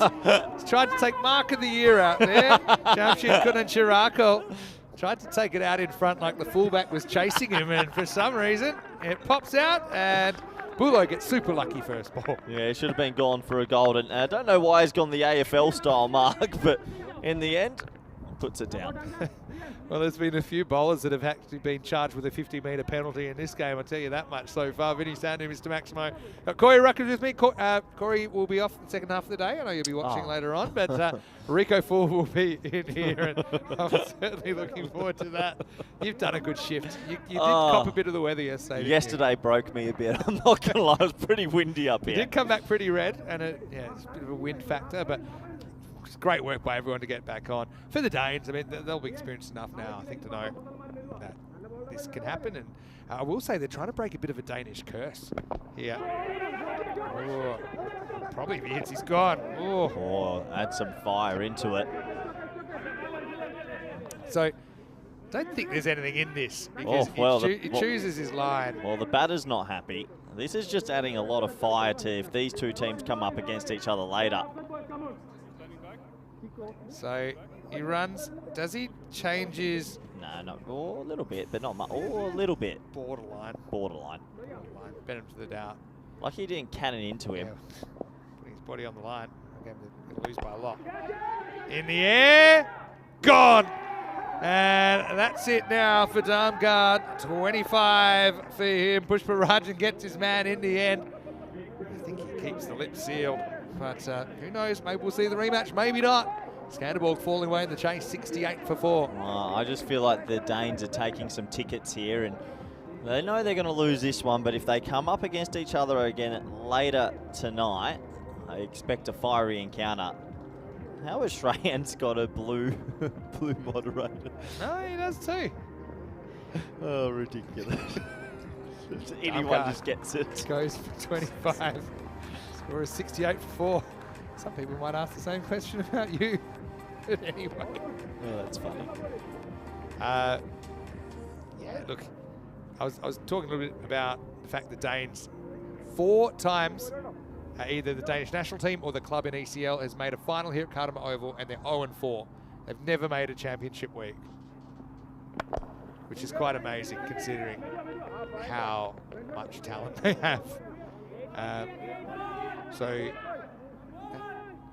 And also probably 5 if you include that they didn't make the final in 2019 when it was an 8-team tournament. They were very much expected to win their semi. Oh, just runs himself out for no reason. Almost got the ball thrown into him again as well. Now this is a bit of a shellacking, Vinny. Royal Strikers, how confident will they be going into the final tonight? 2 losses on the spin for Skanderborg as well. Stars beat them under lights last night. Gone. It's another one. Pretty good game. He got lucky early, and Pushpa Rajan bangs 100 now. He's chipped in with a couple of wickets. And really, this one's all over bar the shouting. It's 69 for 5. Well, it's a little bit of a finger roller out the front, slowed it down a tad, and a good catch. So 69 for 5 now. And if they continue like this, Royal Strikers, they're a big chance tonight. They're playing some good cricket. Yeah, they sure are. I mean, it's just, maybe it's their time. They've been in incredible form. Need to pull out one more big performance. I think Skanderborg, they've still got all the tools there.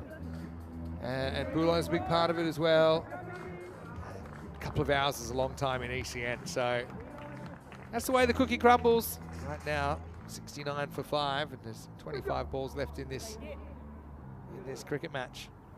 Yeah, so I'll let you know after this ball about some of the history of the Danes, because obviously they would have high hopes of winning this group. Still would. Oh, I reckon he's in trouble here. He might be in big trouble. I think he's in. I had a feeling that he crossed his feet over, but one foot came back. But we're about to find out. Don't know. Oh, good hands from the keeper. Very lively work, but he just gets his foot down. Yeah. So it's very good very work quick from the keeper, though. Good. Looks no look. But yeah, I think you can see the foot was just down, but still, Pushparajin in such a high-scoring game, he takes 2 for 2 in that over, and the score is 69 for 5 after 6. So going back with the Danes in their history in ECC, they lost to Netherlands 11 in a very entertaining group final. In ECL 23, Svanholm were here. They looked like the best team in the group. They lost to Farmers in the final of Jersey. In ECC 23, they lost the group final to Italy, the Danish national team. And in ECL 24, they lost the group final to Gina Brescia. And it was Skanderborg, of course, that you see here. In the air! Oh, wow! Oh, Rocky's has launched himself left-handed. And this, you know, the bar's pretty high for catch of the day, but Rocky's given it a good old try there. It's like he jumped off a springboard. Oh, that was good. Rocky's regularly a keeper. That one might have lodged in the webbing. But anyway, bowler here's Prasath. And now this is in the air. Pushparajin, of course, it's him again. And he'll take a catch. He's brought his own ball, or bag of balls. He's lost a few of them, but Hyatt's going to go for a duck. Prasath chips in. And the partnership of Prasath and Pushparajin continues into the second half. It's 70 for 6. I think it's quite good they're giving Prasath the bowl, because I think he's a genuine option for tonight. He's tall, he's a left armer, he gets that extra bounce, and yeah, it's clever bowling. You always want to see what you've got in your arsenal, and he could offer something tonight. Yeah, and again, another converted kind of pace bowler that's rolling his fingers on it. In fact, he's left-handed. Yeah. Why wouldn't you? Hey, speaking of Pushparajin shout-outs, hello to Prince, who works at the hotel where we stay, and he's a big fan as well. I'm sure he's watching. So Prince Pushparajin, you love Prince, don't you? I'm confused. He always looks after me at the front desk. He works at the front desk of the hotel. So well, we watch here in Spain, in Malta. Oh, there are more hotels than Sunset Beach, even though we appreciate our official accommodation partners here, Sunset Beach Club. I think you giving Shreyans a blue thing's just opening up a can of worms. I forgot what your blue is with. It wasn't me. Up in the air. And 6. Maximal for Anand. So now all you can do is maybe get a bit more practice and try and hit a few more as Corey begins to pack up his things. Show us your hand. She's healing. Is there a seam on it? If you missed it. So, well, to be honest, my hand-eye still is. That's right in the palm. It's the old Parnell Palmer. What was it, technique? Techers. You are a very good fielder, I will say that. And you don't play much anymore. I haven't retired for 3 years. But you've retired more times than Prakash Mishra. But anyway. Skied. Anybody? I wonder if that was Prasath's catch. And he never moved off the pitch. But anyway. But yeah, I suppose you're out there warming up the guys, so you still have a lot of... Yeah, you get... That's one thing that you get that I don't get, being a coach. Warming up guys. Yeah, just physical activity. Up in the air, another triangle. We're the Bermuda Square. No, but I feel a bit jealous of you when you're on the mid. I'm like, oh, that's nice. And I'm jealous of you, Vinny. 7 overs complete, 79 for 6. How do you call the next game? Who's favourite? Coast Guard. Well, you Christiania. might as well write that one in. We know who's playing who. Well, what do they need? 41 and over. Toss up. You know, honestly, toss up. And I still think even if these two met in the final, whoever meets, I think you got another toss up. I mean, on form, Royal Strikers are heavy favourites against anyone. But there's always this feeling, can this form hold? You go back to a couple of years ago, Roma CC won every game and then lost the final. It happens. Going back further, Carlton of Scotland won every game and lost the final. They won 8 games. All right, in the air, drops. Oh, this bit of a disappointing one, Siddharthan there. I suppose it won't cost them too much, but tonight they'll need to hold those chances. Won't cost them now, but they've dropped 3, I think, that they probably should have caught. A couple of AFL style trying to take them on the lead, but just, you can drop them now, but tonight you do not want to. Almost in and out. And that's going to be 6. That's a club. Jeez. From Anand. Maximal over the net and far away. Come again another day. Yeah, lovely shot. That's a big, big 6, Vin. Carlton of Scotland back in 2022. They actually had won 10 games, I think, and then lost the final.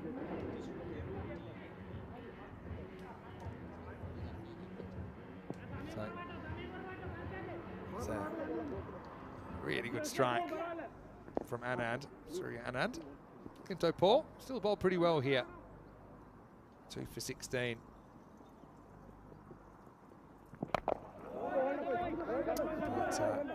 Strikers, I'm sure they've got the whole island behind them at the moment. They were one of the last teams to qualify officially for this ECL, Royal Strikers, but they have made an impact. I'll be curious to see tonight if the Strikers lose Priyan early and what that does to the game.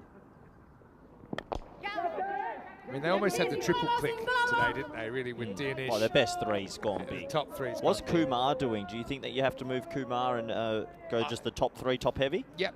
I honestly, Kumar's a decent player. I'm opening Pushparajan.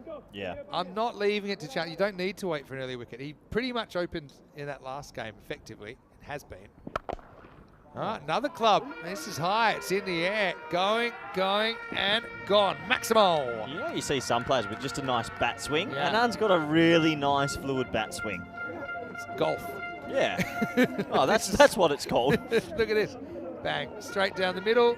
Pick up the tee. Receive the applause from the gallery. Pack it up, Vinny. There's still 2 overs to go. Don't forget the highlights. Oh, yeah. Don't count these guys out of this group. That is huge. That's a bomb over the fence on the full. When you get over the net, we're talking height. Yeah, that was such a good shot. Just power. Lovely swing. Couldn't hit the ball more in the middle of the bat than that either. He's got that flourish at the end of the swing as well. Well, he's reached the green in 2 shots. It's a long par 5. End of the over. It's 100 for 6. So the crazy pace we've seen. Do you want some Pushparajan numbers then, up to date? Yeah, go on. I know you want them. So now, after 3 knocks, he's made 248 runs off 68 balls. So he's made 248 off 68 at a strike rate 380s. of 365. Yeah, wow. Proper tournament that. And he has hit, he's hit only 2 4s in the whole tournament, and he's hit 35 6s. It's a lot of 210 in 6s. Yeah, it's a lot for 3 games. Yeah. Yeah, insane. Prasad's kind of slowly perfecting his craft, isn't he, with these left arm finger spinners. This one, I think he just drops down on the line. Yeah, perfect. Couldn't have been more perfect. Line belongs to the bowler, and this wicket belongs to the bowler as well. Tosses it up and disturbs the furniture. So yeah, change of pace does the job against Anand. It's almost like they're hogging all the limelight, but they're just playing so well. Prasad and Pushparajan is 102 for 7. Well, my question is, Vin, under lights tonight, if the strikers get under the pump and lose their bigger heads, is there much from 6 to 7 to 8? Are other players able to step up? Potential, I mean, there's potential, but it's not to be done. Do you remember Jittu Johnny came and hit one over the cars in in Master in the final last year. It was in the final state. So they've got it, but I still think to be favourites, that top three needs to clear. My question is, if you're Scandal and you win the toss, what do? They sent him in this game. They sent him in, and I thought at the time it was a good toss to lose. It's panned out that way. It's Christian Peck. And that's going to be out as well. It's going to be a wide, but it's going to be stumped. So 2 wickets in 1 ball basically for Broussard. Yeah, the old 2 wickets in 1 ball trick, but it's out as well. Good keeping, Vinny. Nice quick hands. So yeah, Peck comes out. Just wanders at this one, doesn't he? I think that Broussard might have seen him coming. So it counts as a diamond duck for Peck? Yeah, technically. Diamond Really? Derek. Yeah. But you did face a ball. Yeah, but it wasn't. Yeah, pulled a long way. Yeah, good keeping.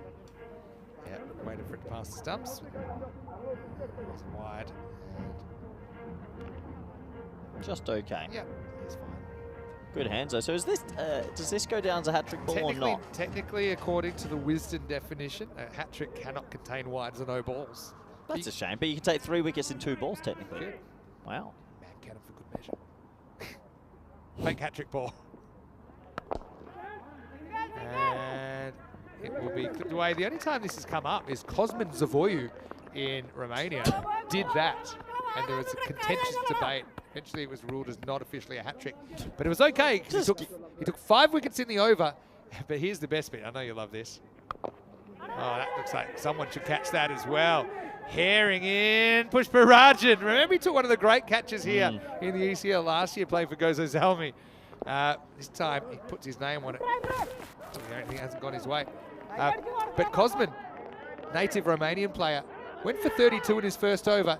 Came back and bowled a second over anyway and took 5 wickets in that over. Good captaincy. This time it will be 6, so Weldon getting a hit here. Don't get to see him batting too much, but that was a pretty nice shot. So that'll be the end of the 9th over. 111 for 8. Yeah, 111 for 8. We're off to the last 6 balls, Vinny, and then we're into the afternoon. Looking forward to... What are you up to? You're off this afternoon? I bought you a present last night. You going to buy a present for me? No.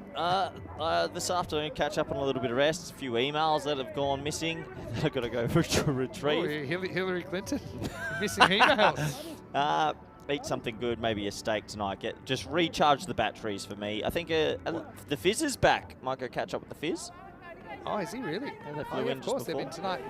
Rhino is joining us tonight as well. What time's he? Andrew Ryan, I think he's coming in around the time the final starts, around 7 o'clock. Andrew Ryan will be joining us because Rico is actually having a little bit of a mini break that he thoroughly deserves. Remember, he came straight from Malta. So Rico's got, I think, a 5-day break. Yep. So he'll be back. But Rhino's in for, I think, the next 3 groups. Brilliant. A lot of you will remember Rhino. So here's Savio Thomas, the captain, coming on, and he drills him right in the spine. Tell you what, tonight, if they come up against each other tonight... But that's fair. I mean, like, he ran... Oh, I know. I know it's fair, Vinny, but you just hold on to that ticket. If I'm a Danish cricketer, I just put that ticket in my pocket, and tonight on the lights, if these 2 teams come up against each other, it's going to be a bloodbath.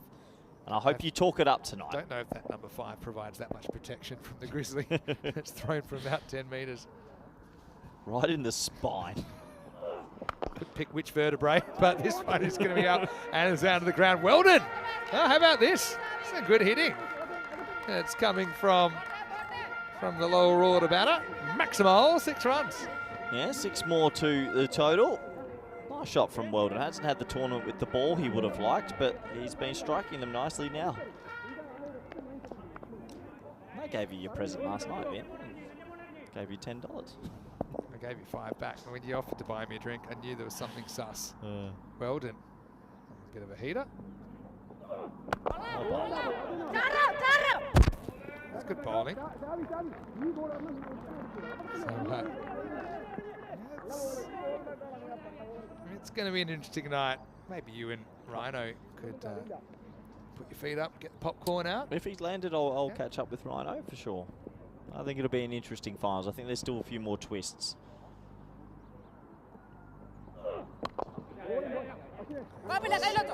Only be a single, so things kind of winding down now.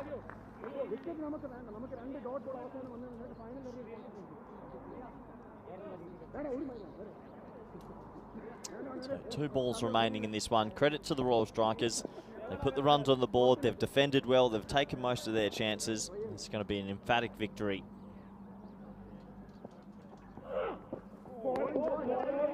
Ball, the dot ball. So they will go through to Group C's final tonight, and it's going to be Skanderborg of Denmark taking on Christiana of Norway, and one of those teams will come up against the Royal Strikers, and one will be sent packing. Looking forward to it.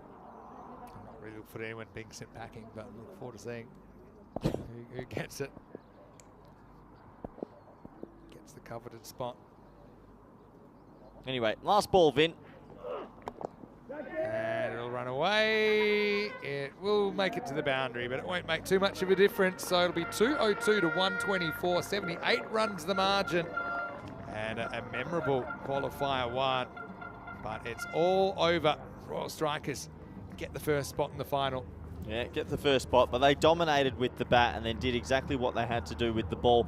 Is that the last chapter between these two teams? We'll find out. I have a feeling they might come up against each other under lights, but maybe the Norwegians have a surprise. Yeah, count them out. The Norwegians have a lot of good players in there. Again, I'm not really thinking there's any heavy favourites in these games. Even if these two meet tonight, you wonder, can Lightning be caught in a bottle twice in a day? Because it was quite an unbelievable batting performance by Royal Strikers in the first place. But we can confirm now that it will be the Skanderborg versus Christiania battle. So yeah, a bit of a northern feel to that battle, and it's starting in around about an hour and 20 minutes right here on ECN. The toss will happen pretty shortly, and you'll probably see the result on your screen, or you can always check on our website, europeancricket.com. It'll be a pretty exciting second half day. Thanks to you, Corey, for your work. Pleasure, Vinny. As well, and we certainly had no shortage of action. But Royal Strikers, they've been the real story of Group C, and they have pulverised their way into the Group C final. Yeah, they have, and well done to them. They've taken their opportunities. They're 3 from 3. They go into tonight's final, the more confident team in this group, but it just feels like there's going to be a couple of twists still, and we'll have to wait and see how it pans out. We'll have a quick look at the highlights, Vinny, and well, it would have taken something extremely special to be able to pull this off, but let's be honest, it was never really up for a chance. They just didn't get the power play they would have liked. And to credit to this Royal Strikers bowling lineup, they don't have too much pace, but just looking in the background, there is definitely some tension between these two teams still, as the umpires have had to step in.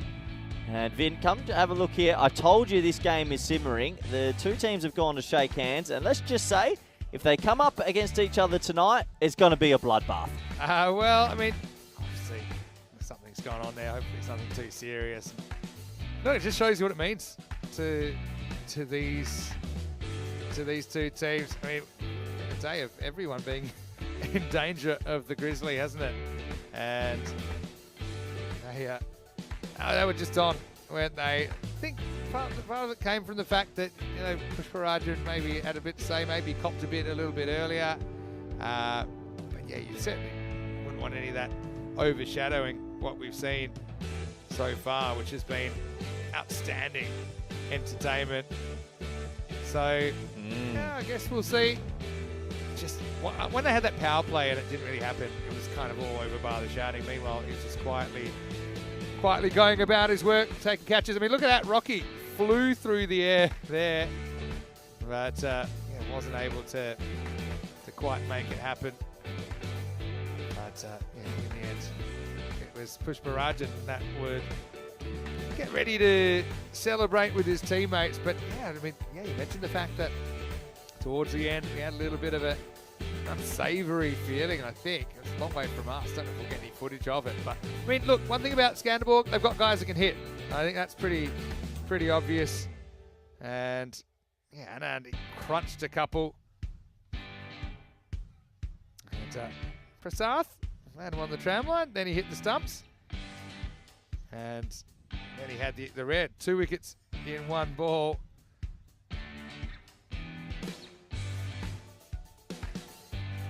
So, no, he didn't have everything go his way.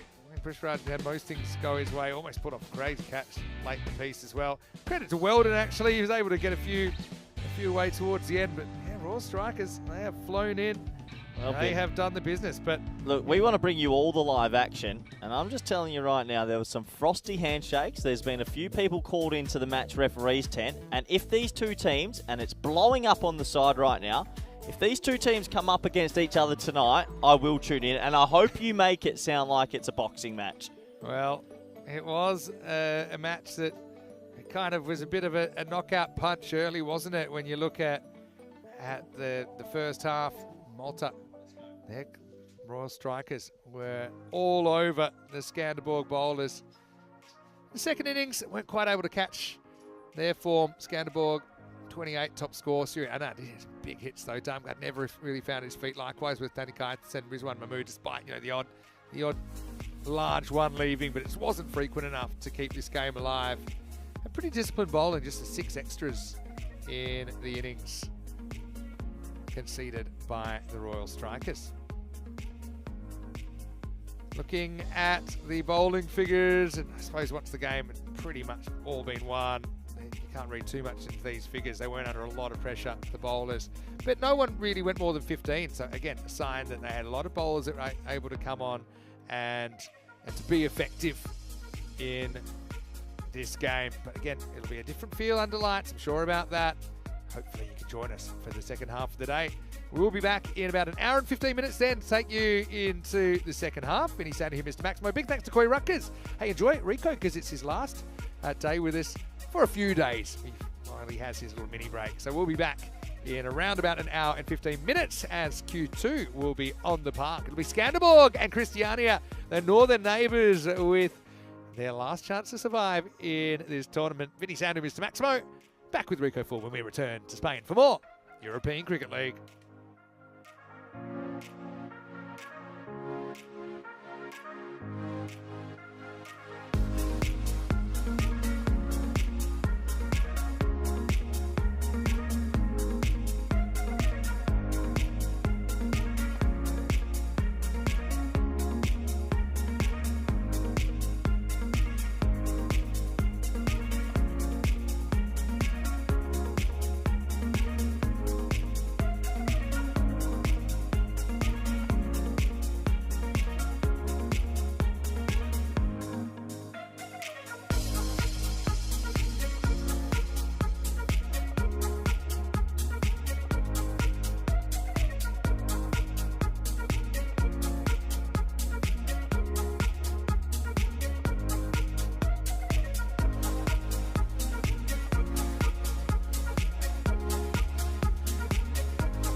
The European Cricket League is proudly brought to you by Dream 11, HCL Software, Rado, La Junta de Andalucía, and Victorinox.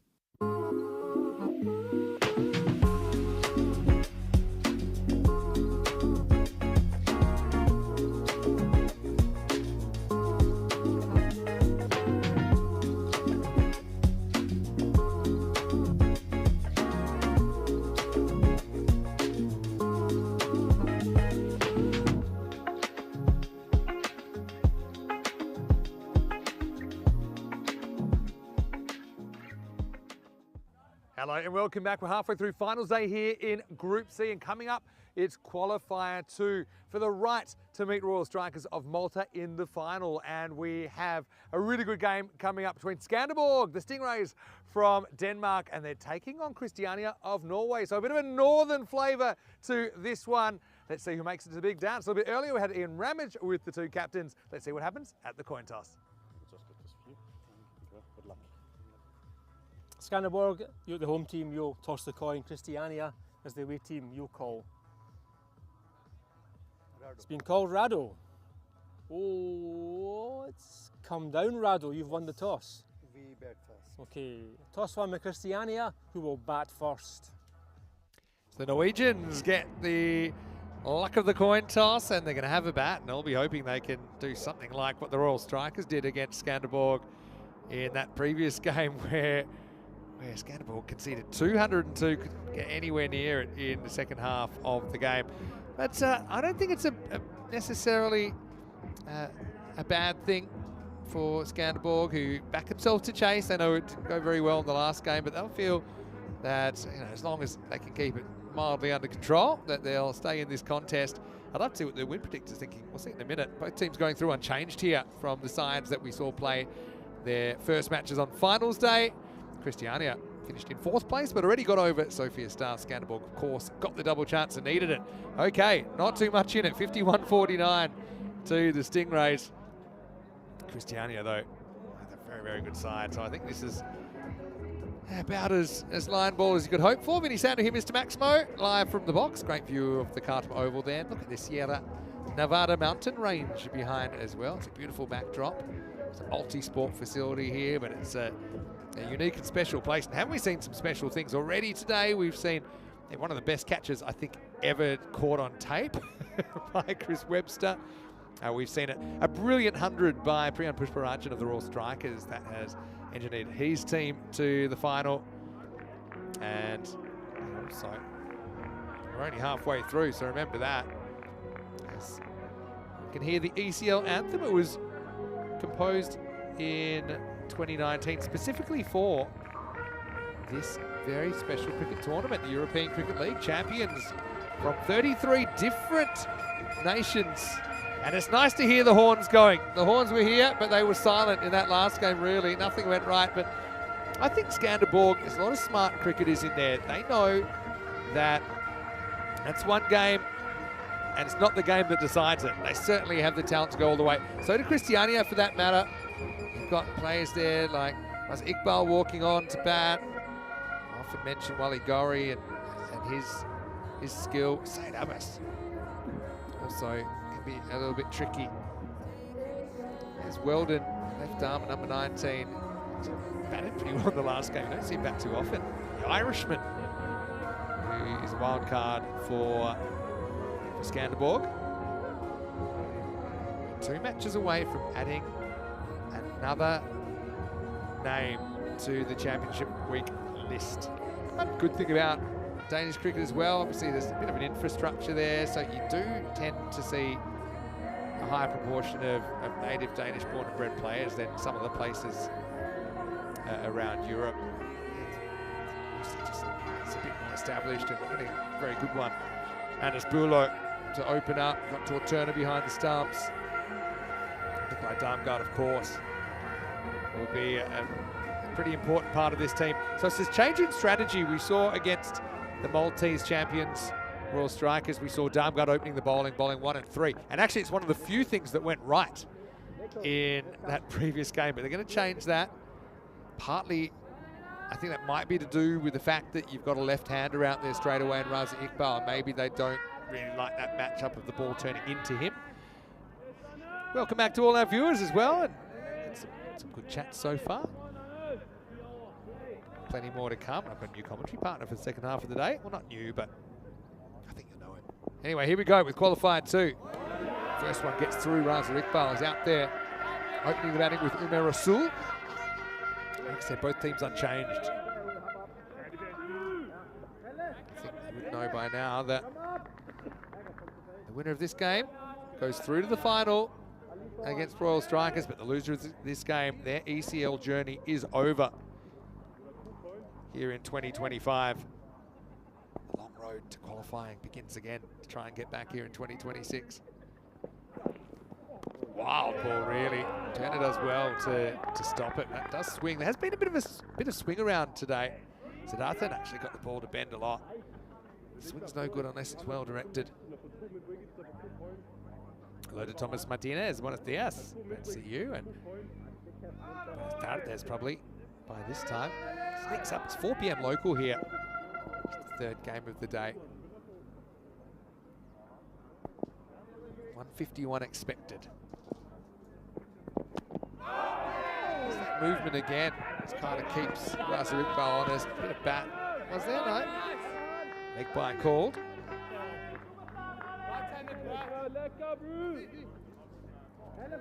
Maybe double leg. Double noise there. So clearly going over the stumps. So what's this game got in store? It's been such an unpredictable tournament.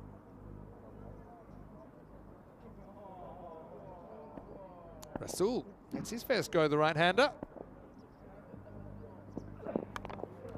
And he chops and he completely diddles Turner. I don't think it'll go for 4. We'll get it reasonably comfortable too. See there, the field obviously it gets better game by game, but you know, a lot of rain fell, kind of knocked out a whole day of play. Yesterday we had reduced matches, though. It's testament to the whole crew here that they did get 5 matches in to at least create some standings to work off here on Group C Finals Day.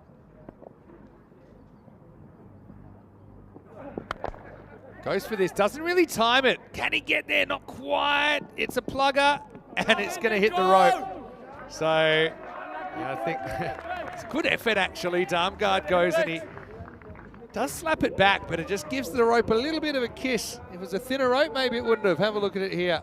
So he just swipes at it, and then just a little bit of a kiss into the rope. I don't think Nick knew, to be honest, because he was already diving, and when he came back, he saw the ball was inside. Boundary scored. Now, straight up in the air. Can anyone get there? Yes, they can. Weldon takes the catch. Rasul, boundary and out. Not particularly convincing there. He'll have to step aside, and Bulo bangs it in, heavy length, gets the reward, and Christiania lose their first wicket. The Norwegians are 8 for 1. Funny old one, that one. Thought maybe the bowler was going to go for it, but Weldon, he anticipated it and moved forward very, very quickly. You can see just not really in the best position to play that shot. Rasul, and really, he got there easily. Weldon, not sure if it was straight in the middle of the hands, but good enough. Bulo is happy. That smile there tells you probably wasn't quite in the sweet spot of the hands, but he's the first wicket. It's 8 for 1. I think Thomas is happy. We're not getting any rain here. The Horns making a bit of an appearance already.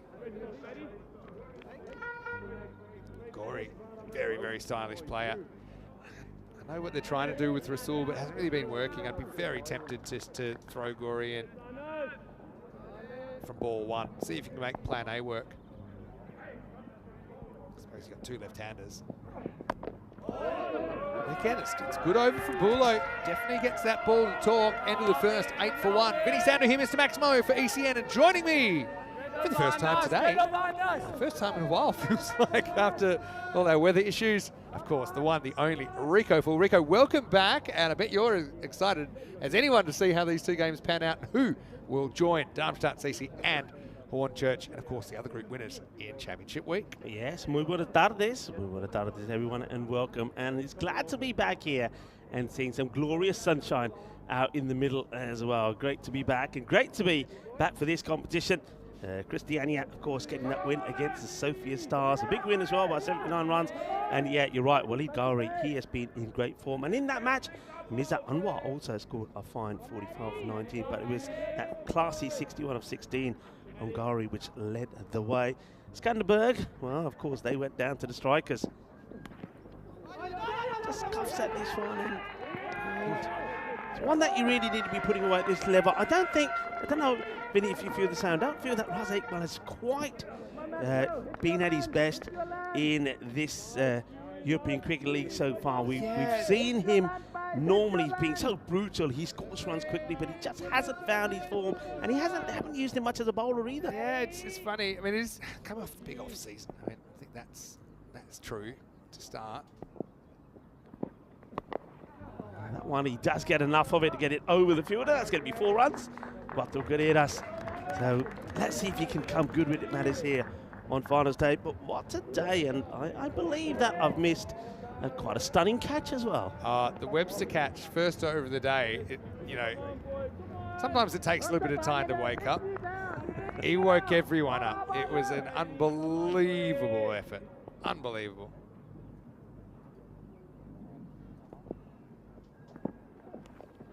It's not good bowling. Not good bowling. Well done, and well done. Well, it wasn't very well done from him with the ball in the earlier match against the Royal Strikers. He just didn't get it right, and he went for 50 odd of 2 overs. But he's got the pace. He sounds like there's a lot of bowlers that have come across, like junior bowlers and bowlers on the way up. They've got the pace, but they just stray with the line. And my advice to Weldon sometimes is, you don't worry too much about the pace. Concentrate on getting the ball, landing the ball in the right areas, because otherwise, with the pace he generates, you just need a little bit on it, and the ball's going to race away to the boundary. Comeback ball for Weldon. And gone. And it's a good comeback ball. Right areas, Vinny. That's what I'm talking about.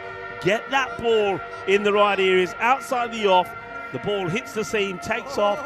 And even though Iqbal is trying to play this away, he's trying to get this cut shot in, gets a thick edge. Good catch taken there by Tor Turner, and that's the way to do it. Power of a good keeper. If you're not a specialist, you're probably not catching this. He's well balanced, he's slightly open, takes it very well, gets 2 hands to it. I'm telling you, unless you're a proper keeper, that's flying away, probably coming off your gloves and going for 4. But Turner, like what I've seen from him every time I've seen him here at the Cartamore Oval. He takes it without too much of a fuss. So yeah, Iqbal's lean run continues. Weldon with the breakthrough. It's 16 for 2. Yeah, well done to Weldon. And it's almost like he was one of the juniors that I normally talk to and say, come on, just get that ball in the right area. You know what it's like. I mean, if you go back to old school, you used to put a 2p coin on the mark on the nets and say, right, I want you to hit that spot. And he's hit that spot beautifully. Now he's got to get it right here to the right-hander that comes out. This is Chaudhry Akram. He can be pretty useful as well. We saw a little bit of cricket that we saw there on yesterday. He can come out and make a difference. Akram now comes out to join Walid Ghauri, who himself is yet to get off the mark.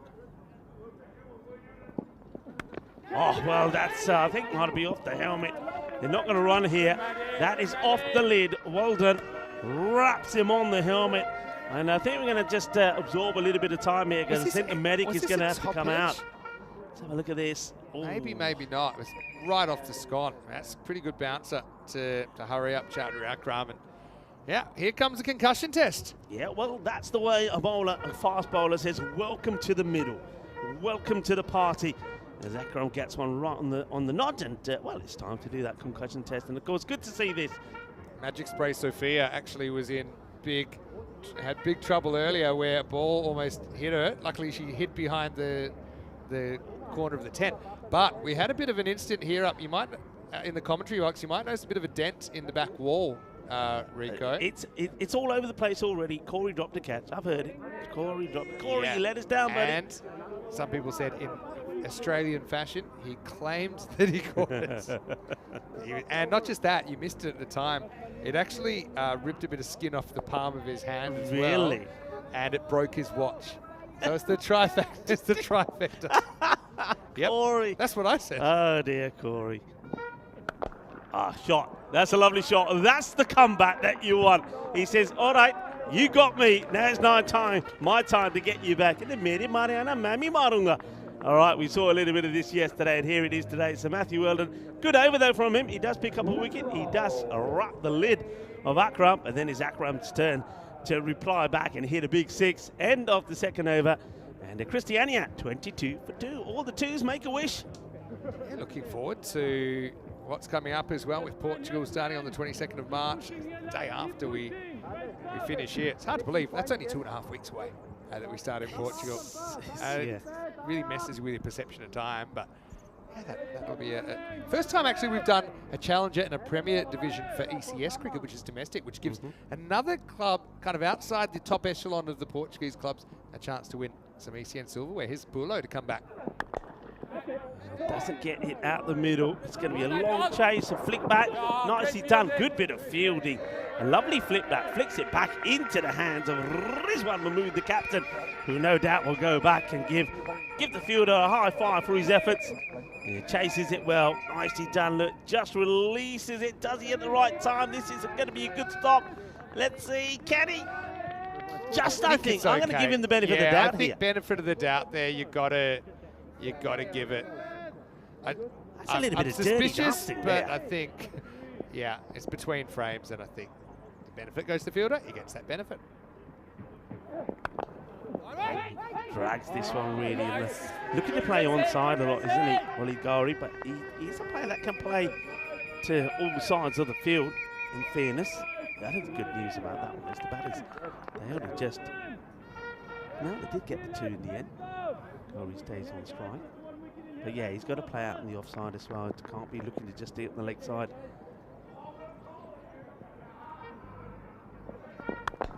And he does. Good shot. That's better. Comes down the wicket and hits this ball in the right areas. He's not trying to go across the line. So nice strike. Played away for Quattro Carreras Mas. I think Walid Gowrie is pretty key here, I think.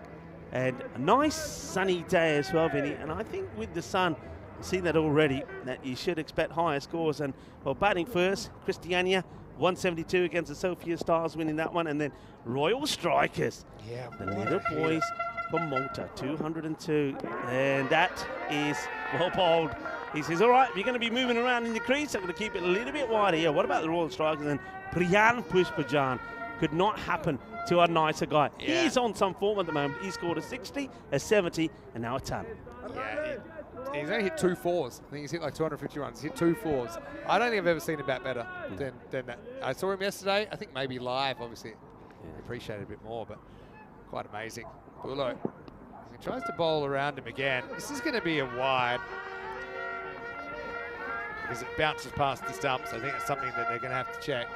But have a look here where this ball bounces. Yeah, it's about almost a metre past the stumps. See the dust, see the dust. So normally it's no ball for off the pitch, but that's only if the ball pitches before the line of the stumps. So wide will be called. Bulo to bowl around Gowrie really here, trying to get through this power play. That's a nice shot down the ground. That will go all the way. Bolle. In the zona. So is that going to be the pattern then? Teams batting first, scoring stat loads of runs. The difference it makes when the sun comes out is quite extraordinary. What do you make of that law, by the way?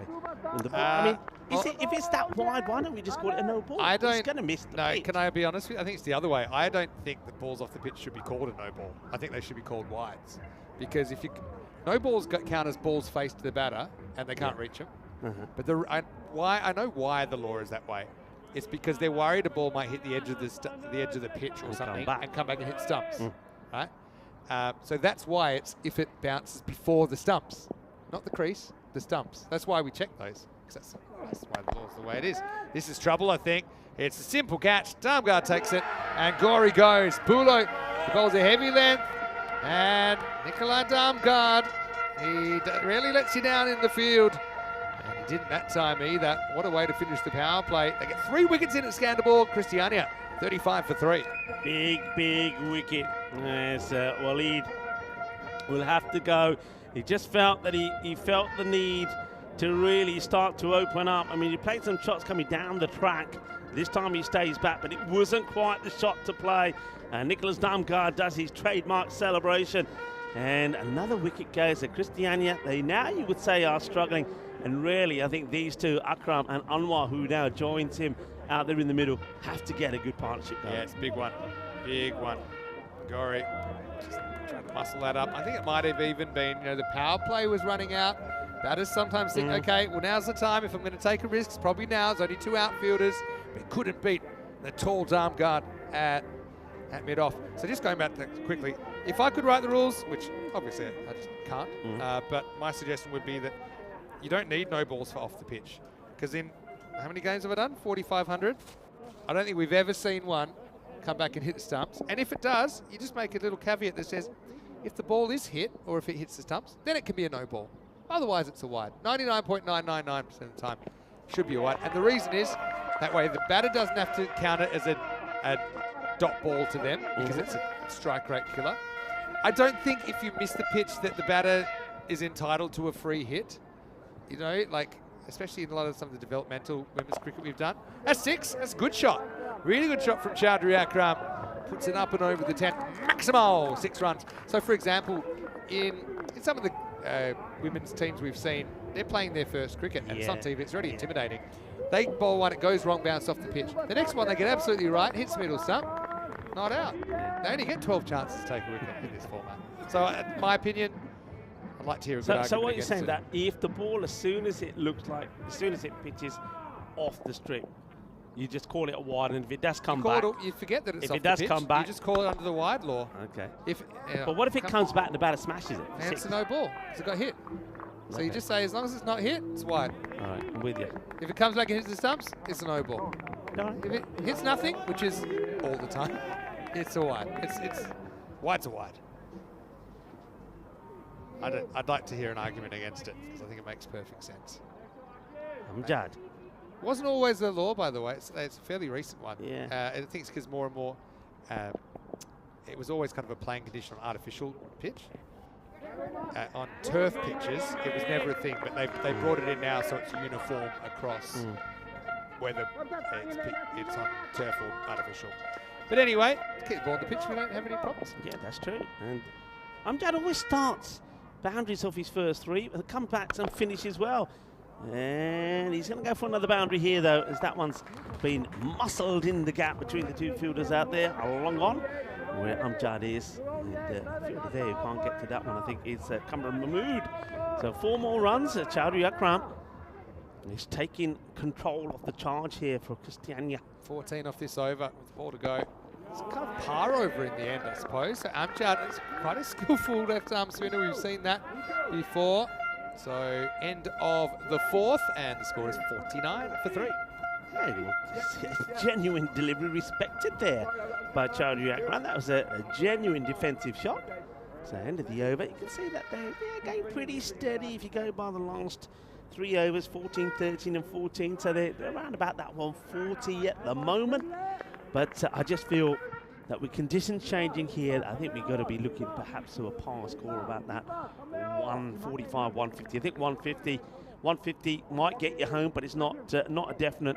Ideally, you want to go a bit further like the 2 teams have done earlier today already. You've got to be looking to go past that 160 mark. Horns are back. Suspiciously silent. Well, they're ready for Nikolaj Damgard. They feel that Damgard is the man to do some more damage with the ball. He's a useful guy. He's a talent to have in your side. A tall left armour as well. Starts with a short one. That is going to be put to the boundary. There's the first boundary from Riz Anwar. Good start from him. Remember, he scored 45 of 19.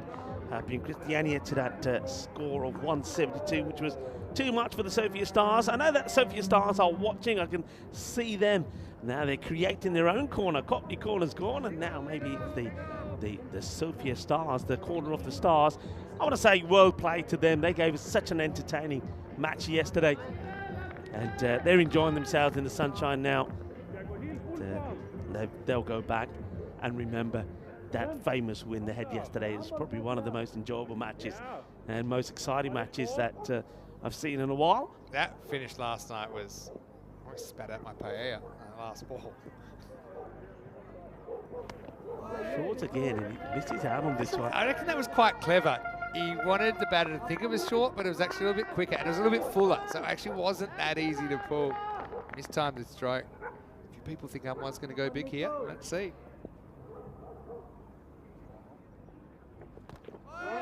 Misses that by a long way, plays completely down the wrong line, but there's the cleverness there of Damgard. He's a very clever player, very unique, lots huge. of talent, lots of variations. 3 bowlers today, Pushparajan and Prasath, and then a Darmstadt here, converted to spinners for the format.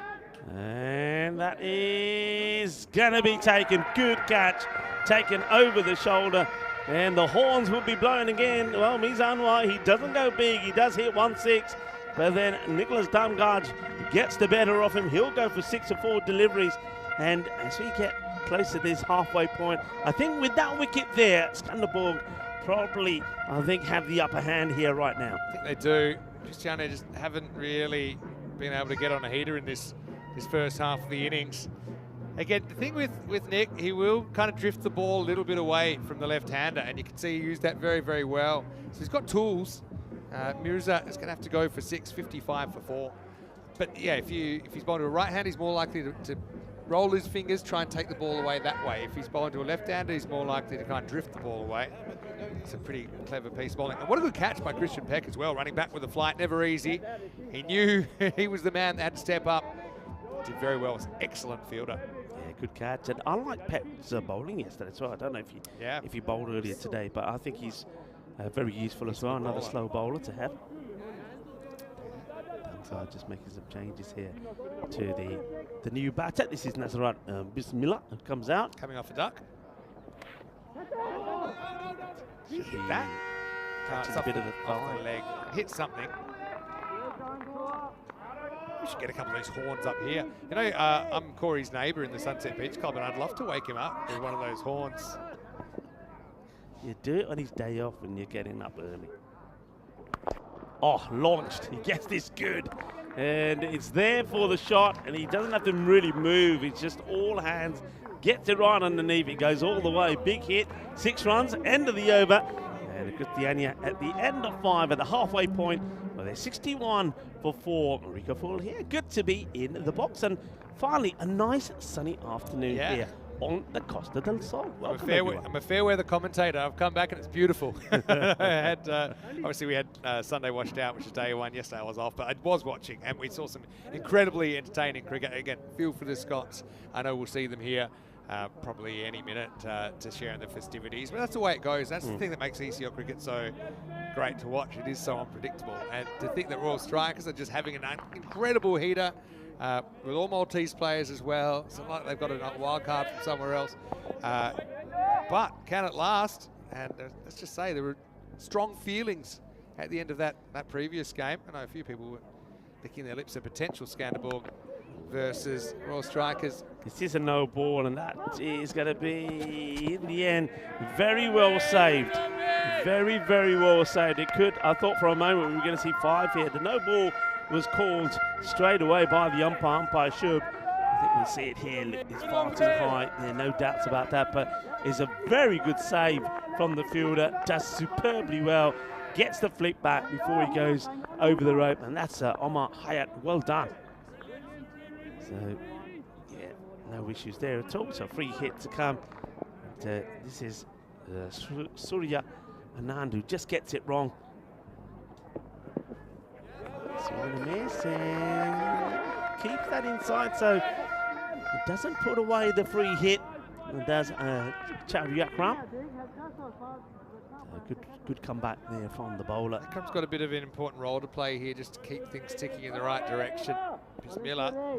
He's obviously about top 6, hit a long ball, but it's an awkward kind of time, awkward crossroads. All right, well, more catching practice here, I feel. And taken. Good catch, very good technique, because that's right up in the sun. And that's the captain, Rizwan Mahmood. And when you watch it again, first he calls it, but look how he keeps one hand in a position where he's keeping the sun out of his eyes. You're right, a cap and a pair of good shades would do the trick as well, but he prefers to use what he has and keeps that hand as the shade and then removes it and gets it in the catching position at the right time to hold on to the catch. Nicely done by the captain. And another wicket goes, so they're just losing key batters at the wrong time. And yeah, you said there, Vinny, that Chowdhury has to stick around for a bit. Well, he doesn't. He goes for 22 off 11. Inopportune moment. Who's going to step up? I need the lower order to get going. Need the tail to wag a little bit here, Christiania. They're playing their first ever ECL. Having said that, I do have quite a few players we have seen before. Surya Anand.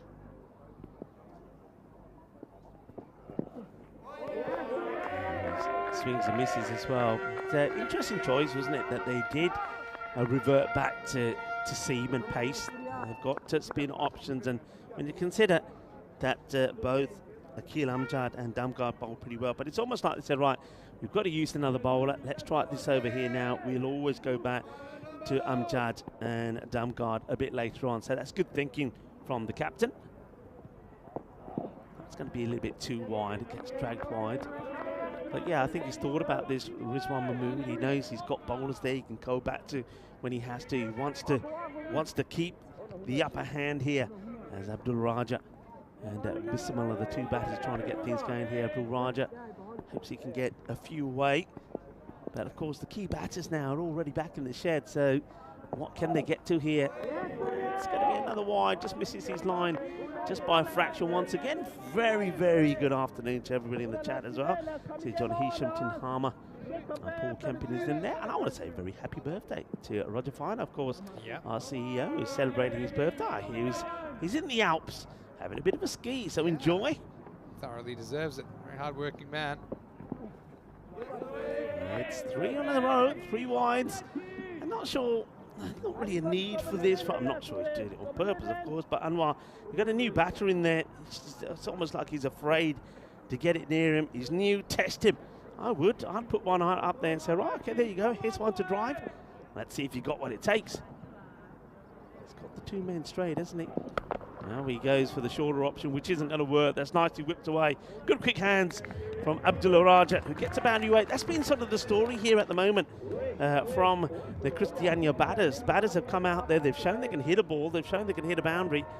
But what they haven't shown is that they can make it count into a partnership. Need a partnership. Need 2 batters ideally here, these two, to hit around about the 25-30 mark to get them to a good score. Yeah, 125 doesn't look enough, but gives you a shot. That's the one that's pitched up. Again, a little bit of width on offer. And Raja swings hard. He's going to get a little bit of suerte. Cuatro carreras. That'll do nicely. So 4 more. So trying to pick it up a little bit here. Now, look, if they keep going, even if they finish going at about 13, 14 and over, which we've seen them do at the beginning part of the innings, they'll finish on a reasonable score. 127 expected at the moment, but I still feel that they need to go 10 to 15 more than that really to make this competitive. And this one could be out and will be out. Asking the question, the umpire is giving this. I do feel this tucks him up and probably comes off the gloves. I mean, sometimes we've seen it come higher up off the arm. There doesn't seem to be too many objections there from the batter, but let's take a good look at this to see where this strikes. It has been given out though by the umpireship, so at the end of the 6 overs it's 75 for 6, but let's take a look at this again. Raja goes for 8 or 4. It just hurries him up, doesn't it? Let's have a look at it. Seems to be straight off the glove, doesn't it? Have a look at it here. Actually, I think it actually might even come off the edge of the bat. Let's have a look at this. I think it's double. I think it goes there. There's a touch up onto the arm. For me, it's a double touch. Yeah, bat arm. It seemed to take a little deflection as it went past the bat and then onto his arm. So it's actually a really good decision, I think.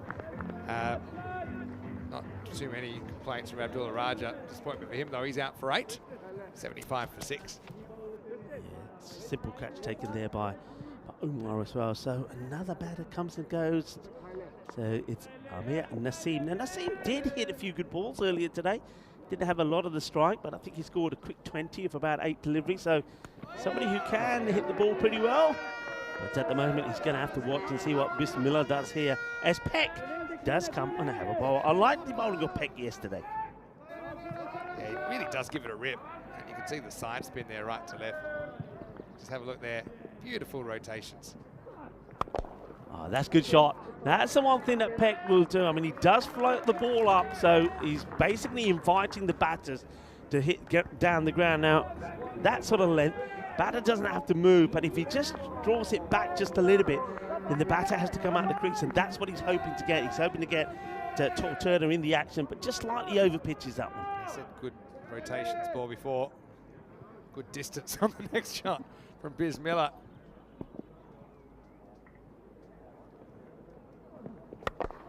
Well, goes for it, but I don't think he has enough. You know, Dumgard wants it and takes a very good catch. Well, how about these? A catch and a hug all at the same time. That's the way to do it. Dumgard, he's a serious catcher. We saw that from him yesterday. He doesn't drop him. And I like the way he takes the catch, and he's got a player there just waiting for a hug. Shaba. Dumgard takes another. And once again, we've seen it so many times. Batter comes in, hits a boundary or two, and gets out. Yeah, it's been the story of the innings so far. Bismillah goes large the ball before, but in the famous words of Queen, this time, Bismillah, no, he will not let you go. Let you go. It's time to go. As Dumgard doesn't miss too many catches. Nazrat out for 12, 81 for 7. Yeah, lovely shot there. And, I think that's one of our passion shots. The passion and the pride. Is Beelzebub going to be the next batter? One of my favourite songs. I think it's on my bucket list. I want to learn how to play Bohemian Rhapsody on the piano. Yeah, you were saying got that the music, the but I other day. haven't had the free time. Even I suppose I did have yesterday off. It's too busy watching the cricket. All right, so Zaid Abbas. 7 down now. Comes out at 9. There's still 3.5 overs left. Peck's a very good bowler. He's tall, gets good bounce. You've already talked about how he rips that ball out of the wrist, right to left. See ya. Oh. Well, he misses him first time, but does he get him the second, Vinny? This is going to be a really close look. And it's a horrible shot from Saeed Abbas, but the keeper, Turner, he pops out. And let's have a look here. It's still out. He's still out. Let's have a look. He's still gone, you know. He's gone. He's gone. Well, you can hear the crowd, can see it on the replay. They know he's gone. It's going to be a first baller for Saeed Abbas. 8 down, and Christian Peck. Now, I wonder, do you give this as stump to run out? I'm saying stump. I don't think he's running. Yeah, he's stumped. I'm saying stump. To be honest, hat-trick ball for me. Turner's super lucky because that's about as regulation as stumping. You always get a good look at it when the leg spinner goes past the bat. So Turner is lucky because that was a mistake, but it's a mistake that doesn't cost him because he's able to gather it. Peck goes large and well, this is a hat-trick opportunity then, as Abbas stumped for a duck. It's a classical leg spinner's dismissal. Yeah, let's see. So hat-trick ball. We've had 2 hat-tricks, haven't we, in this European Cricket League. You can see them there. Parwiz Aghuzada, that was sensational. Abdurrahman Ahmadzai. Oh, I've got a bit of a tinkle about this one. All right, hat-trick ball. And just pushed away for a single. Oh, he's completely... Well, somebody stop that man. Somebody stop him. He's still running. He's going right towards the Sophia Stars. I mean, Naseem looked like he set the treadmill to a heavy incline here. Just trying to get going. It's a bat plug victim, but he had the foot in. I suppose when it plugged, it was over the line anyway. Good over this from Peck. Really good over. Good example. If you're going to get hit for 6, shake it off, come back. He's gone wicket 1 since then. Yeah, that's what he does. That's what it's all about, Peck. Just flights the ball up there. He's not worried about it as well. He says, all right, that's what I'm going to do. If you want it, come and get it. So now he bangs one in short. He's going to get lucky here. I don't think he gets a lot of this. Fielder will get down. It's going to take just a single. So single gets taken. It's the end of the over. That means that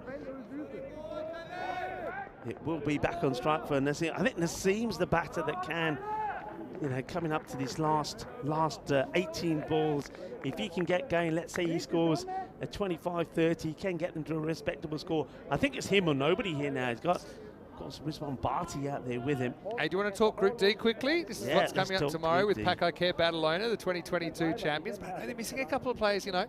Zurich Nomads, so expect players like Fahim Nazir and Hassan Ahmed to open the batting. And they actually once made 203 and almost lost. Reminded me of them this morning with the previous game. Then you've got Brno, the Czech champions. You've got Zagreb Assassins from Croatia, and you've got Budapest Blinders. And Steph Gooch will be turning out for them, a member of the 150 club. Now, of course, playing for Estonia, but he was central to starting the Blinders. Also, a couple of very good Irish wildcards in there for the Blinders. Turner misses this down the leg side. He missed on the way. He's just having a kind of a poor 2 or 3 minutes here, Turner. He's a very good keeper. Part of the role is just being able to just kind of, glove the next one and move forward. Don't let those. I mean, to be honest, the stumping you got anyway, so there's no damage. Gives up an extra They'll be run there. disappointed there because they've allowed the strike to rotate. You see him not able to get that boundaries after, just going to be single. Yeah, I'm very excited for this group. I did meet some of the teams this morning arriving, Brno and also the Nomads. And no surprises, they've said they've come from about 4 inches of snow. So, just for seeing it. So one thing we do know is those teams that have tried to practice, they've done a bit of indoor practicing, haven't been outside and hit a ball. So that is going to play a part. Yeah, it's going. I think day one tomorrow is going to be all about teams just finding their rhythm again. I think day 2 is going to be a big day. Once again, just to the field, just another single. Yeah, something John Gray brought up, actually. I was meant to mention it in the comment section, that the Maltese side probably benefited from there being some cricket in Malta. Yes. Although Raw Strikers didn't play in the ECS, a lot of their players did, because you can play for another club if your club's not playing. We also had internationals there. Oh, how's it missed? Valuable run. Valuable run. I love Tor, but I've been where he is. He's just having a bit of a slump, and this one he doesn't. I think he really thinks he's going to bowl him. Yeah, but it doesn't matter. I think he probably thinks he's going to bowl him. He just doesn't move far enough and quick enough. But I mean, that's it. It's all part of it. Even if you think it's going to bowl him, that's like a rookie error. I don't think that's what happened. I just think he didn't. If the ball hits the middle stump, your gloves should be behind the middle stump. So looks given away 4. But he started so well with that spectacular catch. Last ball for Darmgard. Cut him in half. Barty doesn't know too much about it. So end of the over. And 93 then for 8. 12 balls to go. What can they get to? Obviously, they can't be too risque with the running because you haven't got too many wickets to go. One thing I will say about the Royal Strikers, I mean, a lot of the players didn't play.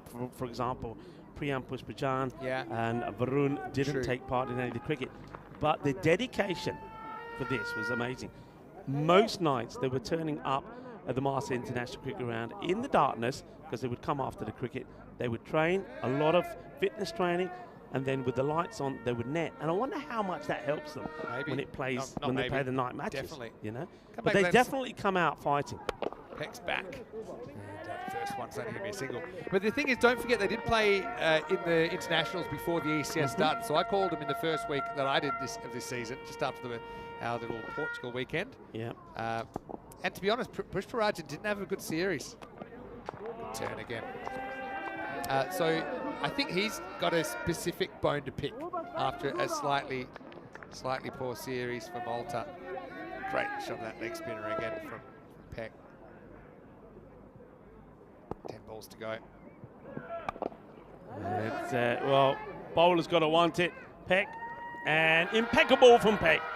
Takes the catch, gets the wicket. 9 down now as Barty skies one up to the bowler. And Christian Peck takes another wicket. That's his 3rd now. 3 for 9. He's still got 3 balls to go. And who knows, with the new batter going on strike, well, Christiania could be bowled out here before the 100. Really good spell. He's got 3 for 9 off 9 balls now.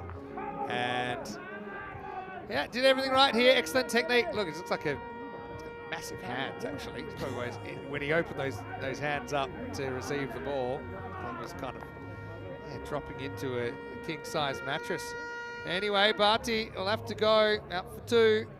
They're down to their last wicket now. Still 9 balls on the table, 94 for 9. I'm worried here. This is taking a lot of time, and I know the umpire Shub is there. I wonder if it had something to do with the helmet or something. But this is taking time, and I don't know about you, Vinny. I see this could be some penalty runs coming up here. It might have been a technical issue. If it's technical, yeah, because I know the umpire was there. Otherwise, he's definitely He's still not rushing time. it. I mean, look at him. He's not rushing at all. This could be runs coming on the board against him. Yeah. It could be All I minus can 5. think is there was a conversation there. Yeah. So we'll wait and see. But I don't think it's as simple as just he was late. I think I'm not quite sure what happened, but it might have been an issue about making sure he was wearing the right shirt number or something like that. Yeah, it could have been something to do with the helmet as well. Yeah. In which case, no. But anyway, we'll wait. We'll wait. Number and see. 11 should be exempt from the rule. Well, all right. number 11, what is what I say? Or to all the number 11s out there in the world, well done to Mufasa Saeed, the captain, who smashes this down the ground for 6. And, well, at least he gets him to 100. Yeah, he does. And, yeah, I never saw any signal penalty runs. So we don't know what the explanation was, but there probably was a reasonable one. We know that does get enforced. Defends this one, and that will be the end of Peck, who's bowled very well. 3 for 15. Christiania, 100 for 9 with 6 to go. Can Amir Naseem find some of the hitting ability in this last over that we saw from him in the earlier game? Let's see, can they get something? A magical finish here. Maybe they get to a 120. Who knows? What a good spell from Peck. 3 for 15. Looked very assured under the high ball as well. He's a brilliant leg spinner. Okie dokie. Over 10. I just feel if you can get your lower order to grind 12 runs, you feel like going in with a bit of momentum the second half, even though this looks very light on. Amjad, as bowled well, will be looking to dart across the right-handers, but he starts short, but it could be curtains. It will be curtains. That is it. It's the end of the innings, and Christiania will be bowled out with 5 balls to go. And Akil Amjad takes his first wicket in the match. It's the end of Naseem and Skanderberg. Well, no wonder the horns are blowing and they're making a lot of noise up there, because they feel that if they can go well with the bat, they're on their way to booking their place in the final and a rematch against the Royal Strikers. But still, there's plenty of cricket left in this game. We have seen some surprises, of course, in this year's European Cricket League.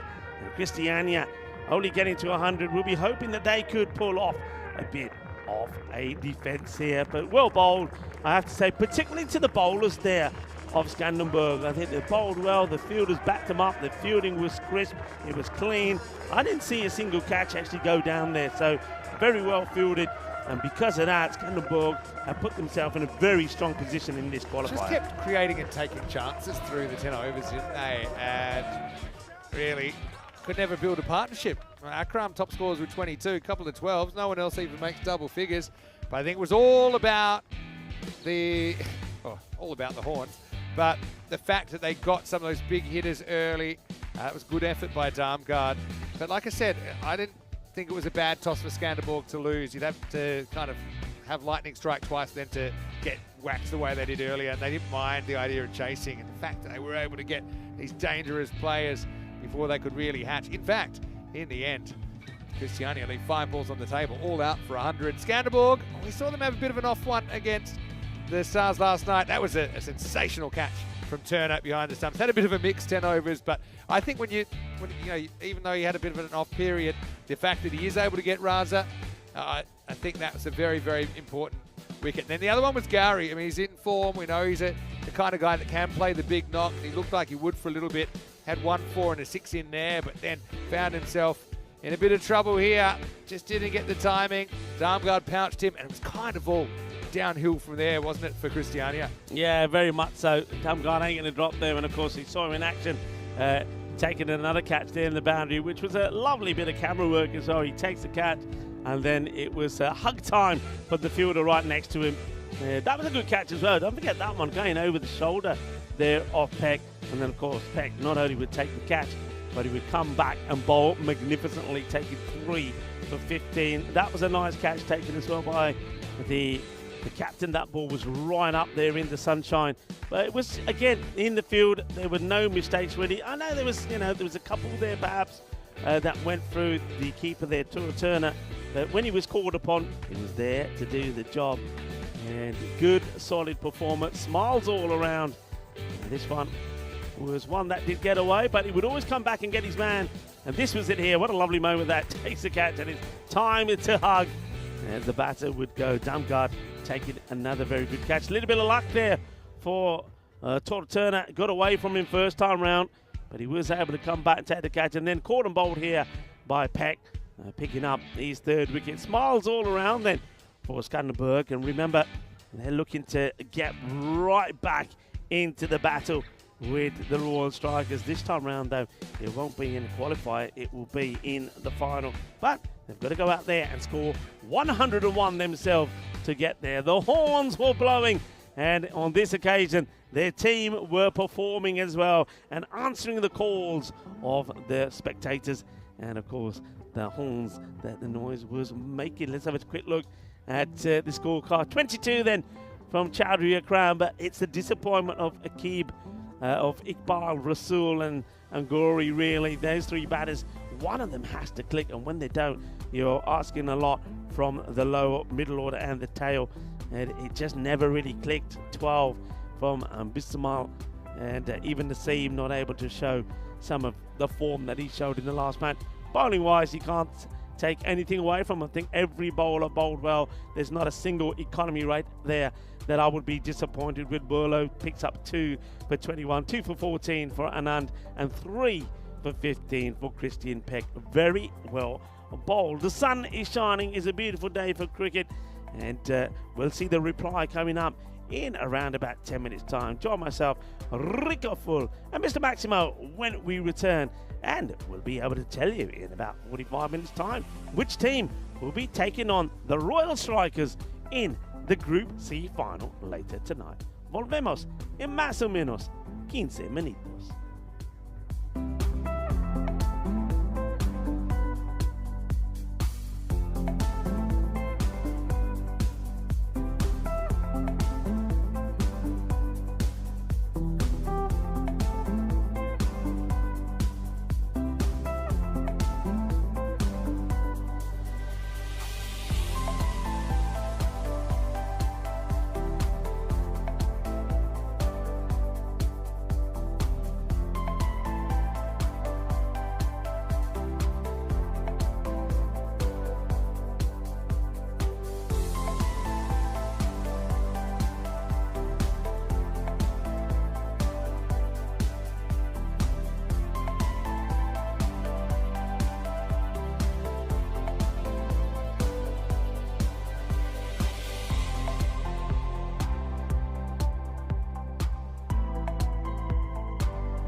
The European Cricket League is proudly brought to you by Dream 11, HCL Software, Rado, La Junta de Andalucía, and Victorinox.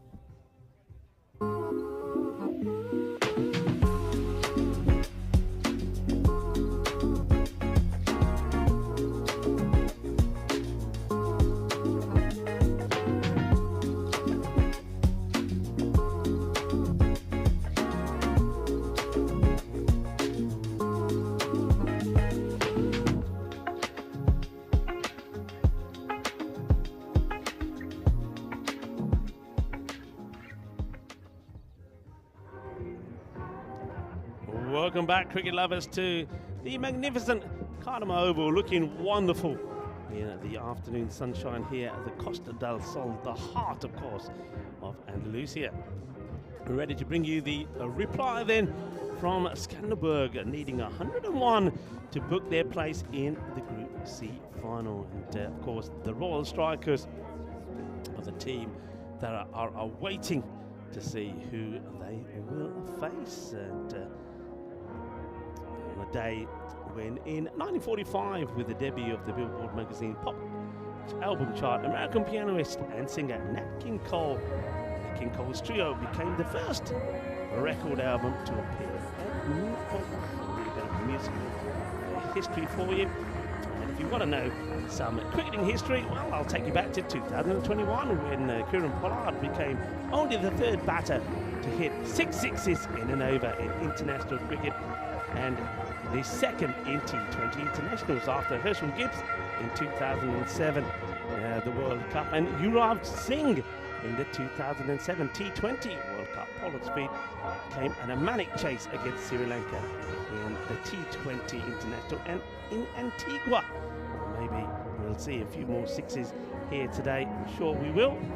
And today also back in 1931, a day to remember for West Indian quickie Herman Griffiths, who inflicted the first duck of Don Bradman's Test career at the SCG. Griffiths bowled the Don to help the West Indies, who had lost 3 matches by an innings and another 10 wickets in the inaugural series against Australia, to surprise a 31 victory, their first against Australia. A couple of days in history, but right now we're focusing about what's happening here and now at the Cardiff Oval, the European Cricket League, the Champions League of cricket.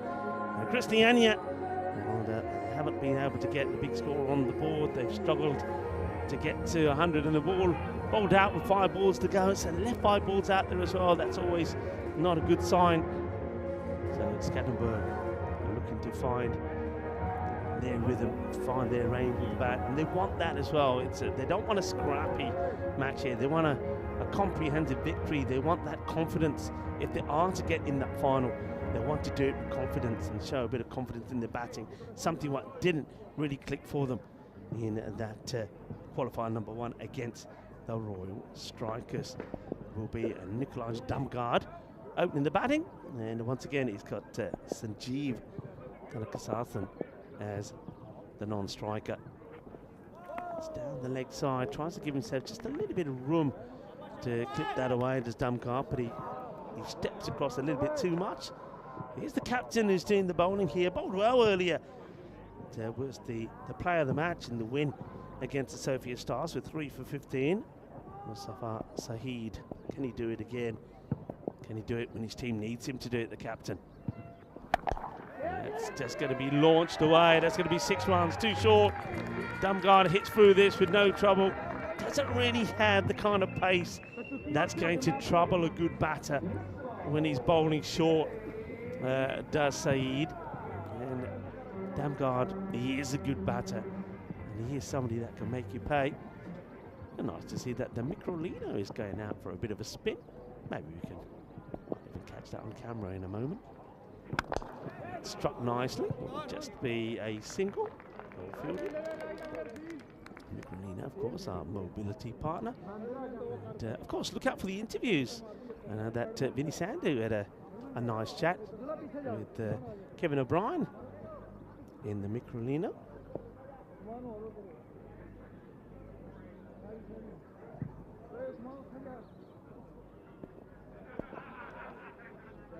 Bit of a change in the field here now to the right-hander. Just quite happy just to tuck this away and take a single. And I mentioned Kevin O'Brien. I want to wish him a very happy birthday. Of course, born in 1984, an Irish all-rounder is born. Kevin O'Brien wrote his name into Irish cricketing law, and with a magical World Cup innings against England, of course, in Bangalore. Let's play it away. It's a fielder out there now. That'll just be a single. In 2011, remember, entering the fray with his team in a perilous position, chasing a mountain of runs, 327. He smashed the 50-ball century, the fastest in World Cup history, to set up a historic 3-wicket win. Of course, we had the pleasure of having Kevin O'Brien here in the Western Sheridan. And what a gentleman and a scholar he was as well. It was great to have him here.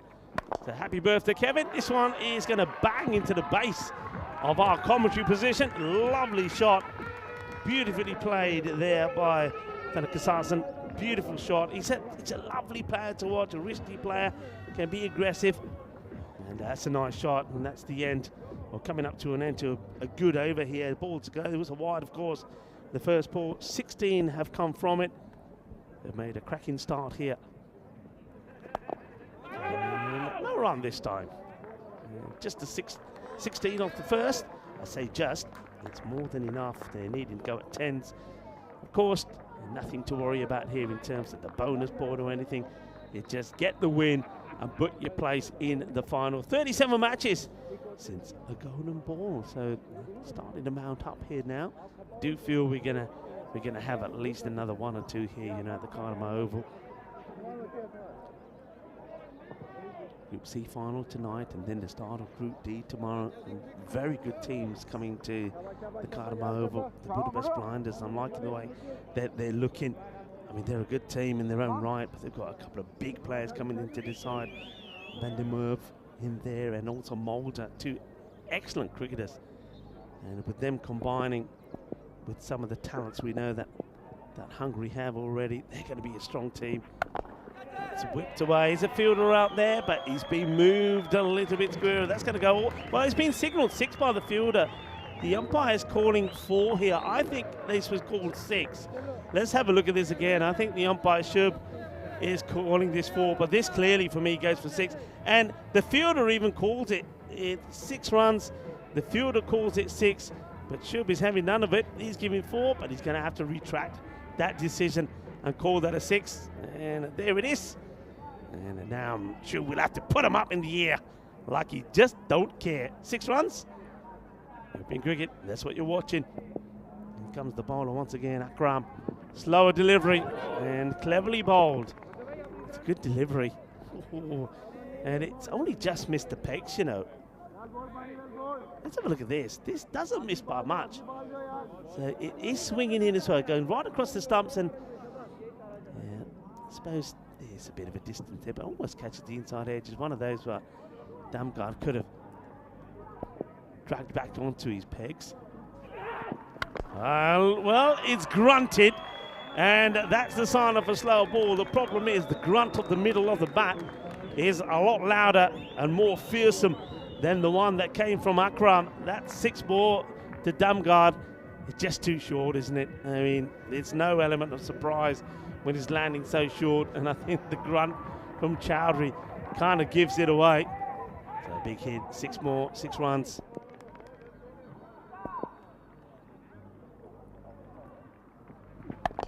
And that is where there is a fielder, but he can't get there.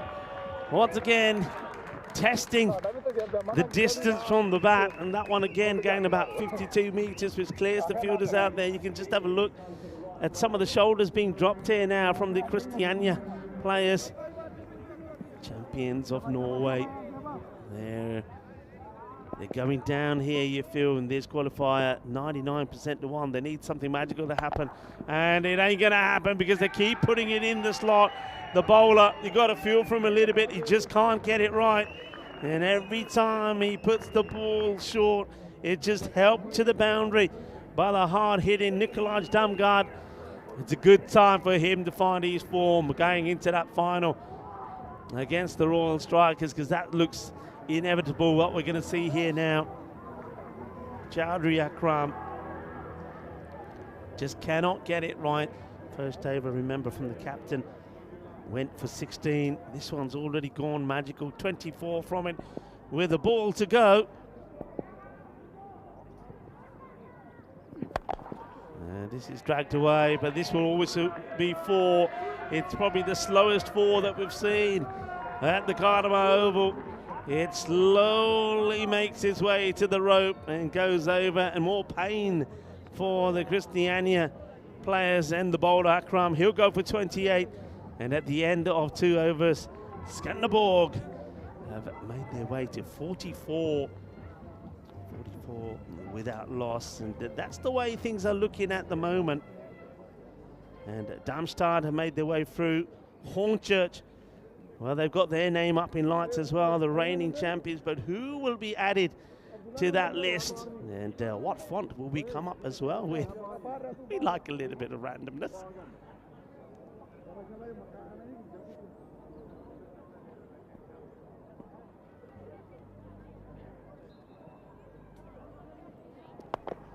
Whips it away, could be a chance, and it will be. We're just like that.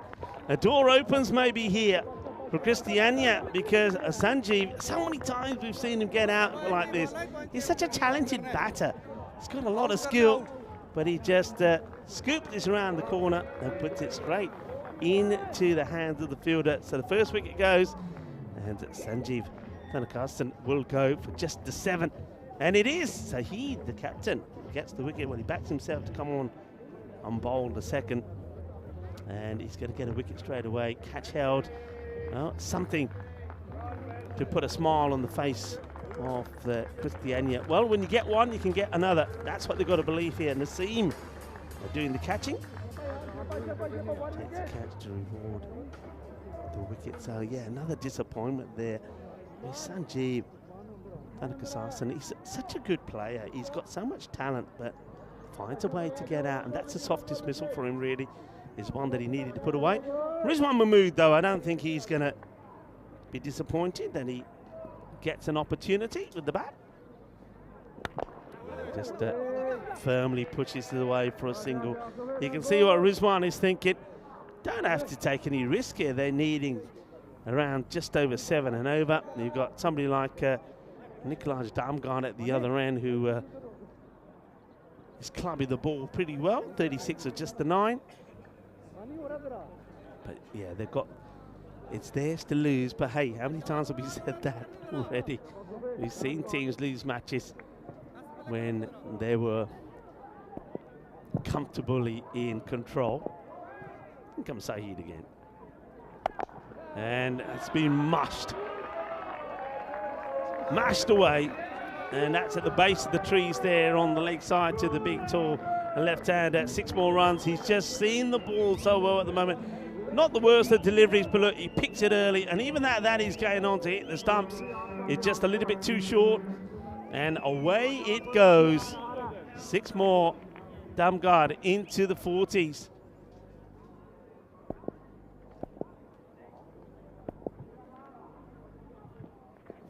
Oh, no way. You can't be bowling there. They're not learning. Well, we saw that Chaudhry Akram couldn't get the right ball to Damgard, and looks like now the captain, Mufasa Saheed, is having the same issues. Damgard has absolutely pelted that to the boundary, clobbered it, couldn't hit it harder. I reckon that's that ball ain't coming back. I think that's buried itself into that bank. Well, that's 2 balls being lost. What's going to happen to this one? Got to try and go fuller. It's coming round the wicket now, changing the angle. He tries to go fuller, but delivers a juicy full toss, and that one goes over the trees and into the other side as Damgard raises his bat. Sensational 50s. Another quick one, isn't it? 54 of just 12 deliveries. Take a bow, Nikolaj Damgard. What a knock. Bahut badaiyan. Nikolaj Damgard nu apni half century puri kar li. And it was a quick one as well. Rapido. And you can see where he's hitting them. They just haven't bowled well to him. That tells you the story there. All right, this one up in the air. It could be 50 and out. No, they're not going to drop. They're not going to take it because they're looking at each other. They have a discussion. They're pointing at each other. And then the man who's got the magnificent moustache puts the catch down, doesn't get anywhere near it. But you can see they're looking at each other, eyeing up each other, saying, you have it, you have it. Got to be the keeper's catch. Down it goes. Damgard survives. And Christiania, you feel that they're going to go down here in pretty quick time. 64 for 1 at the end of the 3 overs. Good time to welcome back Mr. Maximo. Maximo, keeper's catch. Oh, it is. Yes, you know, it is a keeper's catch. And even if he heard someone calling mine, I would have shouted mine even louder because you got to back yourself with gloves to take that. He barely got a finger on it in the end. And that kind of sums up how this game's gone, doesn't it, for the Norwegians. Looks like another tough exit for them on finals day. It was Oslo CK last year. Got blasted thanks to Charles Packard hitting 32 off the last over. They went out in the eliminator. I suppose they've made it one step further. And it's a different club, of course, but Norway again seem to just find a way to get eliminated. We saw the national team do fair. They had their final washed out in the ECC last year, so it wasn't really their fault. But Norway's a place we'd love to go for an ECS. We talk about it. Maybe we can make it happen. Anyway, here's Nassim. More of the same from Damgard. He is picking this length so early. I mean, if we go back to his wagon wheel, you can have a look at that, of course, and we'll see it a bit later as well. Every shot has gone in this area. It's gone between long on and mid-wicket. There was only the one where he gave the chance where the ball was a little bit straighter but still short, where he gives the catching chance behind the keeper. But that tells you they've bowled the long line. And we've seen a lot of that from the bowlers in this particular group. If you look at batters where they are strong, they just have kept bowling in that area. Nobody's trying to push the ball wider here to Damgard. Nobody's trying to say tomorrow, I want to see if you can lean over and hit the ball over the point or backward point. Can you cut the ball? Even on this instance, make him drive. They've got the 2 men straight. And you might as well just have them somewhere else. The bowlers just haven't bowled a good line. And it looks like he's going to have a just check the ball is okay. We've lost a few in this innings already, haven't we? One thing's for sure is that the Maximos keep getting smashed down to the ground. See before the start of the innings if we're going to have a Maximo feast. Well, he misses out on this one. He will take the buys as it's not just missed by Damgard, it's missed by the keeper as well.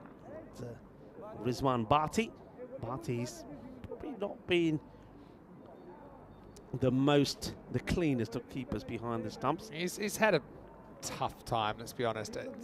Foreign conditions. I know the footing yesterday was tough, but I think it's just a confidence thing. I think if you're in form as a keeper, that ball goes up, no way. I'll run through 3 or 4 people to get to if I had to.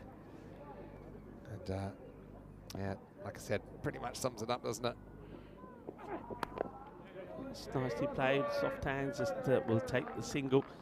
Quite a few people have been saying, and I agree, they've got a bit of the old Spider-Man kit about them. Yeah, it's Spider-Man. I keep saying Superman because they're the same colours, but you're right, the Spider-Man is probably more accurate with the patterning. Yeah, a bit of the old Spider-Man. They'd love to try and spin a web and come back. What would the Bulgarians one? Biggest comebacks, wouldn't it? The Bulgarian, it's kind of like Power Rangers colours, but it's hard to describe what they are. They're kind of like street performers. They got some real, the yellow, the black, the red, the diamond sort of pattern in the front. That's not a good ball. And that, I think, is going to be a flat 6. It is. All the way over to the leg side again. Nicholas Damgard, he's really tormented the bowlers. Every time they lose their line, if it's too full or too short, that's where he's going to put it.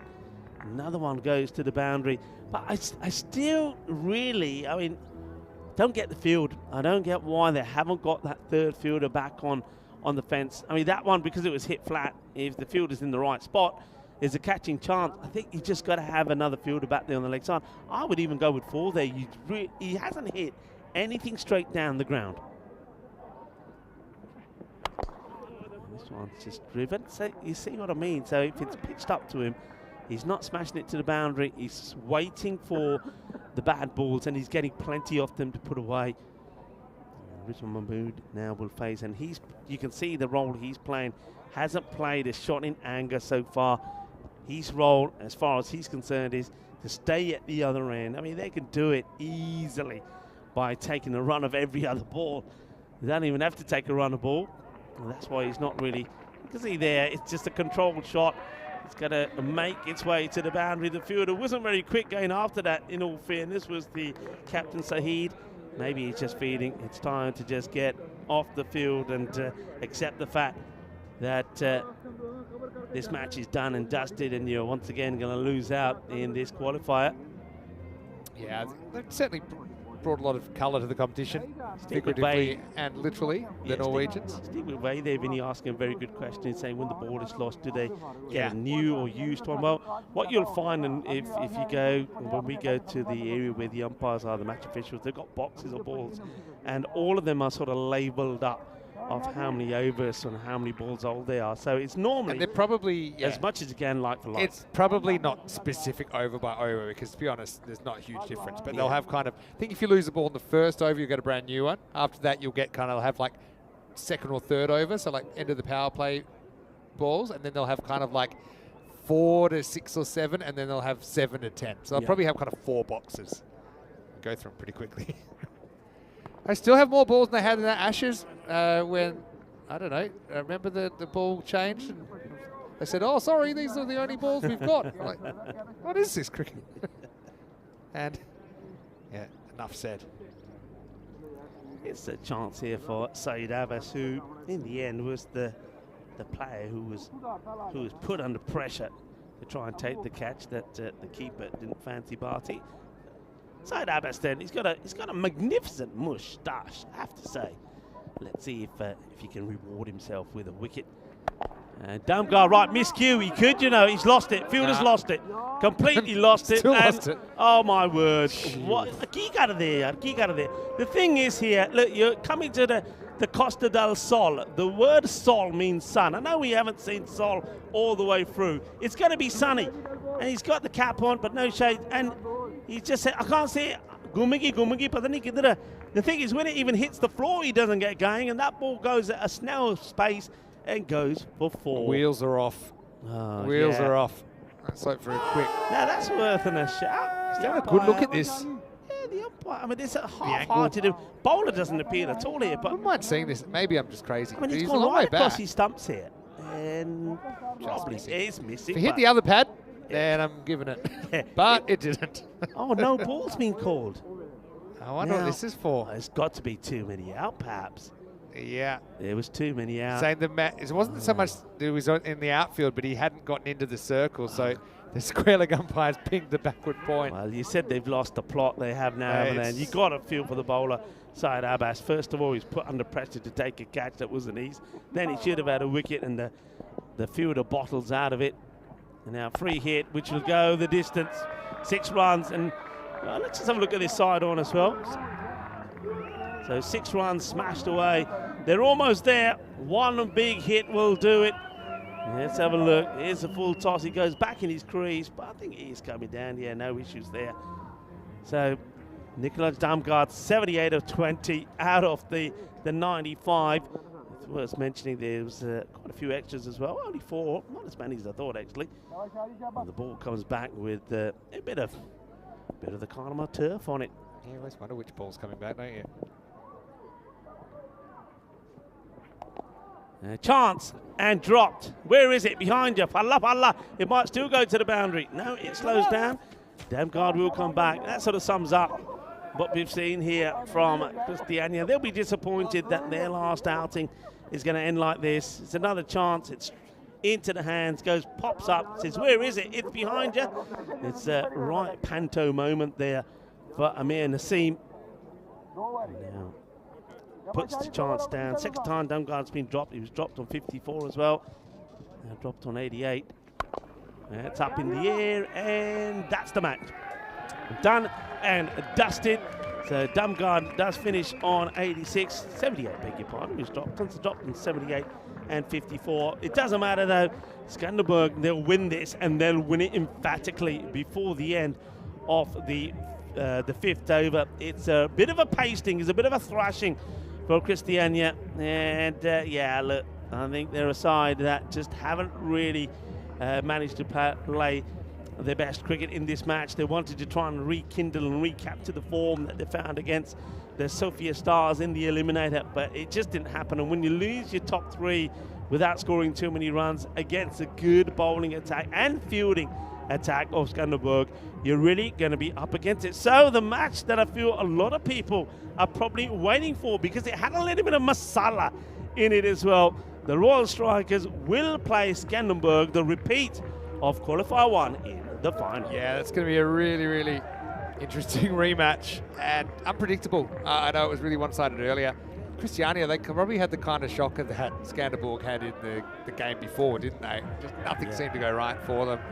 Just one of those things, but they have brought a lot of flavour to the competition. The horns are back. They're sounding. The Danes, they're making a lot of noise, and just something tells me we got another classic final coming up.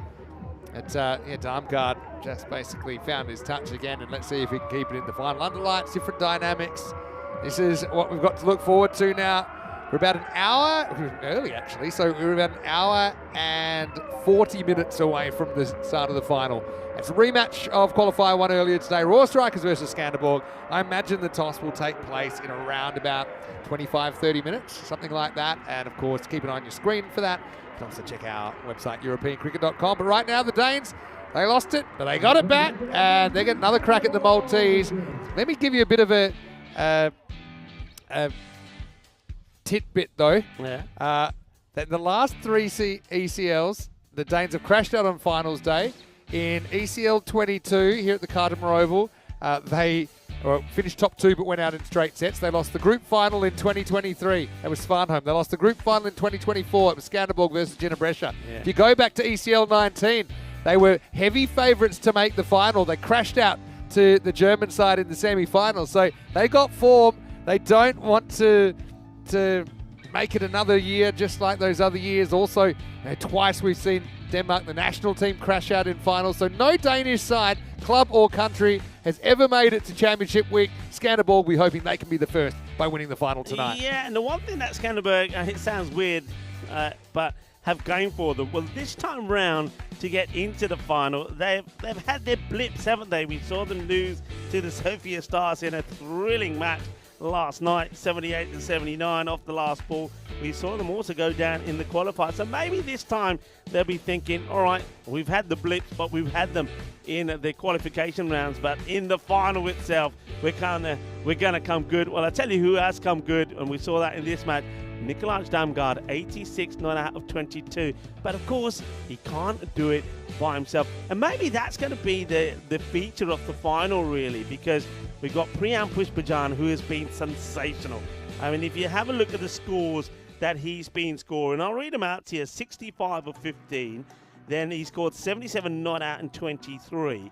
And then we saw him today score 106 not out of 30. He's got player of the match in every match that he's played. And of course, you've got him, and then you've probably got Varun Prasad as well, two key batters. So it could be a battle of which one of those actually doesn't perform. If Priyan doesn't perform, I think Skanderborg will feel that they've really got the upper hand. And if Nikolaj Damgaard doesn't perform with the bat, then the Royal Strikers may feel that they have the upper hand. I do believe, though, on paper, and I don't think the Royal Strikers will mind me saying this, but in the field and maybe in the bowling department, Skanderborg probably hold the edge. Though you wouldn't think that. Bear in mind, they were smashed for 202 to 124 in that qualifier number one. Yeah, so just a reminder, we've got a slightly longer break than usual as Christiania get blown away. It's funny, I know we didn't have any bonus points in play at all in this group because we had all shortened games when we did get on. But if we did have bonus points, we've had 3-4 pointers here. So I suppose we do a close one. Maybe it'll come in the final. We'll be back in about an hour and a half. Don't forget to tune in a little bit early because, of course, we have the anthems and all the pomp and circumstance that goes with a group final here at the Cartermore Oval. But right now, it's Vinny Sander here, Mr. Maximo, with Rico Full. Enjoy your break, but then get ready. The lights will be on, and one of these teams will get to feel at home coming back for Championship Week. Should be a brilliant one. It's the Danes and the Maltese to do battle in the Group C final when we return for more European Cricket League.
The European Cricket League is proudly brought to you by Dream 11, HCL Software, Rado, La Junta de Andalucía, and Victorinox.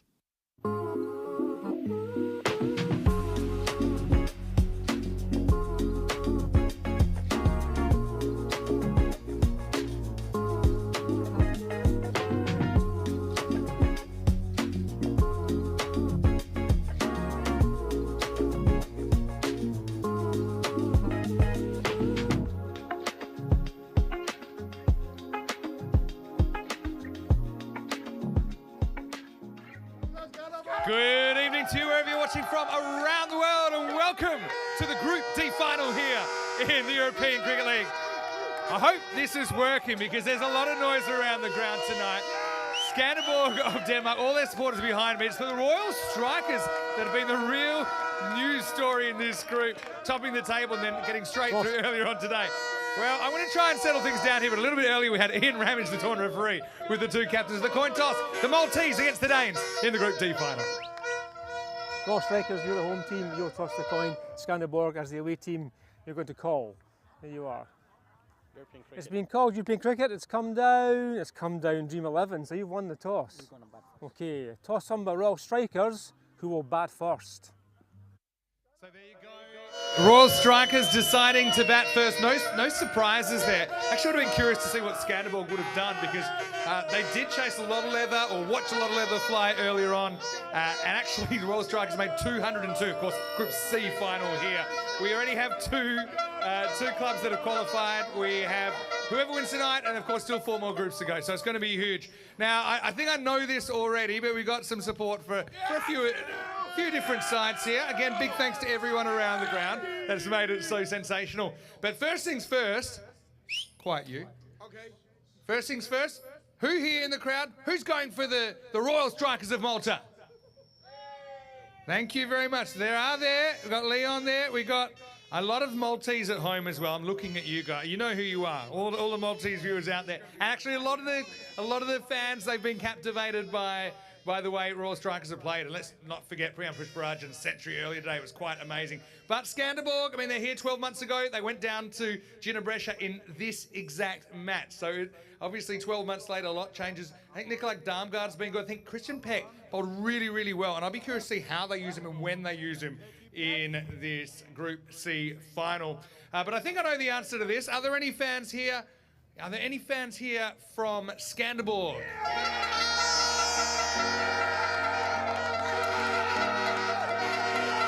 Well, get it out of your system.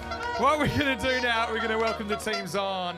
Let's get ready, let's get set. This is going to be a great fight on the night. Let's get ready for this Group C final. Umpires and players are ready.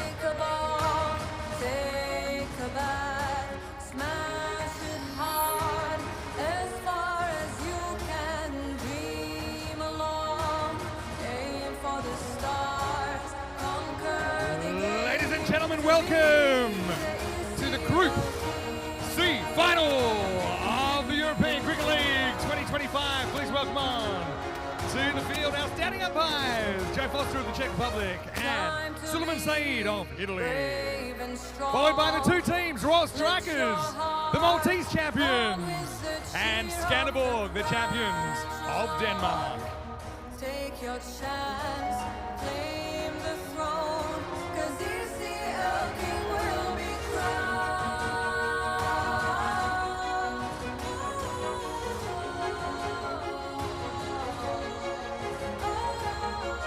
Cricket king will be crowned. Take your chance, claim the throne. Take a ball, take a bat, smash it hard.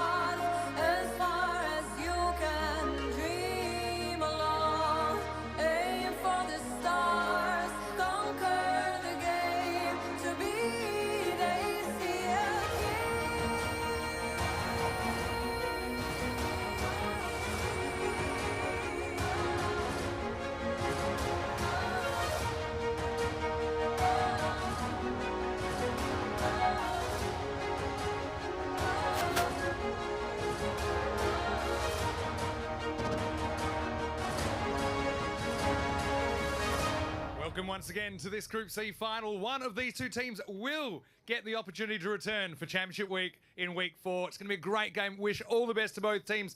Now, everyone, if you can, please stand up for the national anthem of Malta.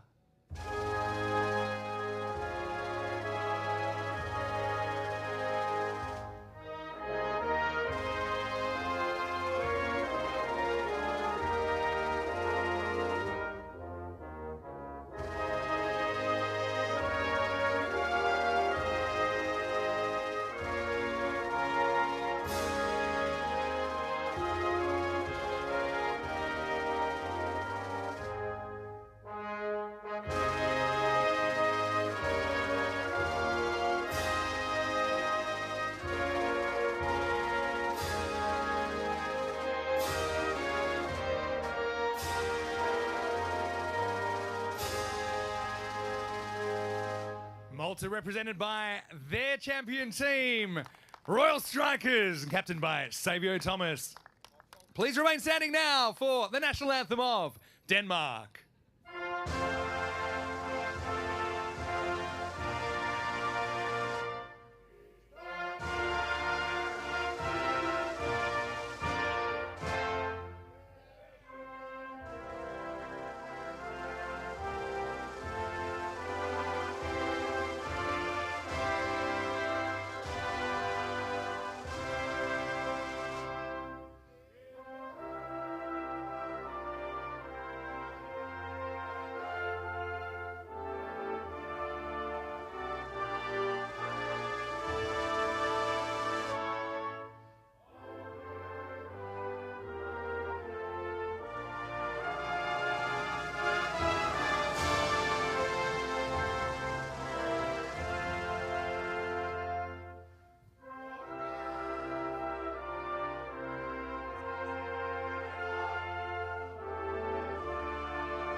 Denmark represented in ECL 25 by their champion side, Skanderborg, captained by Rizwan Mahmood. Best of luck to all the players. May the best team win. Let's get out there on the park. That was one of the more noisy intros I've ever done, but now as we get ready to start the game, the teams will have their final huddles. Rico Full up in the commentary box. A lot of people yelling here. I'm sure a lot of people yelling at home. Let's get ready for the first ball of this Group C final. Over to you, Rico. Thank you very much to Mr. Maximo. Well, no surprises who will win the prize for the noisiest and the most vibrant spectators. That one has to go, I feel, there to the Danish supporters. But I suppose on the night it all depends on what's that question here is who's going to win the match out there in the middle, the final, the Group C final. And the champions from Malta, the Royal Strikers. Is that the first time we've heard the Maltese national anthem here at the Carnival? I think it may be. I'm pretty sure it's the first final that they find themselves in, and they are taking on, of course, Skanderborg. And you heard Vinny Sandhu say there, Skanderborg, whether it's the national team or the club champions, they've been in finals before, but always had ended up on the losing side of these group finals. Can they turn the tide here today? They've got a good team, we know that, but the Royal Strikers, well, they certainly are flying the flag for Malta. Malta team haven't had too much success here at the Cardiff Oval, but these guys, well, led well by their captain Xavier Thomas, and with the batting of Rocky Dinesh and Priyan Pushpajan and Varun Prasad, they have been deadly batting first. Let's see if they can maintain that 57 to 43% the win prediction there. But I think really for me, coming to this night contest and the final is very much a 50-50. See that with the ball, Anders Burlow doing the warming up. He will bowl first. I'm very surprised that they're sticking with Divyesh Kumar as the opener. It hasn't hurt them as much because one thing Divyesh doesn't do, he doesn't chew up too many deliveries, but he hasn't really made a big impact. We get ready to go. The umpires wait for Rado to give him the heads up. Here we go. Here's the first. It's going to be a big wide to start off with. Rocky Dinesh, fine form earlier today. scoring a half century, but of course it was Priyan Pushpajan, 106 and 30, that led the way with a 124 partnership with Varun Prasath. And remember, in that match against Skanderborg, they scored 202, 78 of the first 5 overs, 124 of the second 5, and didn't lose a wicket. And that was that partnership between Varun and Priyan. It's a better delivery, rising delivery. Umpires will have a look at that. I think they've said that this is okay. This is climbing. I mean, for me, it's probably one that you would say one for the over. I haven't seen that signal actually. So keep an eye on that. No signal from the umpires. Burlow, you won't mind. That's a length he wants to try and bowl. Once again, it's short, but this one has been guided away. And it's the first big blow, and it's Rocky who comes out firing. And he fires that away for 6 runs to 6 behind square. It's going to be one of those, isn't it? I mean, the Danish supporters, and they've got the equipment that makes all the noise. They've got the bazookas, they've got the ear horns out there, and they've got the license to blow those at their heart's content tonight.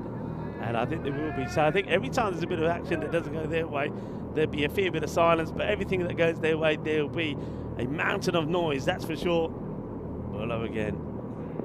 That's a really nice shot, beautifully played. Shaba, Shaba, Kinna Sona, Shaka, Lakia, Rocky Dinesh. But first he goes down the leg side, and now he rocks back and fires this over that backward point area. Beautiful shot.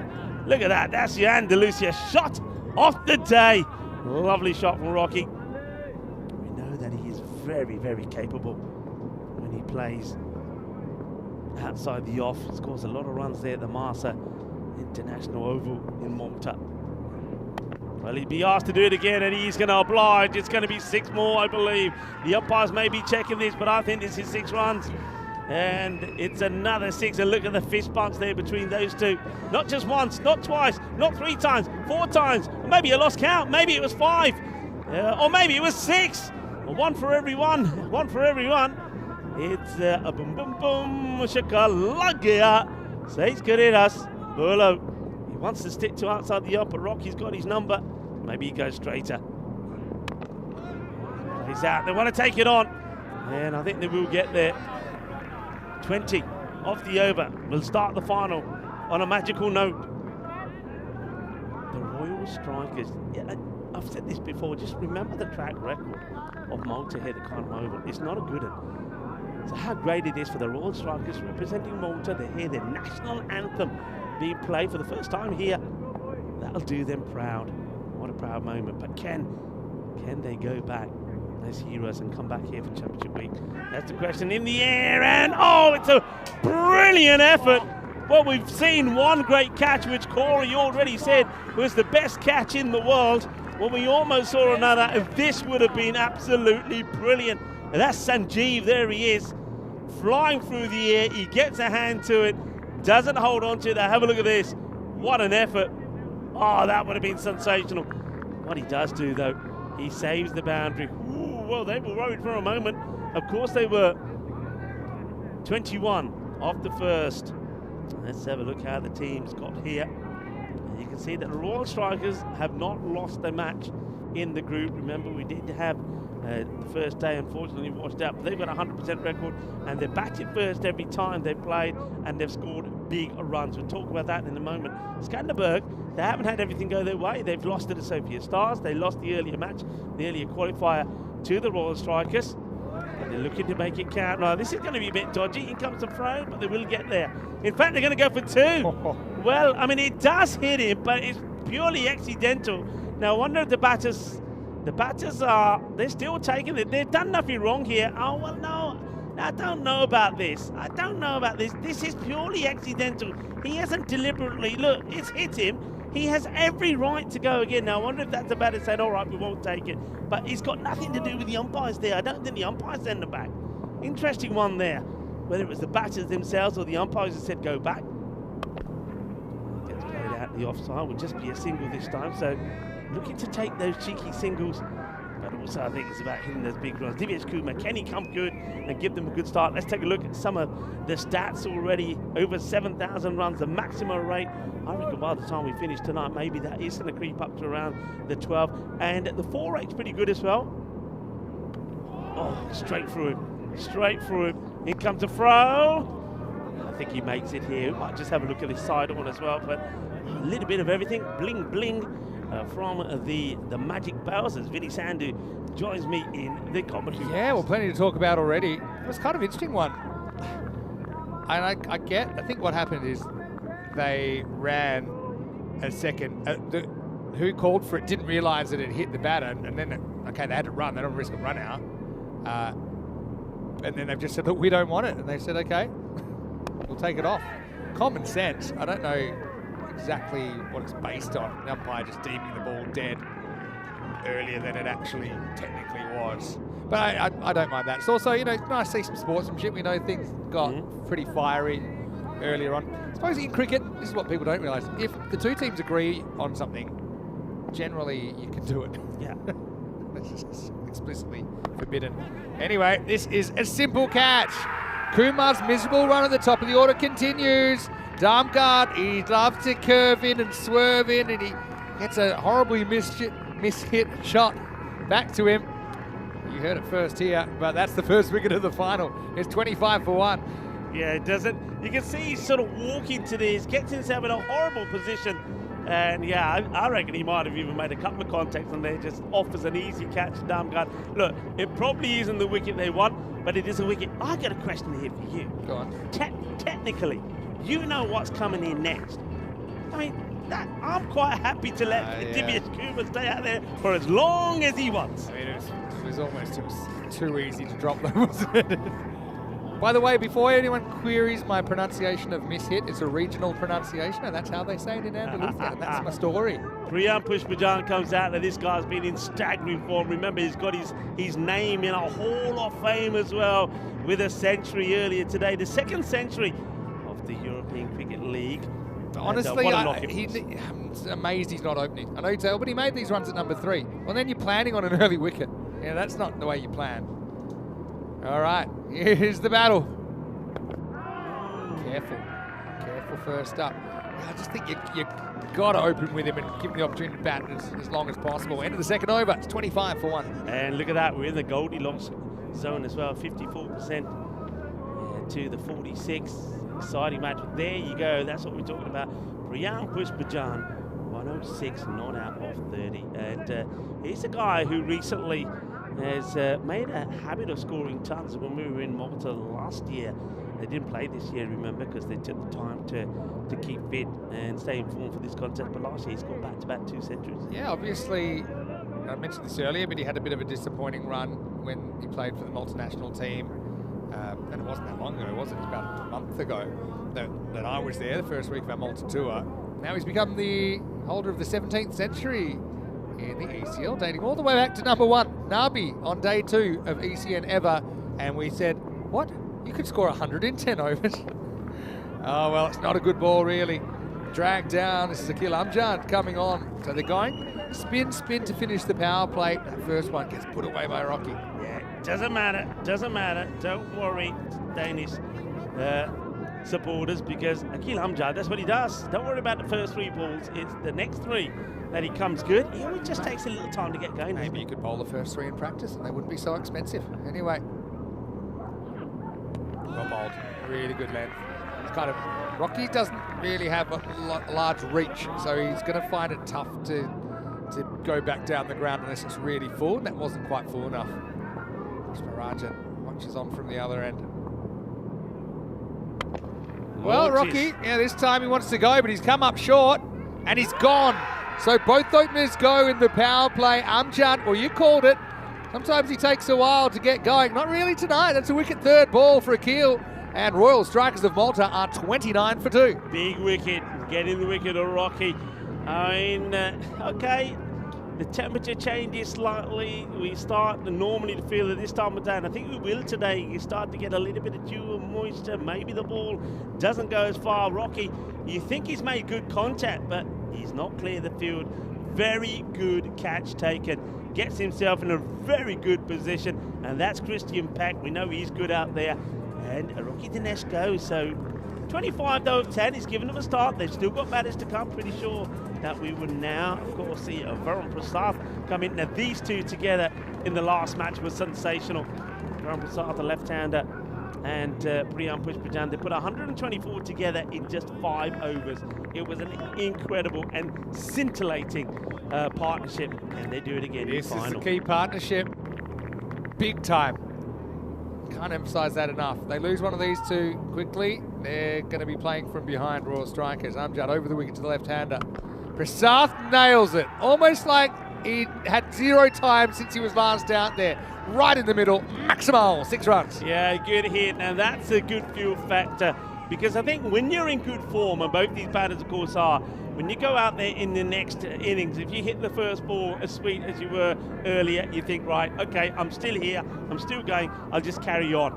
And Varun Prasad, he hits it clean. He's ready to keep going.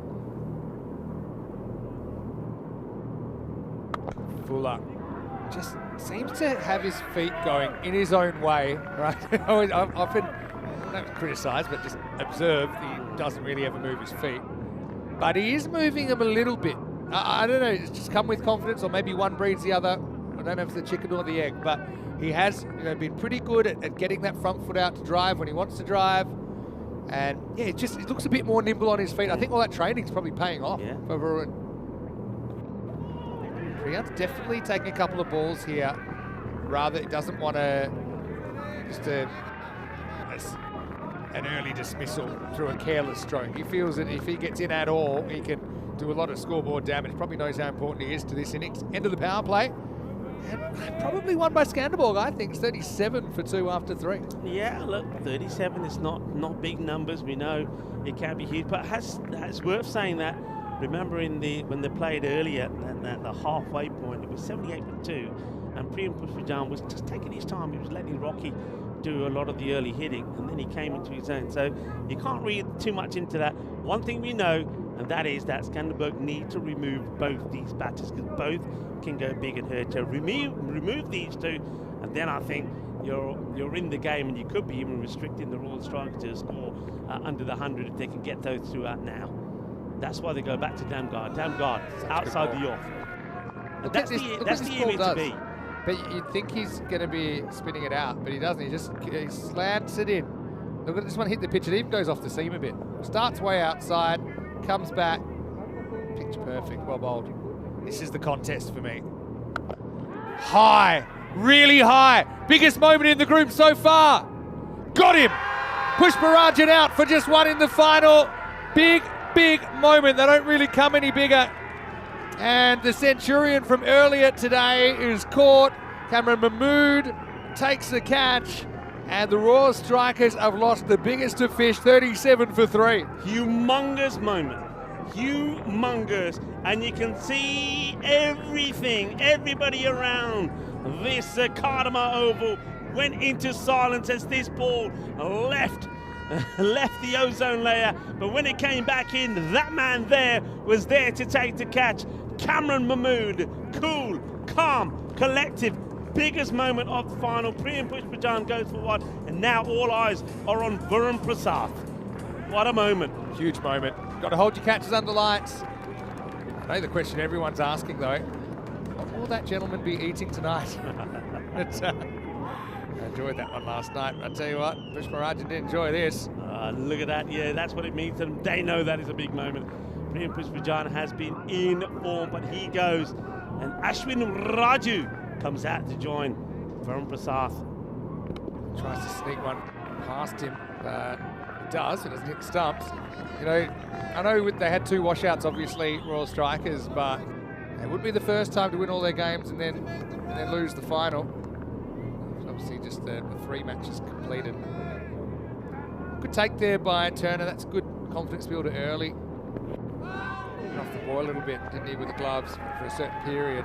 But this could go south real quick. Prasad now left kind of holding the baby. I'm just looking at who's to come. Savio Thomas listed to come in next.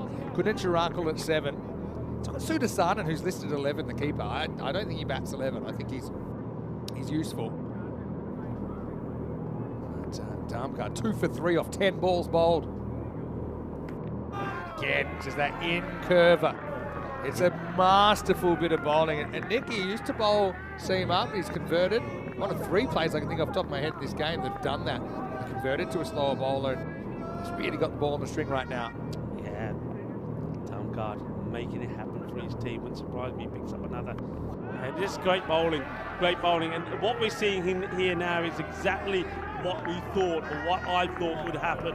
When you lose one of those big guns, well, Varun Prasad now, he knows that from the other end, he's just got to keep bombing it. He has to, while he's on strike, because you can see what happens when he's not on strike. What an over that is, by the way. Wicket maiden. Wicket maiden. And this is against a team that hit 202. Told you a few hours is a long time in ECN, in the ECN universe.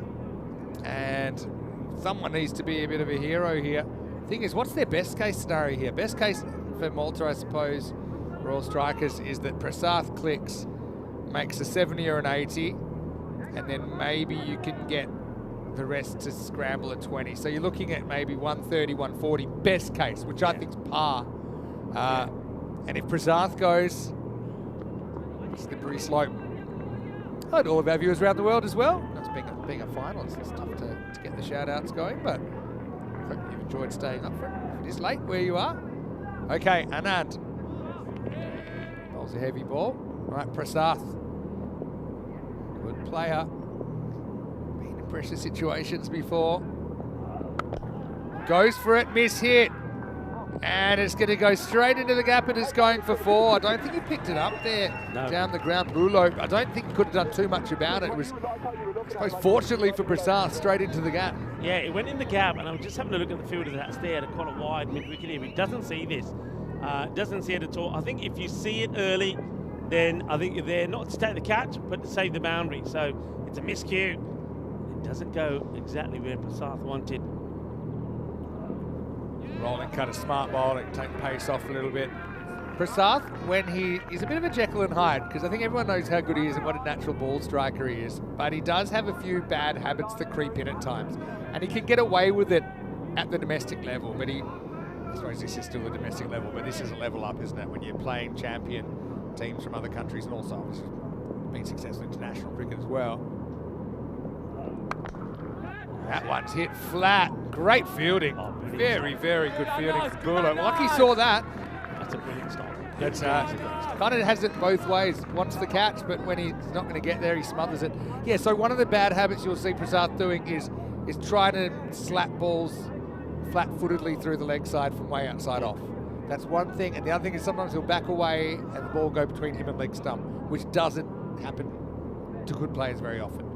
But these are little habits, but I think with the training he's done, he's tried to iron some of these things out. I've actually, live, I don't think I've ever seen him look as good and as consistent as he has in this series. So a good sign for Malta this season. Raju, 0 of 4. It's some pace. Really, it's through him before he knows too much about it. Malta, the champion for Malta, have to think hard. Raju has now faced 5 balls. Hasn't got bat on ball. I'm giving him 1 ball here, Vinny. Give him 1 ball, and then if it ain't working, you pull him. And they're bowling short of a length, and he can't get bat on it outside off. Got to change his stance there, maybe move around where he starts.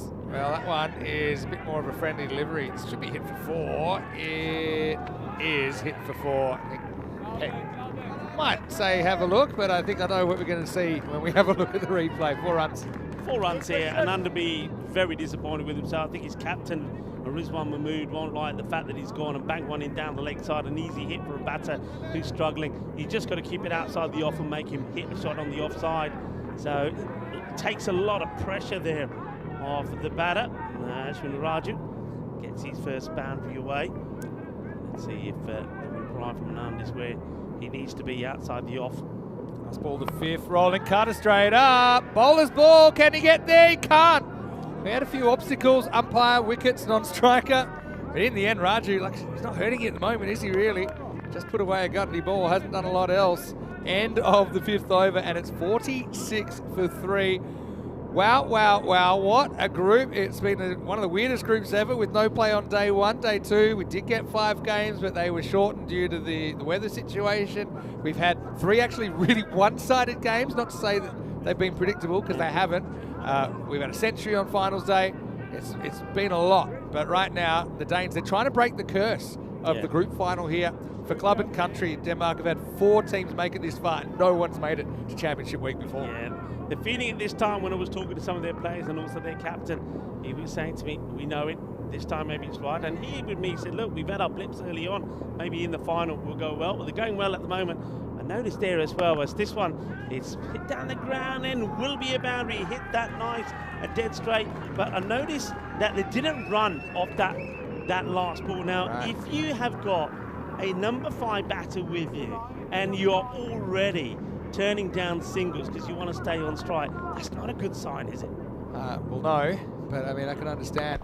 South knows he needs some strike, he needs it now, finds that hole again and gets 4 more. 50 came up with that previous shot, moves to 54 now, so it's definitely a plan B kind of job. This is why, I mean, Pushparaji's been batting so well. Honestly, I would have had him out there, I would have had him facing the first ball. I've never seen him hit the ball as well as he did earlier today. He had to sit there and kind of have the... If you tell him he's batting first, he knows he's batting. You know, you can say he batted 3 before, but always with the early wickets. This one isn't a wicket, it's down to the ground. Maximal Prasad trying to right the ship for Royal Strikers. Yeah, Varun Prasad, while he's there, and if he can dictate the strike, you know that he will get them to a score. But just bowling a little bit too short here is the bowler, Amjad. But we know he always comes back well. The second part of his over, he's going to have to do so here. First 3 balls have not been good, and they've all gone to the boundary. Hey, one thing I should mention. I mentioned this earlier before you were here. I hope you have a nice little mini break. I know you've put in a long shift. I know you're going for a little bit of a, what do you call it? Like a mid-tournament sabbatical. Yeah. I think it's the 5 days you've got off. Heads up, and that's a really good shot from Prasad. He pops it over the fence onto the road, well, into the now Skanderborg supporting Bulgarians who pinch the jumpers. That's a 6 wonderful more. shot. They just changed the field actually before that shot. They put another one out on the leg side. Square leg went back and the ball, the sweeper in, and Varun Prasad had just toyed with him. Couple to come, wants to go again, high and long and strong. Maximal Prasad. Well, that's why you turned down the single. I know they've got issues at the other end, but Prasad said, hey, now's my time. We give up a run, but we have 26 now. Every ball's gone to the boundary or over in this over. There's still one to come. Yeah, 2 4s, and then it's 6, 6, and 6. It's Shaka style, doing it Calypso style. Here's Varun Prasad, 38 of 10. What a strike rate. Pressure on the bowler. Can he get one good one in? Supersonic alert. Good finish, but that's not a bad result either. Raju can do a bit of watching for a while, I think, if you're a Maltese supporter, because Prasad is 39 off 11, retains the strike, 73 for 3 after 6. Yeah, so we've got Andrew Ryan joining us tomorrow. He's going to cover you. You get to do a little bit with Rhino as well when you come back. So yeah, hope you thanks for your work, because actually you started this long run, if you like, by doing Malta, doing the European Cricket Series there. So I'm glad you get to do this final that features the Royal Strikers, but we'll see you back again. I think finals day, Group E, right? Yeah, you'll see me. I'll come about 3 days, but in between that, got a few things that I'm doing. So of course, got me my first aid course. Yeah, as well. first aid course. So, very important. A few things happening on. Hey, I want to touch on something else. And, before you go on, I was just going to say, you could have fixed up Corey's hand earlier. I could have done, actually. Looked like, you know, the people... I'm going to ask our production to find that. I want to put that on here again. We have to. Yeah. Because I know Corey Come on, guys. still believes, and he's going to be telling the whole world back at the Sunset Beach Club that he's taken a catch. I want to prove that he didn't take that catch and he dropped it. And I loved it when he realised it was captured, because I know our comms cam hasn't been recording stuff lately. Wild swing and a miss. So I think I hear that we might have it ready. If we have, let's see it again. Here it is, folks. Corey at his best. Yeah. So here's the hit. Yeah. He's in the air. Claims Corey's it. under it. Corey says, I said yours. I did everything here right. we go. And straight in the chair, see? And then he tries to claim. Hurts his. I hear he's when he saw that there was on camera, he was. Has he damaged his watch as well? Yeah, he broke his watch. Got him. Oh, gone. Big moment. Huge. Bulo, they bring him back to get a wicket. Prasanth goes for 39, so it's kind of a long cameo, but no more for Varun. And that's alarm bells, not just the horn sounding now for Royal Strikers. They're 73 for 4. That is the wicket that they wanted. Turner's going to make no mistakes behind there. And yeah, great captaining, I have to say, from Rizwan Mahmood. Why hold back Bulo when this is the wicket you want? And I like the way he does the night fever appeal as well. Night fever, night fever. Well, it is under the nights here at the Cardamom Oval. There's the catch. That's the big wicket. Now they may struggle to get the 100 on the board. Look at the feet. I don't forget that one more time, but Prasanth, he does smash 39 off 13. Another day maybe misses it and he lives to fight another few balls or the rest of the innings, but his feet went nowhere. It was good kind of middle length there. I think it was no obvious shot. He just tries to stand and bludgeon. And now Chanjal Sudasan, and I thought he'd come in higher than 11. He is coming in here at number 6. He'll be doing the keeping for all strikes, of course, tonight. Bulo, oh, the Great Dane, doing the business. Chanjal gets a bit careful. So 121 expected at the moment. Okay, we know chases under lights can be tricky. Look at that Group A final. If you remember that, what a game that was with Drew and Darmstadt CC, of course. To get to that 121 now, I mean, look, it changes pretty rapidly, 118. Even that, I mean, that'll take some doing. You can see that Raju, he struggled. He got one ball on the legs he put away. Oh, it's good bowling. You can see the power just disappear now. There's a little bit of, we're going to see a lot of ticky-tack. Can I just say, though, to a polite request to Rado, of course, Rado, our official timekeeper. Well, poor Corey did break his watch trying to take a catch. Maybe we can send him a cheese. Corey gets nothing for free. It's one of the things that's in his contract, because we know that he doesn't like paying for things. And then once he gets the taste, won't be no stopping him. Next week. I was just going to say, you know, we've seen lowish scores be competitive.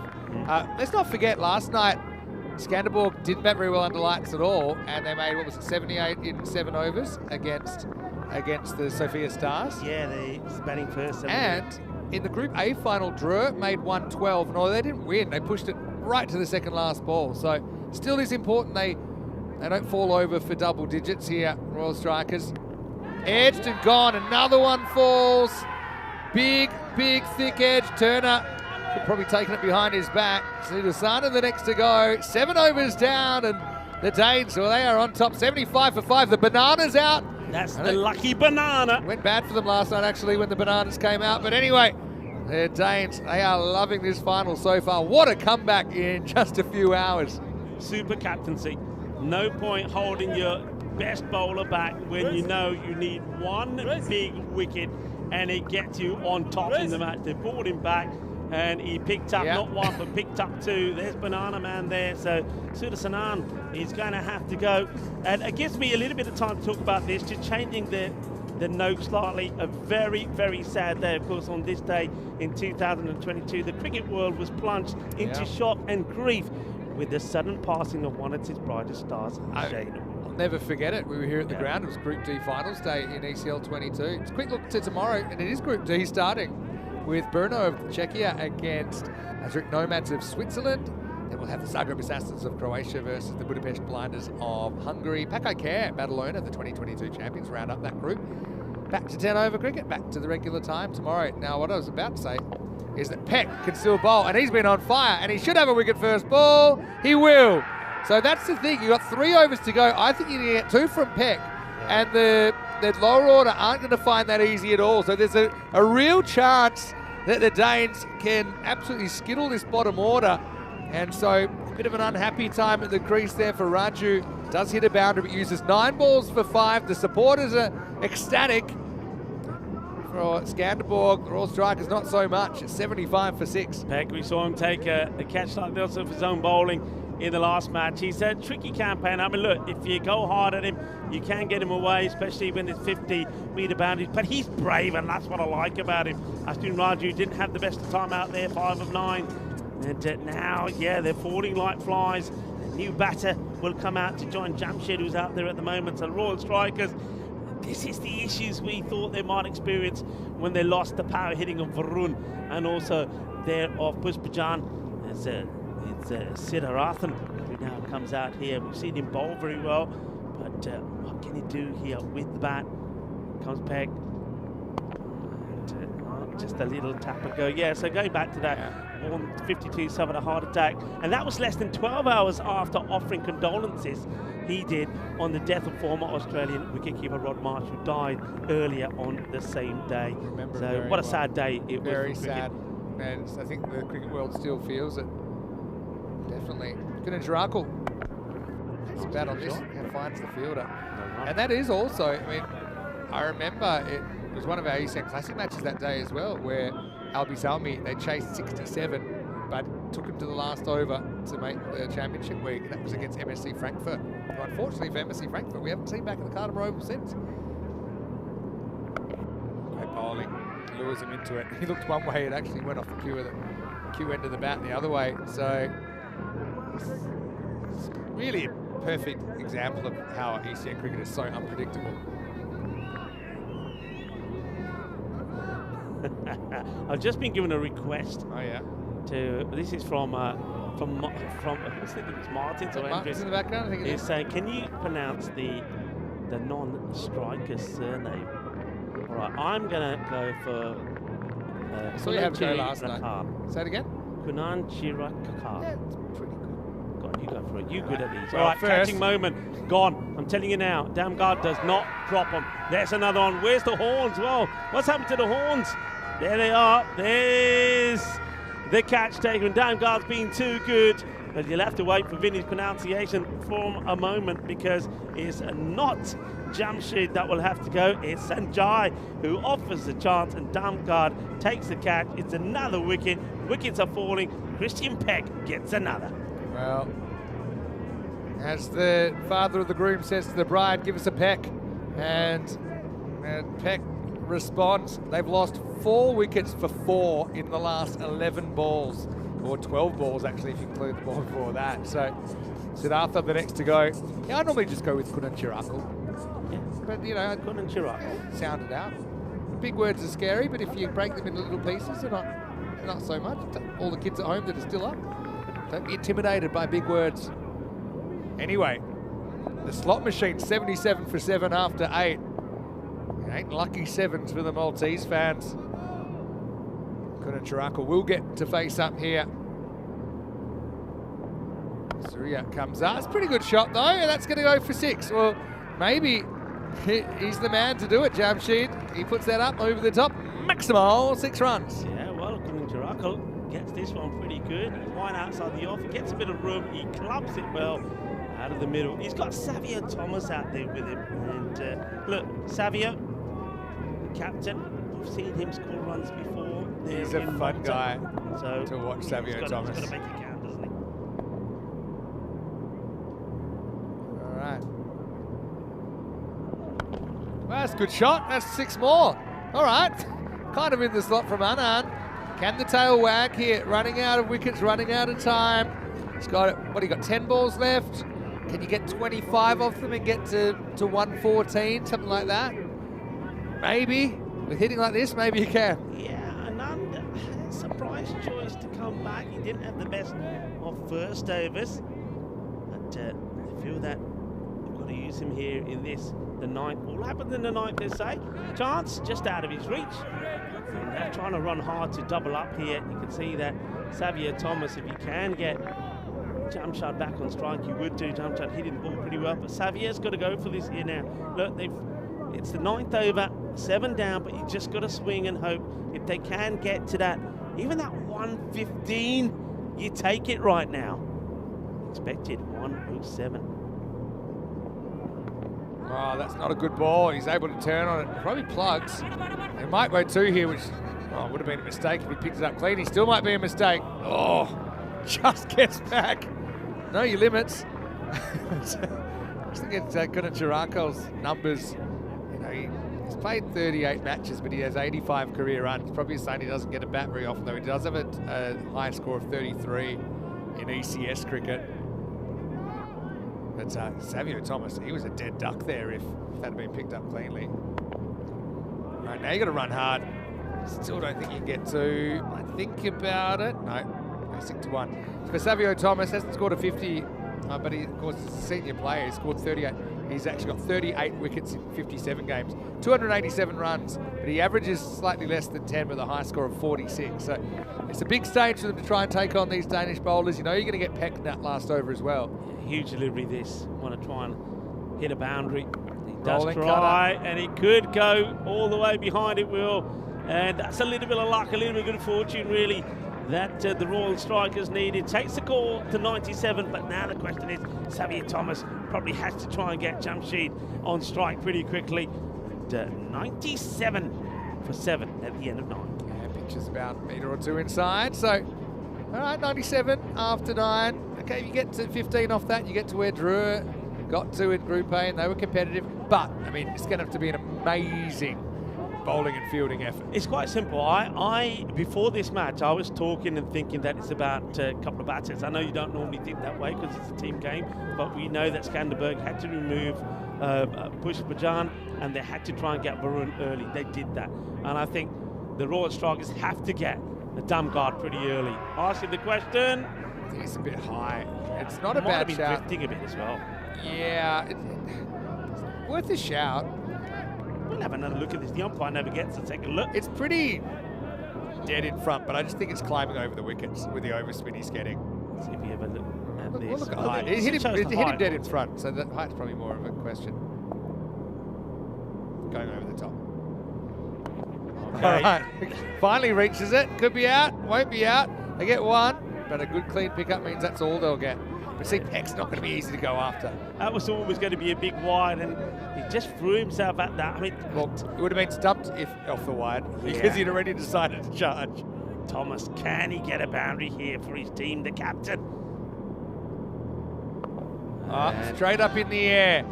2 fielders are going to meet and it's going to go down. Probably the first blemish, let's be honest, for Skanderborg in this final. Yeah, they don't normally put catches down. I think that's Anand that drops that one. So Xavier Thomas, I mean, I don't think the drop is that important. It's all right, they get a single, but they do rotate the strike. That could be. Depends on Kunacharaku can smash this. He'll get off the end of the bat. Actually, we'll go for 4. So the 100 came up with that drop catch. 104 now. It's a fraction short there for Peck. Really needs to try and get these lower order batters coming forward and into a mistake. That time, Kunacharaku could kind of stay at his crease and play the height of the ball. And he played it very well, 4 runs. Yeah, he plays that well. I get the feeling here that Xavier, and that's where that catch is important. It rotates the strike. Christian won't be bothered. Try and make the adjustment. Bit short again. Oh, he's missed it. That was there to hit. Just lost his body weight to the leg side. Couldn't believe it was so hittable, but missed it. There's hardly any pace on it though as well. So all right, comes down. Just between you and me. Yeah. Similar total they were chasing in the qualifier 2. Didn't even take 5 overs. Well, this probably should be out. He's going to run it in. It's a race, and Peck will win it. So 2 for 8, and give him the run out too. So what a fantastic way to close the innings. An innings pretty much dominated by the Stingrays. They have restricted the previously, well, I suppose currently, undefeated Royal Strikers in this ECL to 104 for 8 off the 10 overs. Yeah, it's a solid performance.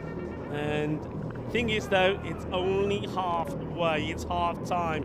And I don't think Skanderberg are going to take anything for granted here.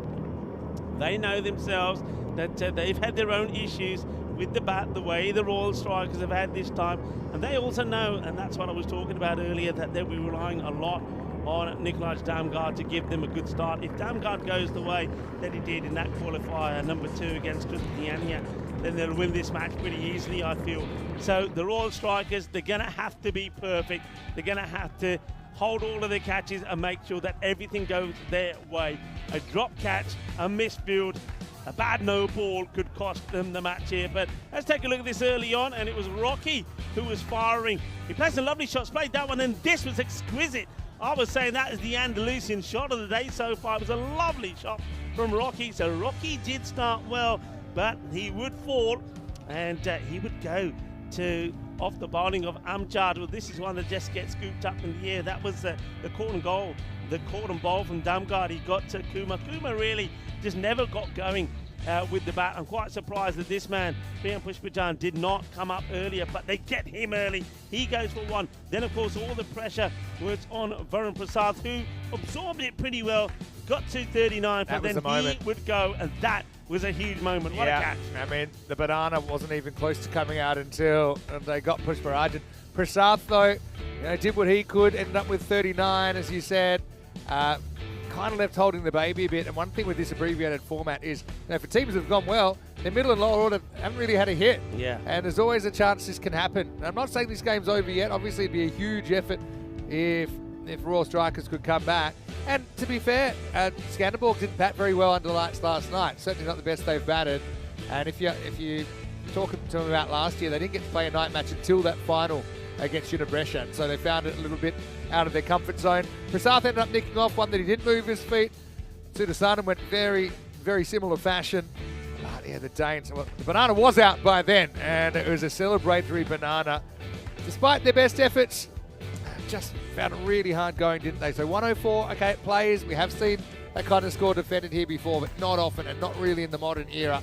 But this is ECN cricket's finals pressure. We've almost seen 66 win a final here. In fact, it's almost 3 years to the day. In fact, it is 3 years to the day. Exactly 4th of March in 2022 that we had that memorable low-scoring thriller. Will we get another one under lights? I suppose time will tell. Yeah, this is the one that went down, and that sort of cost them in the end. Maybe a boundary, because the batters changed over. The next ball was hit to the boundary, but then after that, it was a good finish. The next two balls, no runs came from it. So very good work from Beck. So a good performance. And hey, I didn't know that stingrays ate bananas. Yeah, well, they can. I won't tell you what else they eat. It'll make a few people sad. Anyway, let's have a look at the scorecard. Varun Prasad's top scores with 39. 25 from Rocky off just 10 balls. 23 for Kundan Chirako in a bit of a rearguard effort, but it wasn't about who made runs, it was kind of about who didn't make runs, and specifically one man, Pushparajan, who's had such a brilliant series. But cricket's a great equaliser, isn't it? And you can go for 100, you can go for just one, you just never know your lot, and it certainly put the Royal Strikers a long way behind. In fact, they don't even score as much as a team in this as Pushparajan scored on his own in the last game. Yeah. I think the bowlers were excellent, but Damgard, including a wicket made and 2 for 3 off his 2 overs, he really stepped up. Peck was great at the death, 2 for 8. 2 wickets also for Bulo, who came back at a very good time and just kind of kept Skanderborg well in front of Gil Amjad with the other wicket. We will take a break and we'll be back in just a few minutes. Skanderborg, will they get the shakes? Will they break the Danish curse on group finals at the ECL? Well, stick around to find out. 105 standing between them and the championship week. Or can the Royal Strikers pull off a miracle on the Kartama Oval turf? Vinny Sander here, Mr. Maximo, with Rico. And we'll enjoy Rico because he's going to have one more innings before he has a little bit of a break. And then he'll be back to finish things off here at this ECL. We'll take a break. See you soon, live for more European Cricket League.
The European Cricket League is proudly brought to you by Dream 11, HCL Software, Rado, La Junta de Andalucía, and Victorinox.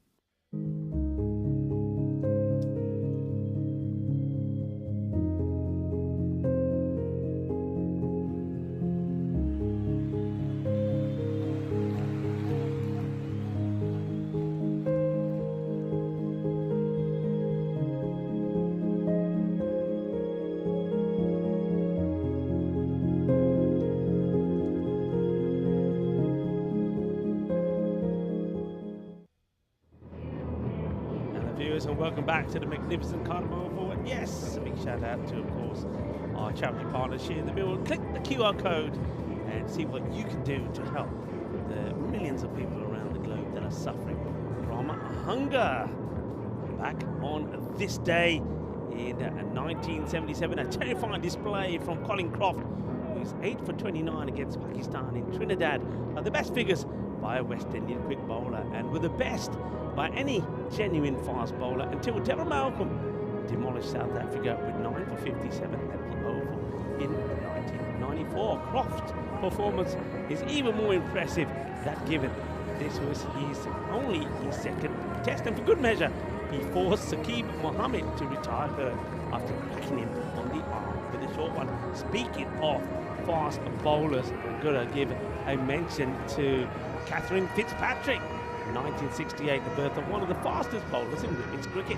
Catherine Fitzpatrick was the quickest woman to reach 150 one-day international wickets and was the star of Australia's World Cup wins in 1997 and 2005. A very, very good bowler. And also, well, I've got to mention that on this day in 1874, American magician Harry Houdini was born, who was known for a lot of his magic tricks, including self-extraction from shackles and locked containers. Or maybe the Royal Strikers, they need a little bit of Houdini magic out there as well if they are to be victorious in this match. I like the way that they're coming out there, pretty positive, got smiles on their faces. They've got the runs on the board. We know that that's important. Runs on the board in the final. There's no way that you're telling me that Skanderborg have not got a few nerves about them. They will have. They know they've had some difficulties with the bat. They only batted in the night fixture yesterday and made 78 and were beaten by the Sophia Stars off the last ball. So they've had a few struggles on the way. Remember earlier today, chasing that 202, they got to 124. So, you know, it can go either way. Smiles from both sides at the moment, but who will be smiling at the end of the next 35 to 40 minutes or so? Because whoever wins here will have their name in lights alongside Darmstadt and Hornchurch going into Championship Week, starting, of course, on the 17th of March. Here's the first. That is coming beautifully. What a delivery that is. Let's take a look at this again. Look at the way this ball, it's almost like it's going wide and comes back in. Look at the shape on this. That's a great delivery. Good start. That's the thing. Keep the ball outside the offside to Damgard. Remember that excellent knock in the last match that Damgard played in. He did score 86 runs not out of 22, but he didn't get hardly any deliveries outside the off. So good start this from Sai. It's played out. Should just be a single. So they get Damgard on the other side. Now Sanjeev. This is Thanik Kasasan. He's a good player. He's got magical wrists, powerful, but he's been getting out softly, been getting out cheaply. Can he get himself in here, stay focused, get his team to victory? You know that it's not a big required rate, but at the same time, you don't want to fall too far behind after the first couple of overs. So Sanjay, Siddhartharan, just making a change in the field. Looks like they want to bring one more over into the circle on the offside, and that basically is leaving. It's quite a risky field. It's just the two men on the leg side. You're leaving the whole off from behind the keeper to mid-wicket, short mid-wicket, free. It's taken off. That's a quick delivery. He's catching the line here, but he's getting this ball to seam around under Cardamom Night Sky. Watch that one go. Great delivery. Bit of a long swing there from Danny Katharson. Hold again. Liking this. Liking this. We often say that this pitch comes to life under darkness. Doesn't look too dewy actually. The temperatures, it's a lot warmer than it has been at this time of night the past few days, so that dew hasn't quite arrived yet. You can see no issues for the bowlers or the fielders with their footing or grasping the ball. Good start. Punched out, no run. Look at that, it's a sea of sea blue.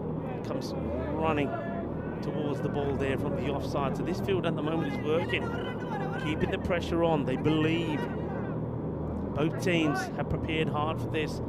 We know that the Royal Strikers spent many an evening at the Marsa International Cricket Sports Complex training.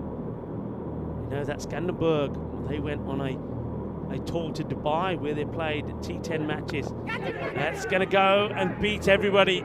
It's a tremendous dive, it really is. Great effort, अपने field लेना Rocky Dinesh ने बहुत कोशिश की थी, but जगह लग गया. Well, Rocky gets knocked down in the first as he tries to stop this one, and you can see that he'd already had left the field to play. That's a very important boundary to hit of the very last ball, because with that boundary, only the 5 come off. A super over there. Well bowled.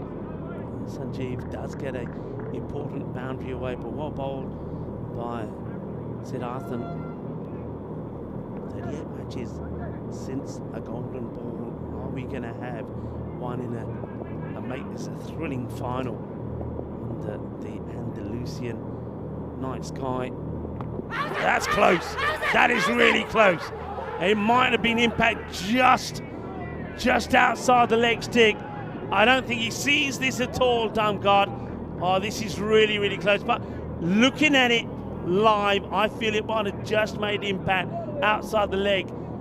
This is a really close call, but let's have a look at this. Is that outside the line? Ooh, it's so close. So close. Umpire's call, I think, everybody. Umpire's call. Comes Johnny again. It's dragged to the fielder, no run. Damgard will be disappointed, doesn't get that way. I think he might have been a little bit shaken by the first delivery. Jitsi Johnny, he's got this slingy action, doesn't get a lot of bounce, but he does zip the ball through. Now he's bowling to the left-hander, so he goes wide and angles the ball in. So these ballers will be coming into the pads of Damgard. Johnny again. That's hit powerfully and 4 runs. Terrific shot. Well, that is like the Microlino, swift and smooth across the circuit to the boundary. Cuatro carreras. Microlino, a mobility partner. What a cracking shot this is. And once that's struck, don't bother chasing it. It's 4 runs. Solid strike. Damgard, see, batting outside of his crease. He's got a very wide stance as well, hasn't he? Right, high in the air, where's this going? Huge moment. Somebody's got to call it, keeper's got to take it, and he does take it. Catch gets taken. Oh, magical moment. Chanjal Sudasanan holds on to the catch. That is the huge wicket of Nikolaj Damgard. Skies it up in the air. And the Danish supporters are in silence, because that is a huge wicket. I said right at the beginning, that's the one you want. That's the one you want to send back in the shed early.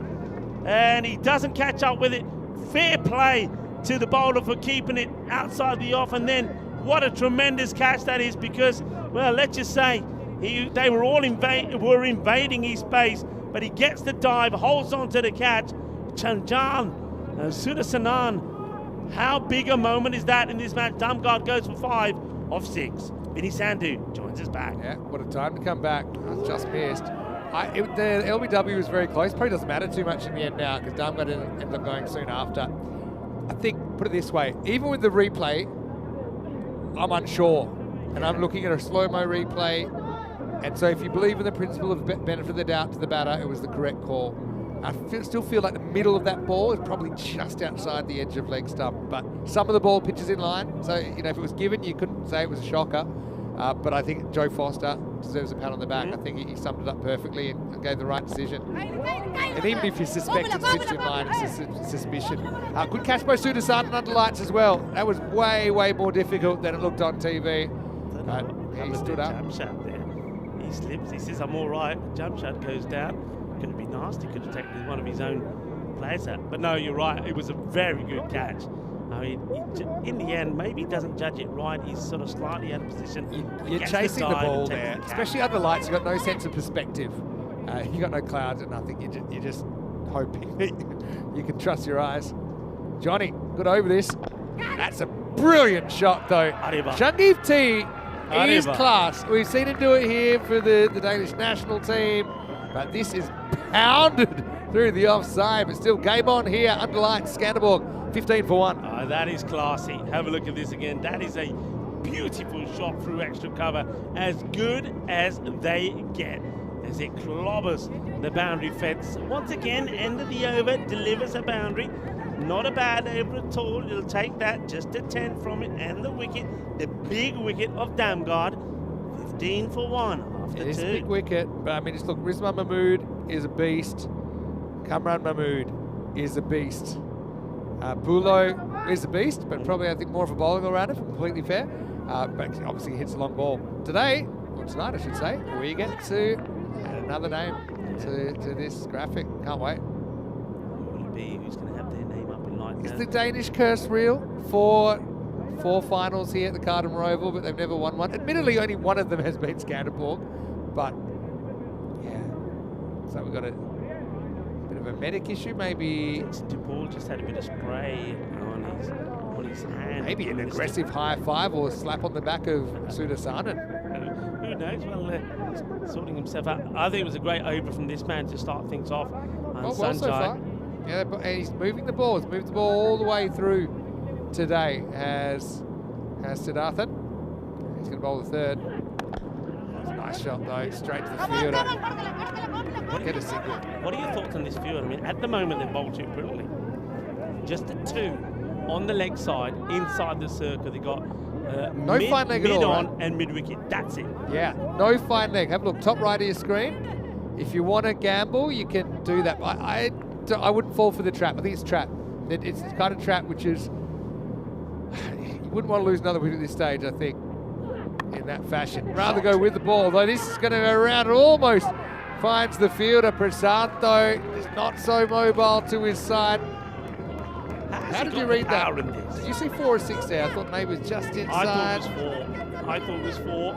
We'll have to have a look at this. But, I mean, this would have been a wide ball, I think. But he goes after it. And because Varun is so wide, let's have a look at it there. It just bounces, I think, before the rope. Yeah, just four runs, I think. Don't think there's any evidence it hits the rope there. But I mean, Prasad, I don't know, can he get a hand to that? I know it's a tall order, but he doesn't get off his feet. I know he can be injury prone. Tony Carterson though to 12. Leave it all on the line now, strikers. Straight up in the air. Anyone reaching this? Don't think so. Oh, it's gone for 6. Wow. I thought for a minute it was straight up in the air, but it was straight backwards. It's 50.5 metres, and Danny Carterson gets lucky and gets 6 runs. Danny Carterson, well, he gets the Baximo here. I mean, he was looking to flick this away. Again, I think he's trying to flick this in the area where there's no fielders. He was worried. It's a no looky shot, but he's going to get lucky. He goes to 6. Great chase. I mean, the thing is, if you catch that, you're running, you're sprinting, and you. Yeah. I don't know how you're throwing it away before you land. You're never stopping it. It's a big slice of luck for Sanjeev Tadikatarsan. I had a feeling it could go one way or the other. Either it's going to be another 5 over job. Clinto is going to have to get some more spray, so he's obviously not quite right. I wonder what he did. I don't. Was he the fielder who stopped the one that was crunched straight into the offside? Maybe, I don't know, but looks like the 12th. Yeah, 12th man is on. So Vishnu Sudhakaran, who's on the field. There you go, he's come back for seconds. Please, I'd like some more. Oh, it's his knee. knee As well. He's just being greedy. bargained for. All right, so have a look at that rate required. They're pretty much right on it at the moment. It started at 10.5. It was 10.5 before that ball, I think. And now it's 10.6. So still just think Skanderborg's trust their natural instincts here. I think they're having to deal with opening bowlers that have actually done a pretty good job.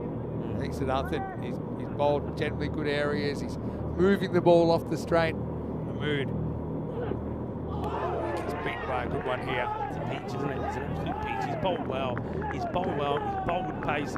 And he's bowling like a man who knows last effort, give it 100%. There's no point in leaving anything behind. Put it out there. Put it all into this effort. Because, look at this. Yeah, that's a great seed. It's a fantastic delivery. And, you know, you've got to, I think every one of those players have got to give 100%. You take another wicket now, you apply pressure, you take that rate up to about 12, 13 and over. I think I changed my mind. I'm careful here unless it's really there to hit. Batting. Well, let's slice this out. Should be stopped. Will be stopped by Rocky down there. And I got to say, the Royal Strikers, they win that. Power play for me. 28 for 1 off 3. Dangerous arm guard. He's had to take a seat. But yeah, I think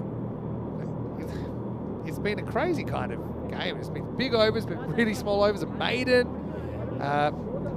Yeah, when they made 104, I didn't actually realise that they got 68 of those in just 3 overs. So they got 36 in the other 7 at about 5 and over. So pretty dramatic stuff. Yeah, it's quite amazing when you look at that. There's literally 4 overs there where they scored nothing. Nothing from it at all. 2 overs which just went for a couple, and then an over which just went for 4. Pushparajan with some of his tweakers coming on. Right, he wasn't able to do it with the bat, but he's the sort of player that if he doesn't perform in one discipline, he makes up for it in another. So I think here's the big change up, big moment here. Wonder how Rizwan Mahmood plays him, the captain. Let's have a look. Over 4, field goes back. Good first one from Pushparajan. So it's hanging in there. You just got to try and force a finish. I can't see them kind of knocking over Skanderborg for 50 or 60. I think if you're strikers, you're just trying to still be in the contest. One's going to get past Sudasan and skid it on. And something I just noticed, yeah, with the pace bowlers bowling in the first 3 as well. As we often observe under lights, just maybe skiddy, a bit quicker than batters are expecting, and none of the batters have really found their timing perfectly so far. Although I will say, Shangiv has played a couple of nice shots. Yeah, he's played some nice shots now. He comes back on strike here, and Sanjeev Thanakasarsan, I think he's a classy player. He's good when he's playing strokes and not trying to slog. Well, that's actually interesting. They've got the 3rd back for. I'd call him a spinner. He's kind of a fast spinner when he's bowling Priyan, but actually saves him a boundary there. Yeah, that's worked. He's made 2 stops out there. No fine leg, no square leg. It's just nobody. 7-2 field. It's quite an amazing field. It's almost daring them. Well, it is daring them. Yeah. You've got long on, you've got mid-wicket. There's nobody even square of the wicket. So get across and sweep. I think there's value there. I'd definitely be taking the bait. Or just a little touch. Just a little touch. The pace he's bowling to fine leg. Look, there's no one there. And this is in the air. Back to the line. And 6 runs. Maximal. Took off from the rope anyway there, Prasad. So it's always going to be 6. Danny Kainterson just beats the fielder. And 6 is a gold dust, I think, when we've got a moderate kind of total that you're chasing. Pressure releasing shot, but you can see that Thanakasarsan afterwards punches his bat knowing that he almost gave his wicket away. Well, that's in the air. 7 fielders over there, but not one of them can be finding the drop zone there. One thing I will say with this field, that every bowler so far has bowled to it perfectly. We haven't seen anything too straight, and we haven't seen anything on the leg side, and now that is the end of the 4th over. So 24 deliveries they've bowled. They've bowled it on the money. They haven't let themselves down, because if one bowler gets it wrong, then all of a sudden 20-odd runs come off and over, the game gets away from you. So fair play to them. So far, they're defending this hard. 38 for 1 after 4. Yeah, I still don't know if we're going to get a thriller here, but we're definitely thriller adjacent. Gonna go here. 2 or 3 more overs. Malta going to stay in. Could be very interesting. Anyway, Prasad comes on again. They've just been really disciplined with that bowling line. They've got a plan, they're sticking to it. It's actually nice to see teams with a plan at this level. Yeah, they've pushed, I mean, now to Varun, who's going to be bowling a little bit slower. Somebody spin there, pushed another one out there on the leg side. So 3 on the boundary leg side. Goes up in the air and over the rope. Maximal. Ramood gets in on the action this time. Skanderborg trying to shake the curse. And, right now, they're right on that required rate. All right, Rizwan, all right. We know you got big arms. I mean, I know Corey fell in love with his biceps the other night. I mean, he is built like a tank. Gets played away. They're going to take on the arm here. Got to be quick. We'll get home. And only Sulaiman Saeed was in danger again. This time not from the Grizzly, but from Rizwan, who is, well, I'd rather take on the Grizzly than Rizwan. Built like a tank. He's got big arms. Corey was drooling over those the other night. Oh, he needed to get back onto this.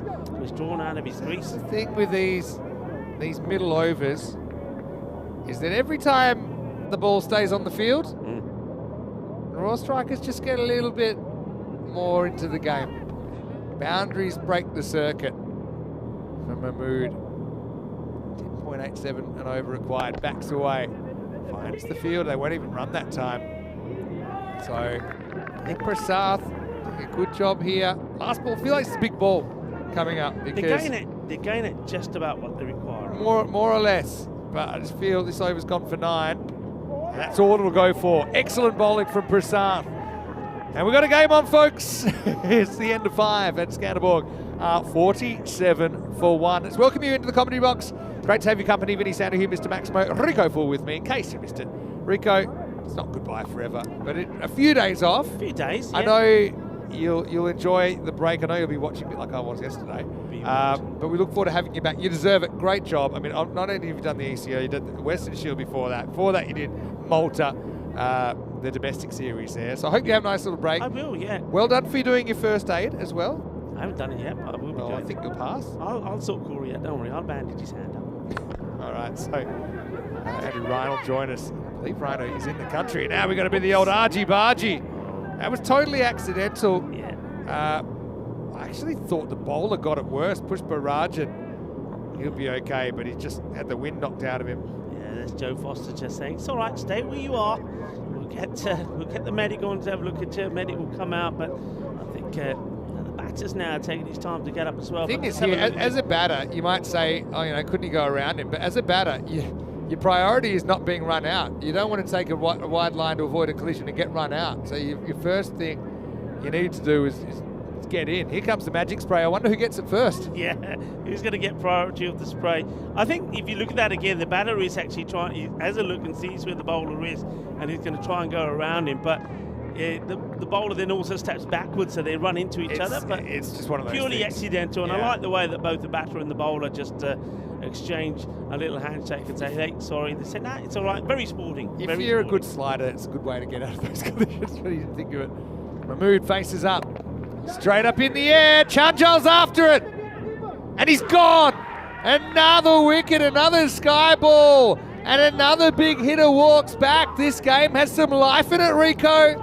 It's the end of Big Rizwan, the Skanderborg skipper. He's out for 11, and it's 48 for 2. And suddenly, I think Pushpa Rajan, he's not feeling too sore at all. Not at all.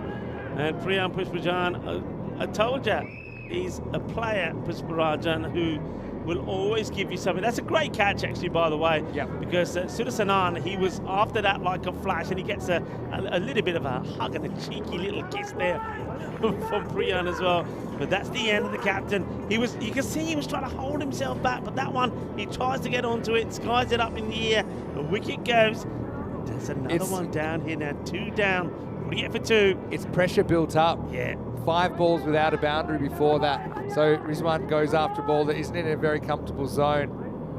So Surya Anand comes in, okay. So he comes in, he can hit it miles, but Willie, so a bit of a pinch hit job here, I think, to try and, well, that looks pretty close. That's out. First ball. Looked good to me. I think it's taking leg stump out of the ground. Anand goes for a golden, so that move backfires. And Royal Strikers are storming back into contention. We're back in the Goldilocks zone. It's 48 for 3. Oh, drama. What drama. Priyan Pushparajan, I told you, in one discipline, maybe if he doesn't go well, he'll come back the other. Pretty full. I mean, it's gonna, it's again a good call from the umpire. Umpire's got to make the decision and stands perfectly still, assesses the situation, puts the finger up. I think it's a good call. Doesn't have to hit dead on middle. That's going to clip.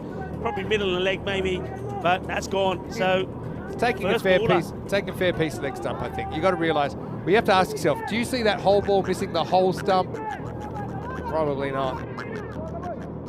Pretty sure that's right. And maybe by the time I come back, Derek's will be back as well. I hope so. Maybe I'll go on a hunt. Find Derek. I'll go on a hunt. On a duck Derek. hunt. Yeah, I'll go on a duck Be careful who you invite on the duck hunt. They might have other ideas. Anyway, All here's right. Cameron Mahmood. I thought he would come in. Hey, hat-trick ball, by the way. It is a hat-trick ball, yeah. Hat-trick ball. Pushparajan. No hat-trick. Oh, this is going to get nervy. 50-50 game under lights at the Khartoum Oval. Another group final, another thriller. Got to admit, I'm a bit surprised that this is as close as it was, especially after the way Skanderborg batted in the last game. In fact, believe it, right now, Royal Strikers are favourites. Can't get this too far either. Pushparajan will do the fielding. So what an effort. He didn't perform with the bat in this game, Priyan, but he's got 2 for 11 off 11 balls bowled with 1 more to come. Yeah, now, what do you do here? Just see him off? Get a single if it's there? That's what they do with soft hands. Oh, no. Oh, they could go again. There's 2 here. They will. There's nobody there on the leg side apart from on the boundary. It's a problem with having nobody on the leg side. They've still got this 7-2 field. I don't think I've ever seen it so late in an innings. I mean, second half. It's the end of the 6th. 50 comes up and they get 1 for free. It's 51 for 3. Look at the old airmail here. Charnjar's good keeper, but someone call Chris Webster because he caught something like that this morning. All right, 4 overs. They need 54, so suddenly it's gone up to 135 pace that they need. Just 2 extras in the innings. Very disciplined considering their plan is to bowl wide outside off. They've rarely missed, just 1 wide. And are they sticking with this field? So it might be at 6-3 or... No, they're still going 7-2, but they've... Clinto Paul's come back. Yeah. So that's the substitute fielder, Sudakaran, who's going off. He goes off, so there's 3 on the leg side. Because basically they're saying, if you're playing on the leg side and getting a single, we don't mind. But if you go for the boundary, we've got 3 waiting. Biggest over the game so far. They're just happy to work him. But there's going to be a point where the rubber hits the road here. You got to be thinking off and over where you go big. You can't. And I think you've got to go for Prasad here. Yeah, you do. Take him on. Yeah, I think you do. I know you do, because otherwise you've got 3 overs left, and if you just kind of ticky-tacker him here, you're going to need 16 and over. That's a lot of pressure. Got to take him on. Good areas, dot ball. Oh, Strikers, are they just finding another way to peel the onion here? They did it, batting heavy. Now they've got a modest score on the board, and they're looking good. That one's hit in the air. That's going to be 4. That's going to be 4 runs, 4 carreras. It's a good strike, solid strike. It's only a couple of meters away from one of those fielders on the leg side boundary, but there's no chance of getting there. I think you can see Varun saying, hey, could you dive at this? No, I don't think you could. I mean, he's hit this so well. So hit it hard, and yeah, the fielder doesn't really get a chance there. I think diving or no chance. All right, they need a few more of those, though, to take some of the pressure off. 3 more balls to come in the over. All right, well, that's in the air, not carrying, got to block the boundary. That's what they do. Jeez, the defensive work's being good. There's no way they can do this unless they're bowling and fielding incredibly well, and that's what they've done so far. A couple of skied balls, Sudasana took responsibility, took the catch. What about Sanjeev? He's been out there now. He becomes the key, doesn't he? He becomes the key player. He's at the non-strikers in at the moment.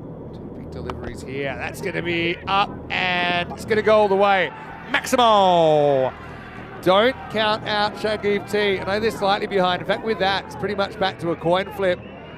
And in fact, that's Cameron Mahmood this time, I think. He's mullered it, hasn't he? Yeah, and boom. Shakalagia, 6 runs. Shangiv's still there. These two are recognised batters. They're recognised top order batters. Well, it's high and it's catchable. There's Pushparajan who comes in and he takes the catch. And once again he stands up. It's going to be 6 and out for Kamran Mahmood. And so Prasath, a very good spell for him. Ends up going for 21, but gets a big wicket to finish off his spell. And at the end of 7, with just 3 overs remaining in this Group C final, Skanderborg are 63 for 4. And they win the over again, you know, with that wicket. You can see why Mahmood's gone for it. I was saying right from the beginning, got to go for him. Now, with Sanjeev Thanakathasan, he's going to be on strike. Yeah, he's disappointed. He uses his feet actually to come down to it, but doesn't get it out of the middle. Good catch taken by Priyan. So that's Priyan and Varun combining together. New batter is Anders Bullough, who goes out there now. But really, Sanjeev Thanakathasan, he's out there. He's been out there from the start, 37 of 19. If they're winning this match, he's got to win it for them. Yeah, looking forward to tomorrow as well. Group D gets underway with Brno of Czechia versus the Zurich Nomads of Switzerland. We've got the Assassins from Croatia, the Blinders from Hungary, and Pakakare Badalona, the former champions. Of course, they are on home turf in Spain. That all starts tomorrow, 9:30 a.m. GMT, 10:30 in Central Europe, and 3 p.m. in India. Right. Well, I will say this though: strikers are winning, but it just takes one magical over, and it'll flip it. I said they're winning. Well, the computer has Skanderborg 51, so this is a huge over. Savio Thomas is going to bowl it, the captain. Probably the biggest over he's ever bowled. The good thing for Skanderborg is they've got a set batter still there. So now you've got bowlers coming, haven't bowled. Savio Thomas, the captain.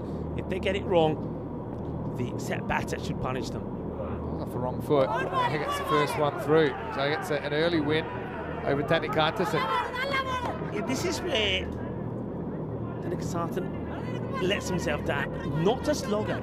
Why isn't he not just trying to stroke play this? He loses his shape. When he loses his shape, he gets himself out. Still got 6-3 field, so maybe he's just got a bit of an identity crisis about where he should be hitting it. Here's Savio. Well bowled, knocked down. They'll get a single, but that's a good result for Royal Strikers. Again, hit this Yorker. Even the best players, they're really limited in their options, and he's forced to just dig that one out. Rate at 15 here, you know. The rate is at 15. Got to be feeling the pressure. So, Anders Bullough, you know, he can't hang around. I mean, pushing the ball for a single and saying to Sanjeev, hey, you hit the boundaries. It don't work. He's got to hit. Got to hit some himself. He's a good player though, Bullough. He'll feel like he can contribute, and he can contribute by hitting boundaries. But yeah, they've got the very fine third. Okay, a little bit squaring out, but he's still got 6 fielders to the left of screen, only 3 to the right. Well, this could be out if he hits. He's gone. Bullough's out now. Thomas jumped on it. Bullough just went with the hit. They kind of resigned themselves to the run out if the ball did hit the stumps. And Savio, the captain, stepping up now for Royal Strikers. Skanderborg in big trouble in my books. Is 64 for 5. Well, here you see it. The victory knocks. Precision strike from the captain, Savio Thomas. Not on my watch, he says. There's going to be a... Here we have it. Victoria Knox, precision strike. How's that gone? And I love the fact that one bail stays on, flashing away. Well, the bails are flashing. And it's the Royal Strikers that are looking dashing at the moment. As Bullough has to go, he departs. He goes for a first ball, a second golden duck in the innings. And Skanderborg, are they feeling the nightmare of a final once again? Omar Hayat comes out. He knows what he's got to try and do. All right. He's at the non-strikers then to start with. Shanghi will face. Steps across, hits it very well. This game is not over. If you remember the Group A final, and even the Group B final, you couldn't call it even from here. You could not call it. With Shanghi T there, he just smashes at 6. Goes maximal, 6 carreras. Yeah, that's a lovely hit. Look at his early movement. Moves early, gets into position, and he nails it. Lovely shot. It's the second boundary that they need, because 15 and over basically is the rate. So one boundary in itself, you won't win the over. Second one. Well, somebody's made a bad throw. It should have gone back to the field, but it's gone It's gone. Scared the life out of me. They've thrown it to the back of the commentary box. Who's that doing the throwing? And I think umpires better check that ball. All right. Right, Xavier just can't go too straight, can he? He'll come back. But what's Sanjeev here? Look how quickly he jumps across his stumps. Yeah. He's looking to play on that. He's looking for the bowler to go too straight. Watch, here he goes. Not a good ball. Crunched. And 6. Well, let's just check the height on this. I think the umpires are asking. I feel it's okay. I feel it's okay. But it's 6 anyway. I think it's not a no ball. I mean, they'd love it if it was. We'll have a look at it. He's not the tallest, though. Here it comes. Bashed. Just below. I think it's okay, just below. Look at the facial expression there on Shangiv. I think Shangiv is between Royal Strikers and Championship Week. Honestly, right now, Omar Hyatt's come in to join him, but it's his 50, by the way. Brings up his 50 off 23 balls. He's not really bothering to celebrate too much because he knows there's bigger fish to fry here. Yeah, and they're ahead. They were about 24% 2 balls ago, and now they're 56%. It's still a lot to get. I mean, it's not been a match which is full of so many boundaries, so they're still needing a couple of boundaries and over, but they've got 2 in this one. This could be the over. Here comes Xavier. Slower ball, picks it and murders it. Oh, you're going to try the variation. You better not miss. That was sat up and it begged to be hit, and it was. So the first half of the over 1 for 1. And the last half of the over goes 6, 6, 6. 19 come off, and it's game on with 2 overs remaining. They need 23, Skanderborg. That is the over. That maybe swings things around. It's 82 for 5. It was a half tracker, and the captain who started the over with so much promise and was pumped when he got that run out of Burlow. And then after that, it's gone 6, 6, 6. Sanjeev, well, I said at the time, if they're winning this match, Skanderborg, Sanjeev Thanakasasan, who's the set batter, has to do it. Now, he's going to have to bide his time at the non-strikers end here for a moment. Omar Hyatt, you're facing his first ball. I wonder if Royal Strikers, look, there's 23 runs to play with. I wonder if you just push one off the many men you got on the offside up a little bit just to stop that single. Maybe, yeah. That's got to be the play here, See what surely. he goes for here, Hyatt. Now, the interesting thing was, even if you knew that, if you had a crystal ball and you knew that Burlow was going to get run out with that hit, still got Shangiv back on strike. Yeah. You'd take it, because then he's gone 6, 6, 6. This is going to be a big over. I've loved the bowling of Jitu Johnny. I really have. He's weird. Let's see what he can do here. Hyatt faces up, misses by a lot. It's a wide, bounces past the stumps. So they're saying it's off the pitch, but it's bounced after the wicket, so it's not a free hit coming up. It doesn't really get this one to come back in. So we'll have a look at this side on. We'll probably see where this is landing. It goes past the line of the stump, so it'll be a wide ball, correct call. Yeah, comfortably. So I think Shangiv's just saying, look, you know, to be honest, I probably would have run on that. Maybe I'm crazy. Thinking the same. I probably would have run on that when I saw the ball. Thing is, if Shangiv makes it, that's fine. Hyatt probably would have made it as well. All happens in the ninth, That's folks. all happening already. So just to confirm, this isn't a free hit. Hyatt has another go at the first ball. Better one. Now he misses. He's given the game away, you see. Given the game away, the way he's played that, just to get a bit of bat on it and run. So this is why I think the Royal Strikers have to read that. He just wants to take a single. I would put a little bit of pressure on. Just have somebody up there looking at him straight in his face. It was a push, eyeball wasn't to it? eyeball, and say, right, if you want to do that, I'm here. Get another one. I think he's better off swinging. What if you ramped? Get out the front, and if you miss it, you just get a leg by anyway. Get outside the line. All right, get some bat on it. Well, one hand pick up. They'll get there. I think Shangiv made a very early start. Yeah. And a decision that he was going to run the run. Still ain't going to be easy. It still ain't going to be easy because Jitu Johnny, he bowls very well. He's deceptive. He's slingy. He goes wide. Just didn't slide his bat. The bat wasn't down at all. We had one of those in the Group A final, remember? Hey, honestly, if you get Shangiv out this ball, I actually think strikers are ahead. I'm with you. But he's 56. What a contest. You got the left arm slinger Johnny to Shangiv Thanakasasan. And he gets pumped for 6. Just misses his length there. Adios pelota, Maximo. No bananas, but a lot of applause from the Skanderborg bench. You wouldn't be in a banana now, you'll choke on it. There's too much going on, there's too much at stake. And I don't think he'd be able to hold it and peel it. His hands are shaking with nerves. I mean, this is a nervy moment. Great What shot. a shot under pressure. What a shot under pressure. And I said all along, Sanjeev Thanakathasan is an exceptional player. He's classy, he's wristy, he's powerful. He's found ways of getting out. He knows here now. He can't do that here now. 15 required. Oh. He is the key. They need this wicket. Flying close to the sun here, both teams. 15 required off 9. Huge comeback ball for Johnny. Shot, but is it far enough? Is it far enough? It's going to fall. Bermuda Triangle. 1 gets in the other's way. They'll get 2. Well, it could have been worse. Could have been 4. Could have been 6. Could have been better for the Maltese side. Could have gone to hand, but it was just perfectly placed to find grass. If it's not going to the boundary, you couldn't have placed it better. So a couple of runs, they'll come back for 2. The keeper does the right thing there. Janjali can't have a shot at the stumps. If he misses, they would have run another 2. There's nobody there. And the rest. If you hit that a little bit later, that's a catching opportunity, but got it just away from the fielder. Every ball's an event right now. Here's Johnny. Doesn't get it. Hit. Oh, didn't pick it up. Spent it before he had it.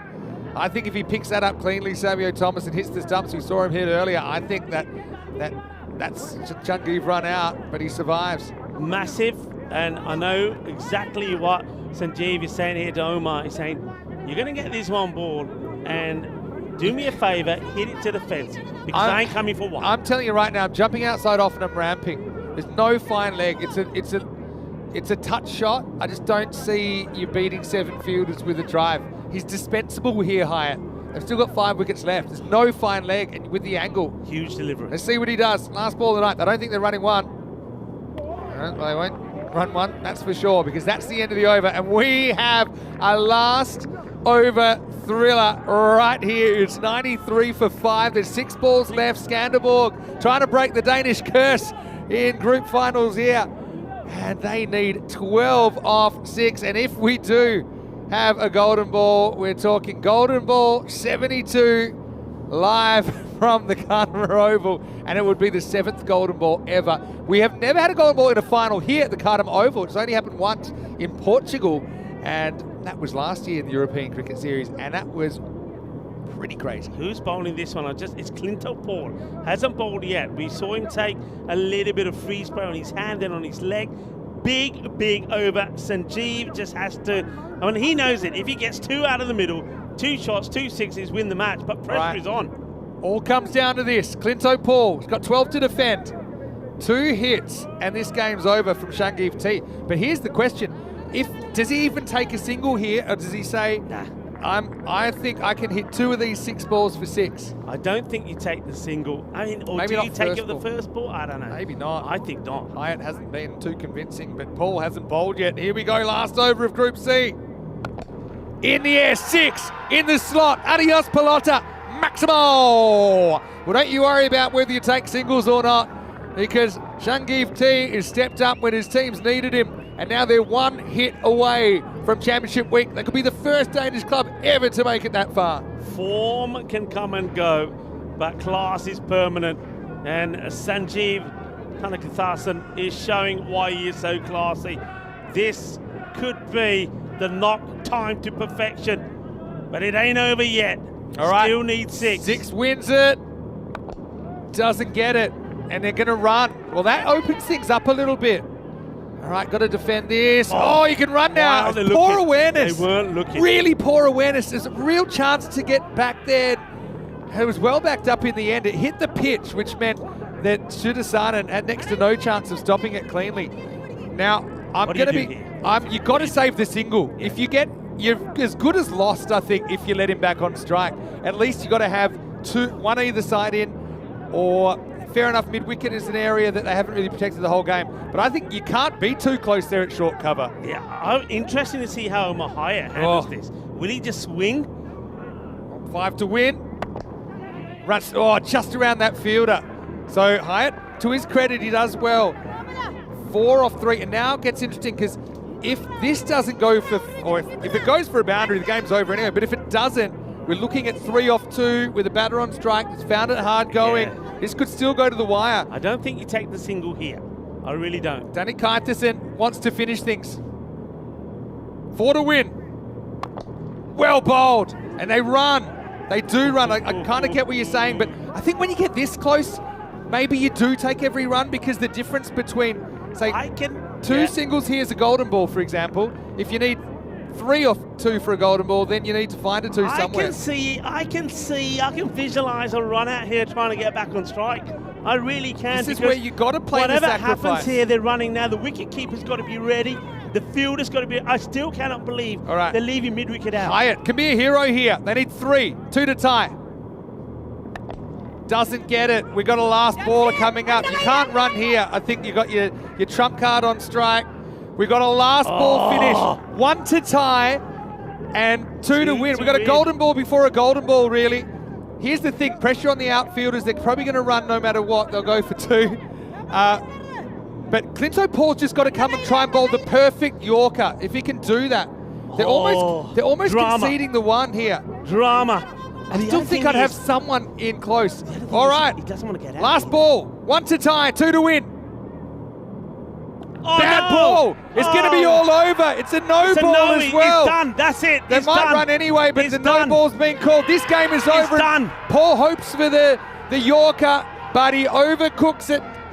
And so Shangiv will be able to win the game, not in a way anyone expected.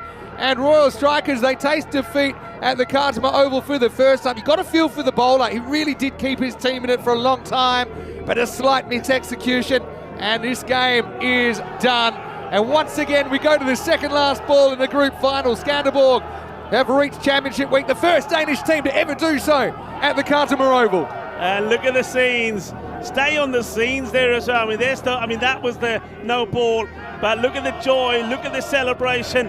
They have done it. Many have tried from Denmark, but many have failed in the group finals, but not this bunch of lads. Look, it wasn't plain sailing. They had their issues, didn't they, in a rain-affected Group C. They went down, of course, against the Sophia Stars last night, where they only got 78. Sophia Stars got the win. That meant they had to be perfect here today. Then they lost the qualifier to the Royal Strikers. The Royal Strikers pounded them for 202. But they came back strong. They beat Christiana quite comfortably in the second qualifier, and then they booked their place back in the final against the Royal Stars. But what a match. It comes down to the last. And he got a spare of thought there for the bowler, Clinton Paul. I mean, he almost pulled it off, but goes to execute that Yorker, but it ends up being a full toss. And it was down the leg side as well. A little bit of bat on it, but as soon as they ran that first single, it was done. It was dusted. Yeah. But what a match. I don't think they knew it had been called no ball for sure, so looking at getting 2, but they didn't need it. I mean, you know, Taylor 2 Yorkers, when Clinto Paul bowled the previous ball to Shangiv, he got it absolutely right. Shangiv had to jam down, couldn't get off the pitch. And then obviously that's the margin of error. Is not much of a margin of error. Pushparaji, got a feel for him, had a brilliant series. But it was just Skanderborg's night. Well, last night they were done by the Stars Under Lights. Tonight they are the Stars Under Lights, because the Danes are going to be part of Championship Week. I've got to say, I had a lot of time for Royal Strikers, the brand of cricket they played in this series, but they'll go back to domestic cricket. They'll hope to qualify again and get another chance at the big time. Let me just say, as we see the celebrations from, of course, the Stingrays, and maybe that's the Stingray celebration. Look at their supporters. Absolutely fantastic. Another glorious night of European cricket here at the Khartoum Oval. You're watching the Champions League of cricket, and it will be Skanderborg that will have their name up in lights as the winners of the group. But about the team out there in the middle that, of course, are having to soak up some feelings here at the moment. They wanted to be the team going up those steps and enjoying the highlights. But I mean, I want to just focus on the Royal Strikers. Maybe we'll get the camera on them at the moment once we see Skanderborg go up there. Look, they have played so well as a unit. Let's talk about them at the moment. Let's talk about Malta. Maltese cricket, after the Challenger Division, the European Cricket Championship, they were on a down. Maltese cricket was in a down. They came here. They didn't get a single point in the Euros of cricket in that Challenger Division. They had to have a bit of a shape-up, and they did.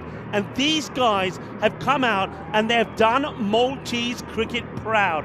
They've come out there and just talk about what they've done. In an 8-over-a-side match, they scored 161. Can you imagine what they would have scored in 10 overs? Then in a 6-over-a-side match, they scored 121 to beat the Sofia Stars. So they've beaten everybody.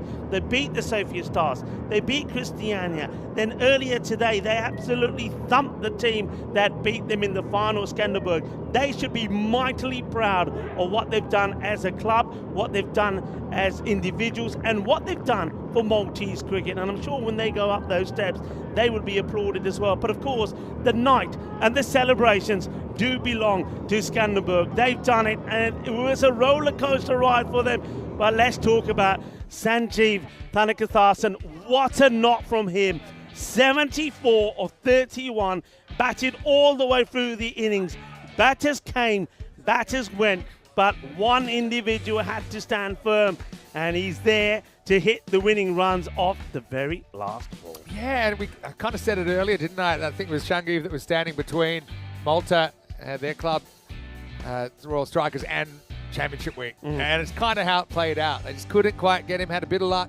And before that, the Strikers, I said they'd have to bowl and field really well and execute their plans if they were going to be competitive. They did that. They did it really well. They got Damgard to sky one. Were able to hold on to that. Sudarsana took a good catch. You start looking at every little run, don't you? How brave they were with the field. How brave they were, and how well the bowlers executed the line. It's not often, Vinny, that we're able to say that the bowlers executed the line brilliantly. We're always saying the ball too short, too much down the leg side. We say it's impossible, but it's not. They showed what you can do if you bowl, if you set yourself a plan, bowl to that plan, and they almost pulled it off. That one was absolutely plumb. 2 in 2. So that was the first duck that we had, and Anand was hoping to get things away earlier. But look, he just found the right shot at the right time, didn't he, Sanjeev? He got a little bit of support there from Kamran Mahmood, then he went for the big shot here, skies it up in the air. Priyam Pushpajan, who else was there to take the catch? Disappointment from Mahmood, but they just held on. What about this? Yeah. Brilliant from Savio, but careful what you wish for. Yeah, careful what you wish for. Next 3 balls, Sanjeev pumped for 6. Yeah. So it's a classic case of when they got it right, they were in the game, Royal Strikers. When they got it wrong, even a little bit, a couple in the slot, they're disappearing. Obviously, we all know the way the game ended.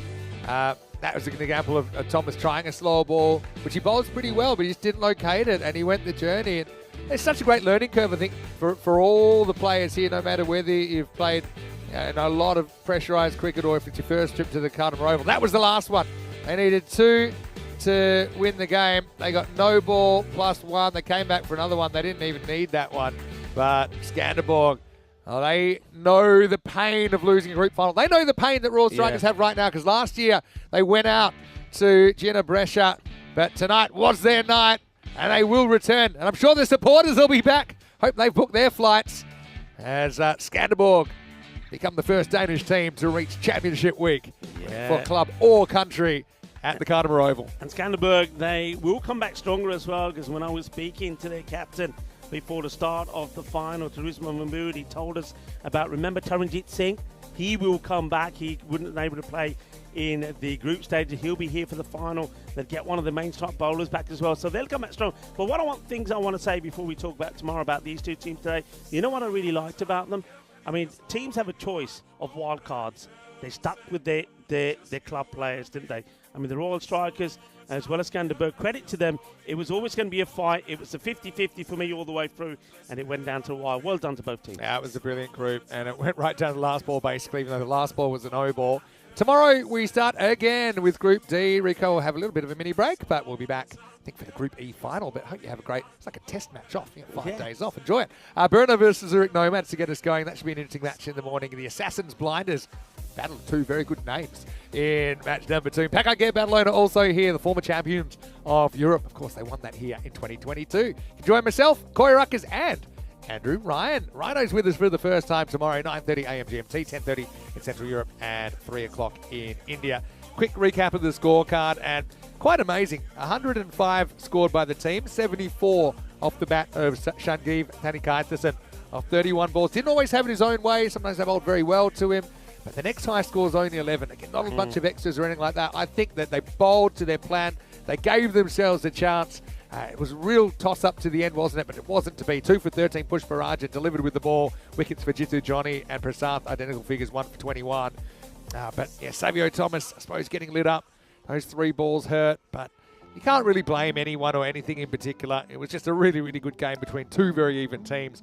Earlier on in the day, Strikers were able to get the win, but when the lights went on, it was Skanderborg that were able to get the decisive victory. I think a great game, and it's, we're looking at the scorecards there, and that's also reflected number of extras, just 3 and 4 in both the innings. So it was always going to be a good game, and I think it was 2 talented teams, very even on paper, and both had probably 2 outstanding batters in both sides. Needed one of them to click. Varun sort of semi-clicked.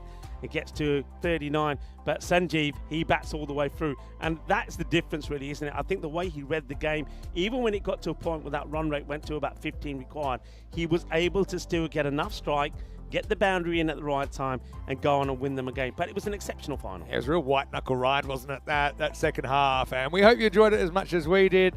Like I said, that's 3 groups that are decided. We still have 4 groups, so we're not even halfway through the group stage at this stage. Yeah. So I want to say a big thank you to you. First things first, you did an outstanding job. You always bring in the energy. I know that if a ball was hit straight at you, you'd catch it easy as well. So sorry about problems. That. What's Corey doing damaging the wallpaper? Exactly. Well, apparently never hit the wall. At least it saved the clock. But honestly, thanks to all of our viewers as well. Thanks for your patience in this group. I think it's a bit frustrating, more than a bit frustrating for the viewers when it rains. It's one thing that 2025 even, we can't control the weather, but this ground has been worked on tirelessly so that we could play 5 of the group matches, so we got half of them in, and obviously we had a really interesting finals day. We had 3 kind of one-sided games, although you wouldn't say that they were predictable, it just kind of worked out that way. But the final was another thriller, went right down the last ball. And well, I know Skanderborg, they had a lot of fans here at the ground, but I know that Royal Strikers have a lot of fans around the world as well. We've beaten them all to quite a lot, so I know they must be hurting right now, but you can be really, really proud of your team. And also, I'm sure we'll see them again in European Cricket Series cricket soon. I think we're back there in April. Hey, shout out as well, because Christiania in 3rd place in the group. Again, just wasn't to be for the Norwegians, but they played some brilliant cricket as well and earned their spot in finals day. For the Sophia Stars, I mean, 24 hours after that crazy last ball finish, we had 2 really nuts finishes under lights in this group out of the two nights we played. And that catch from Webster this morning, which I think could be the catch of this ECL, or maybe the catch of the year, or forever. And then also, you got to feel for Grange. I know it's one team had to miss out, and really could have been any team. You had Skanderborg here, but if they had a couple of bad games yesterday and didn't go their way, they probably wouldn't have made the finals. So it was pretty unique. I love Grange's attitude. I mean, they are disappointed like all the teams because of their day one being washed out, but their attitude here yesterday, but things didn't go their way. I mean, most people, probably quite rightly would argue that they had the tough draw, they had the tough matches first up. But they were here to play cricket, and they were here to get some of the younger players to play cricket. They could have done things differently. They could have given priority to other things. But I like the way they played, and I like the way that they were so supporting about it. And I love their support for European cricket as well. So well done to Grange, and also to all the other teams as well. So we'd love to go to Scotland for an ECS as well. So we'd love to go everywhere to do this at some point. Let's give you one look at tomorrow before we go, if you missed it. And we've got Group D coming up, and it's going to be a really good one with Brno from Czechia, and they've always got a big rivalry with Prague CC. Brno have been once before, but it was a disappointing week for them. They didn't get a win, so they're still chasing their first win at the ECL. Nomads, their first ECL. Assassins have been before. Blinders, their first ECL. And you've got former champions, so there's going to be some really good matchups there. I know you'll be lurking, Rico. You can join myself, Corey, and Rhino from tomorrow at 9:30 a.m. GMT, 10:30 in Central Europe, and 3 o'clock in India. Well, I've come back from a break. You're going on a break. I feel like everyone could use a break. You'll get a really short break because we're back tomorrow for Group D. Big thanks to Corey Rutgers as well, but on behalf of all the crew here, just a final reminder, like this video if you're watching on YouTube, subscribe to the channel. Don't forget also our website, EuropeanCricket.com, and our social media. Let's see if that catch has gone viral yet, because I think it's a matter of time. It started with a highlight. What's that? Corey's catch? Corey's catch. Someone split it with the one when he ripped his headphones off. Anyway, Rico, enjoy your break. You've earned it. On behalf of everyone here on the ground, stay happy, stay safe. Thanks for being a fan of ECN. Why wouldn't you be? We'll see you tomorrow for more European Cricket League. For now, it's us, Manana. Enjoy these best bits of finals day. Group C. Time to move our body out of here.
my body back.